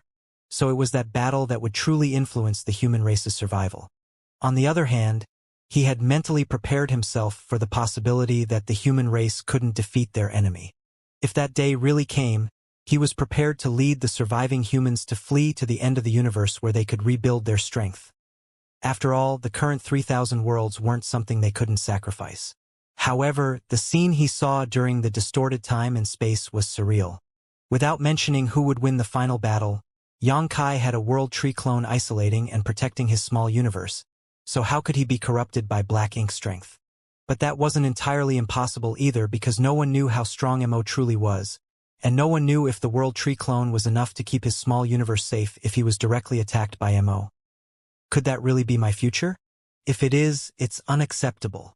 Xianxia felt solemn but not enough to feel devastated. In the end, this was just something he foresaw, and no one was sure if it would happen. If this were something that would happen in the future, he would personally break this prophecy. After composing himself, Xianxia clicked his tongue. His goal when diving into the space-time river was to trace that strange phenomenon, not see the future, but this was uncontrollable. He couldn't have known that the Tao strengths would surge after he dove into the space-time river, causing those scenes to appear. Sitting upright in his spot, Xianxia calmed down for a while before diving into the space-time river again. This time, there weren't any future scenes flashing before his eyes. He steadied himself and looked for any changes in the space-time river. Soon, his figure swayed as he arrived at a corner of the river. He had sensed that the 10,000 grand Daos had gathered here and were transforming into endless wonders.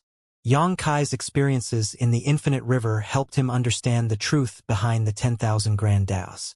Chaos evolved into the 10,000 grand Daos, while the 10,000 grand Daos would return back to chaos in the end. That was a mysterious cycle, and every time that cycle turned, miracles would happen.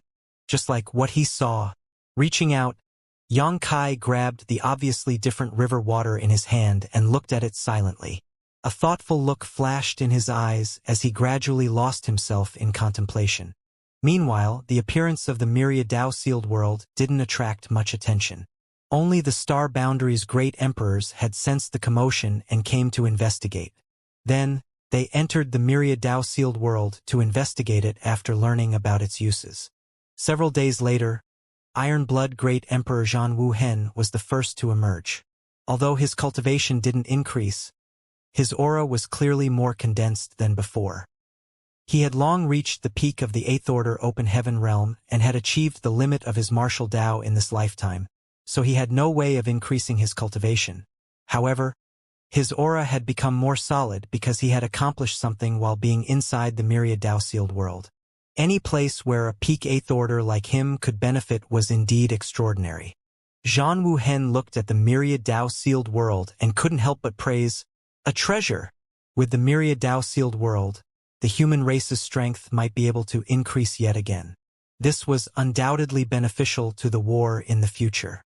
Turning his head, Zhan Wuhen didn't see Xianxia but did see the space-time river floating in midair.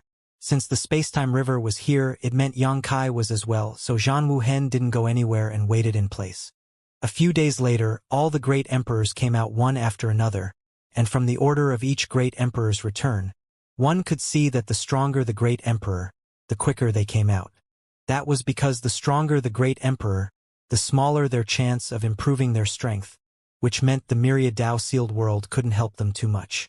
After nearly 10 days, scarlet clouds and wind and thunder came out one after another, both of them practically glowing with happiness. Duan Hongqian glanced at them and chuckled, "Congratulations!" The others also congratulated the pair as well. This couldn't be helped because those two went in as Seventh Order Masters but came out as Eighth Order Masters. Scarlet clouds and wind and thunder were newly recognized great emperors by the Star Boundaries well after the deaths of Heaven's Revelations and Ice Feather. They were elite disciples who were carefully nurtured by the Cave Heavens and Paradises, and broken through directly to the Seventh Order. Although it had only been about 1,000 years since their initial breakthrough, thanks to the Star Boundary, they were almost at the peak of the Seventh Order. Their cultivation speed was something the other Open Heaven Realm Masters couldn't compare to.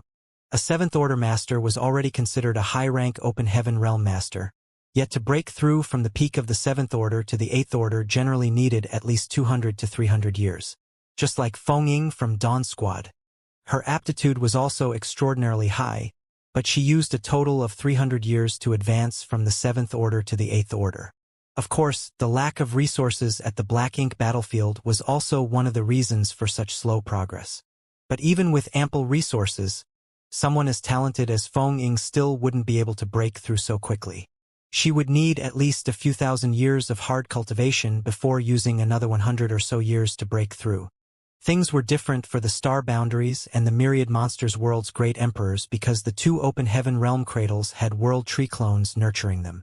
Therefore, they had extremely dense world energy which could be freely absorbed by great emperors to greatly reduce the time they needed to accumulate their heritage. The reason the two young great emperors hadn't broken through to the Eighth Order previously was that they were lacking in their comprehension of their grand Daos. The myriad Dao-sealed world just happened to fill in what they lacked. Once their small universes had accumulated enough heritage and their attainments in their grand Daos rose to an appropriate level, they broke through from the Seventh Order to the Eighth Order in a matter of days. Since the two exited the myriad Dao-sealed world, they felt very grateful to Yang Kai and wanted to thank him personally. It was a pity that Yang Kai seemed to have disappeared into his spacetime river. How long has he been like this? Duan Hongchun looked at the spacetime river and asked, clearly asking about Yang Kai's condition. Zhan Wuhen shook his head. He's been like that since I came out. That means it's been quite a while. Duan Hongchun frowned. Judging by the looks of things, he might be comprehending something inside. I think it's best if we don't disturb him. Although they didn't know what Yang Kai was doing, he must have a valid reason to enter the spacetime river like this, just like how a cultivator would go into retreat. That was not something one should interrupt. What should we do with the myriad Dao-sealed world? Hua Linglong asked. After experiencing what benefits the myriad Dao-sealed world could bring, anyone would know it was a treasure to the entire human race because it could help many cultivators increase their strength in a short time. But this was something Yang Kai created, so it wasn't appropriate for others to decide its use without his consent. Report it to the Supreme Headquarters, Zhan Wuhen groaned before saying. Since he made the myriad Dao-sealed world at this point in time, it must be because he wanted to benefit everyone. However, although there is an abundance of Dao strength inside, it's not inexhaustible. If we report it to the Supreme Headquarters and let Supreme Commander Mi make the decision, perhaps he can let a few promising seedlings use their military merits to exchange for a spot inside. Hearing this, the crowd nodded as this was a good plan of action. They could wait for Yang Kai to return and deal with this, but none of them knew how long that would be. As the human race was running tight on time, it would be better to let the myriad Dao-sealed world benefit their people as quickly as possible. I'll head to the Supreme Headquarters. While Zhan Wuhen said that, he shot into the sky and disappeared.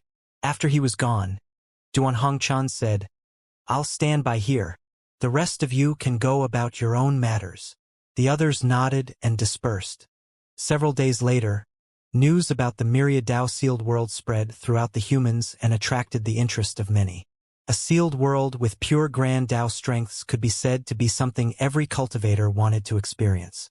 But just as Zhan Wuhen said, even though the 10,000 grand Dao strengths inside the myriad Dao-sealed world were abundant now, it would be useless once everything inside was depleted. Therefore, they had to choose wisely about who would get the opportunity to head inside. Only that way could they make the best use of the myriad Dao-sealed world. Of course, such things were for the Supreme Headquarters to worry about. Mi Jingluan had personally entered the myriad Dao-sealed world to investigate because of the importance of the issue. In the end, he came out with a bitter smile and complained to Duan Hongchun that Yang Kai had thrown him another difficult task, and it seemed like he was about to offend a lot of people. Recently, the Supreme Headquarters had been gathering people to repair the Pure Yang Pass which Yang Kai brought back. This required a lot of resources, so they were lucky that Yang Kai managed to persuade the Black Ink clan to give them some, or else it would be difficult for them to repair Pure Yang Pass. Moreover, the human race regained the 3,000 worlds and won a great victory, so rewards needed to be distributed as well, which were also given in the form of resources. In addition, the Void Guard also needed a lot of resources to set up the space arrays. At this moment, Mi Jingluan felt like a shrewd housewife, carefully needing to count and allocate every single resource on hand. Soon, a constant stream of cultivators began entering and exiting the myriad Dao-sealed world. Everyone went in filled with expectations and came out happy, obviously having gained a lot from the myriad Dao-sealed world. Also, every cultivator that came could see an astonishing spacetime river flowing beside the myriad Dao-sealed world. It was the embodiment of pure Dao strength, after all, and there was only one person among all the Ninth Order Masters who could achieve that. Henceforth, everyone knew that Yang Kai was in retreat inside the huge river, and every cultivator that came would pay their respects and bow to the river. Days passed by quickly, and soon 3 years had passed since the birth of the myriad Dao-sealed world. During these 3 years, the 3,000 worlds had basically calmed down. Under the human race Grand Army's constant searching, the remnants of the Black Ink clan had nowhere to hide and were all routed out. It could be said that there was no place for the Black Ink clan to survive in the 3,000 worlds now. All the armies then returned home to enjoy the fruits of their labor and recuperate.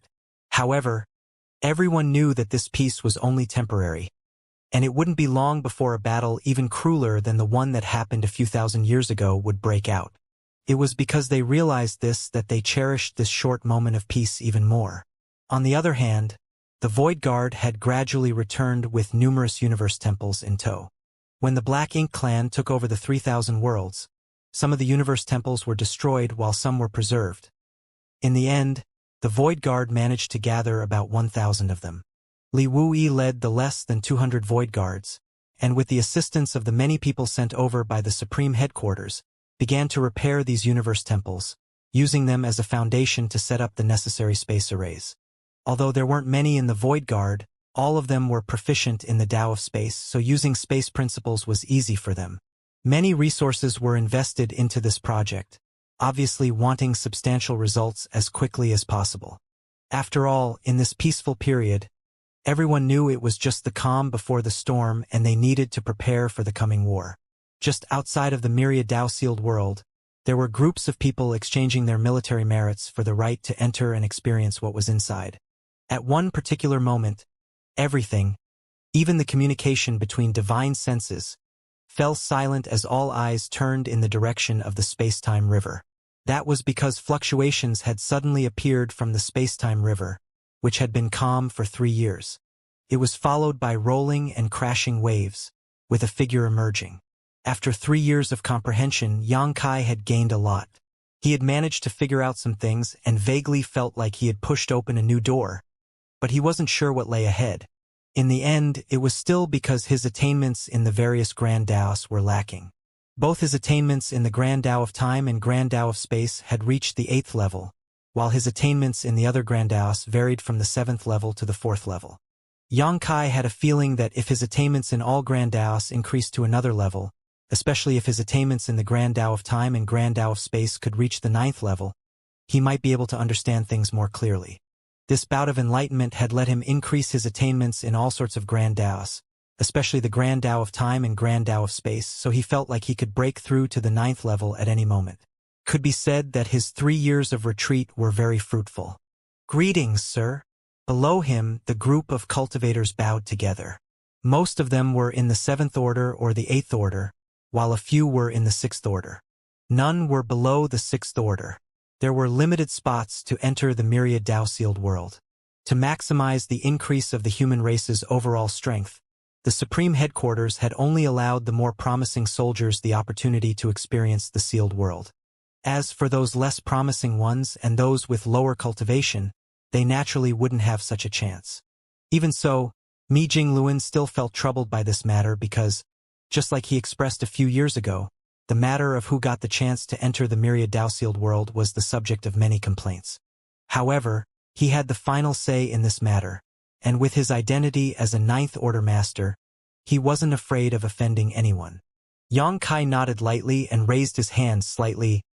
No need for formalities. After putting away the space-time river, Xianxia stepped over to Duan Hongchan, who had been keeping watch, and nodded before beaming. "You've worked hard." Duan Hongchan replied casually. "It was nothing. What's more, I've seen a lot of good scenery while standing guard here." While saying so, his eyes flitted across a few beautiful women among the crowd. Xianxia was instantly at a loss for words. "By the way, Supreme Commander Mi asked for you to find him after you came out. He has something to discuss with you." Duan Hongchan suddenly remembered Mi Jingluan's instructions. "I'll head over right away." Xianxia nodded. "There's also that brat Li Wuyi. He keeps complaining about you not taking charge of things. So go and help him once you have time." "Got it." After giving a simple reply, Xianxia took a step forward and disappeared without a trace, shocking the many 8th Order Masters watching. Although there weren't many Ninth Order Masters at this moment, there were still a few around, so all the Eighth Order Masters had more or less interacted with them somewhat. However, there wasn't a Ninth Order Master who could disappear right before their eyes like Yang Kai. Once Yang Kai left, Duan Hongchun took a few more looks at the beautiful scenery before reluctantly leaving. The reason he stayed here was to act as Yang Kai's protector. Now that Yang Kai had come out of his retreat, there was no reason for Duan Hongchun to stay around here any longer. Yang Kai arrived at the Supreme Headquarters as requested and dashed inside the side hall.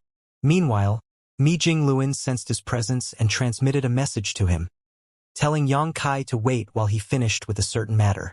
Once he was done, he came out tiredly and sat beside Yang Kai before taping on the teacup beside him. Yang Kai grinned meaningfully and poured Mi Jingluan a cup. Then, Mi Jingluan finished his tea in one gulp before revealing a relaxed expression. After a long silence, Mi Jingluan suddenly spoke up. Although there's no war, there are a lot of miscellaneous things to take care of. I don't have a competent adjutant with me, so if you don't have anything to do, how about you help out at the Supreme Headquarters? Sipping on his tea, Yang Kai looked outside the hall and asked, Senior Brother Xiang is a better candidate than me. Mi Jingluan pursed his lips. He says he's going to enter retreat. What about Senior Brother Ouyang? He also wants to enter retreat. Then, all of them want to enter retreat. While saying that, Mi Jingluan felt angry. We're all Ninth Order Masters. Do they think I don't want to enter retreat too? Yang Kai looked at him helplessly. There has to be someone dealing with these matters, and Senior Brother Mi is the best candidate. A short pause later, he continued, Don't feel too pressured. It's indeed hard for the human race to get to this point, so no matter what happens in the future, we just have to go all out and hope for the best. He could understand Mi Jingluan's frustrations.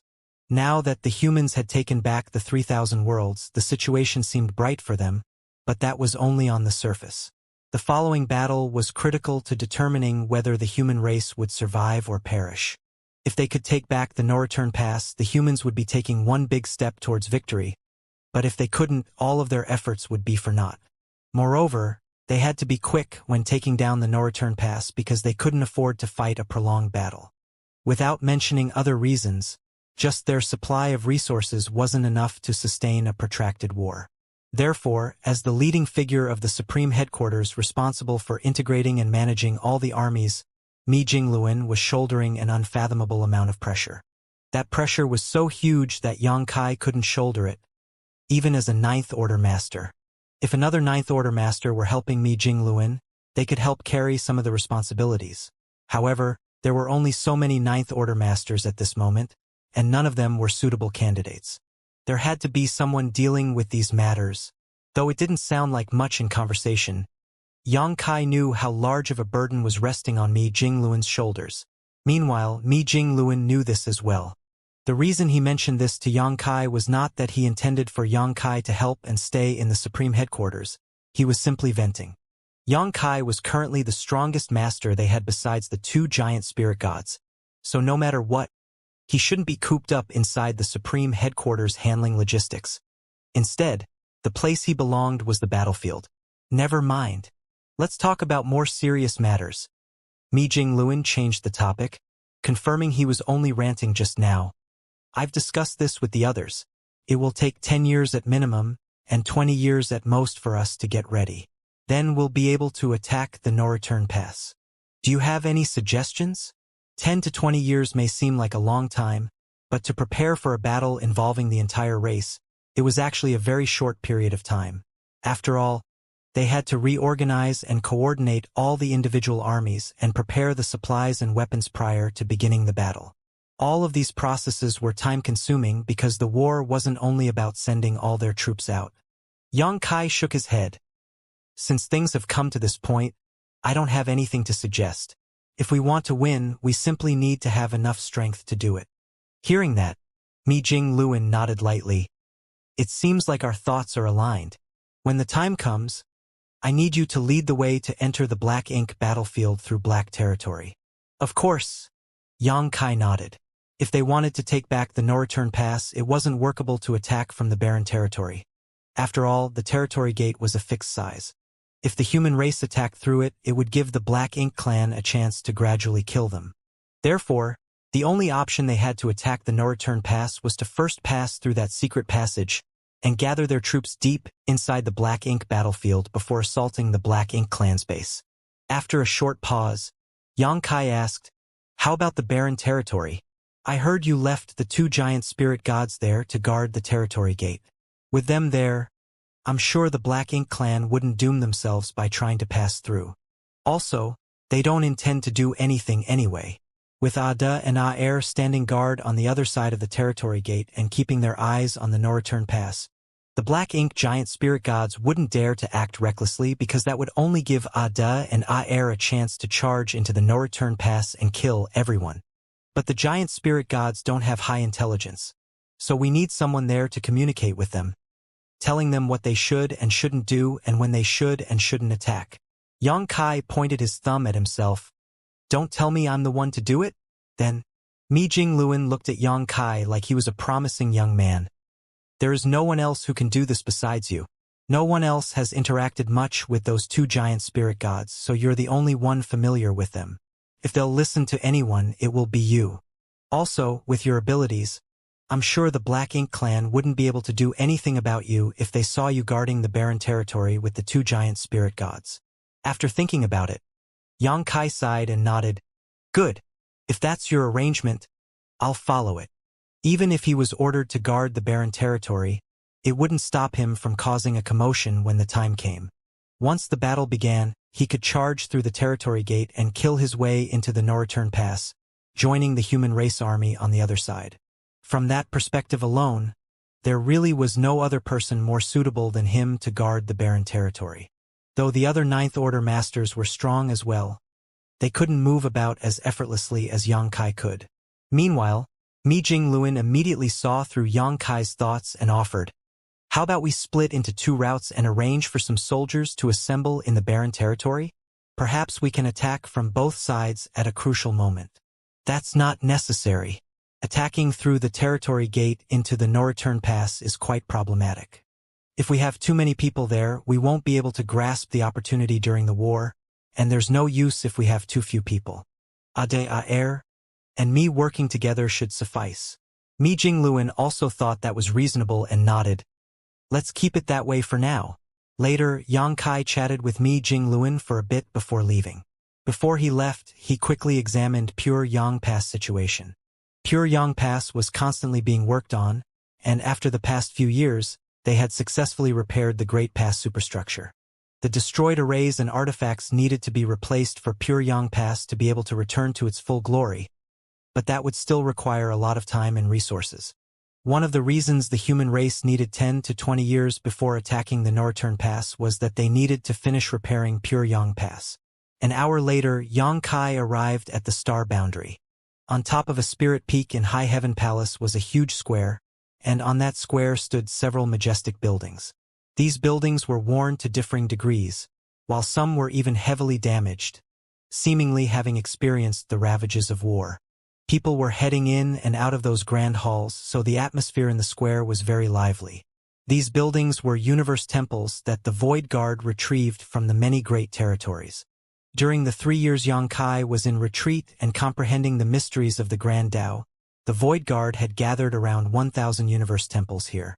Now that the Supreme Headquarters had distributed their share of resources and assistance, the Void Guard took the lead to start arranging space arrays using these universe temples as a base. The more than 100 Void Guards had been swamped, while the array masters and artifact refiners sent over were also working day and night without rest.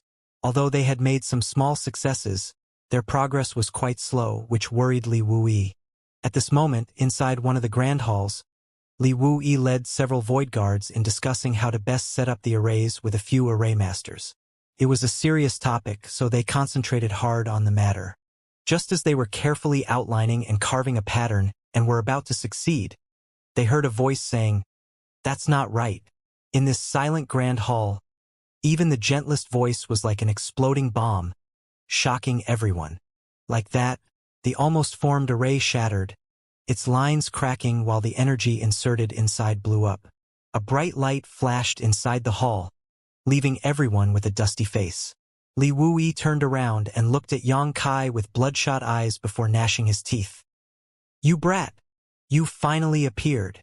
They had agreed beforehand that they would form the Void Guard to gather universe temples to be used to house space arrays, so that the army could use them as rapid transit points in the coming war.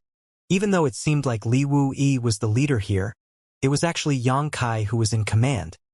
Otherwise, the Void Guard wouldn't have the word void in the name because that was Yang Kai's title in the star boundary. However, 3 years. Do you know how I've spent these 3 years? Li Wuyi roared viciously as he questioned Yang Kai's act of forgetting about the Void Guard after dumping everything on him. Something unexpected happened. Yang Kai coughed lightly into his fist. He didn't expect creating the myriad Dao-sealed world would suddenly enlighten him, and he would spend 3 years in retreat. Anyway, I'm here now. Yang Kai tried to change the topic. Smelly brat. Li Wuyi was so angry that he wanted to laugh. Afterwards, Yang Kai held Li Wuyi's shoulder and whispered, "Don't keep calling me brat. I'm a 9th Order master now, as well as the Dao Lord of the Void Dao Temple. How do you expect the disciples to respect me if you call me that?" Hearing that, Li Wuyi couldn't help but roll his eyes. But when he thought carefully about it, it did seem inappropriate because no matter whether he was Yang Kai's senior or not, Yang Kai was now a 9th Order master, so he should get the respect he deserved. Li Wuyi's actions just now were because he was pissed off. He originally had a nominal role in the Void Guard and didn't need to worry about leading or organizing anything, but he suddenly became the one in charge after the Void Guard was formed. Taking a step back, Li Wuyi cupped his fist. "Greetings, sir." He had a serious expression on his face as if nothing had happened just now. The other disciples also cupped their fists and bowed. "Greetings, Dao Lord." Yang Kai nodded lightly. "Sir, you said this is not right. Can Sir tell us what is the right way and perhaps show us an example?" Li Wuyi acted like a student and respectfully asked. While looking at him, Yang Kai felt his face twitch, but still replied, "Gather everyone over here and I'll demonstrate." Several Dao Temple disciples were instantly excited. Though they were from the Void Dao Temple, they didn't have many opportunities to interact with Yang Kai. Most of them only had the chance to see Yang Kai once when he brought them out of his small universe. Now that they heard that the Dao Lord was about to demonstrate a whole new type of space array, they naturally felt very excited. As such, they all swarmed out of the Grand Hall to gather their fellow Dao Temple disciples.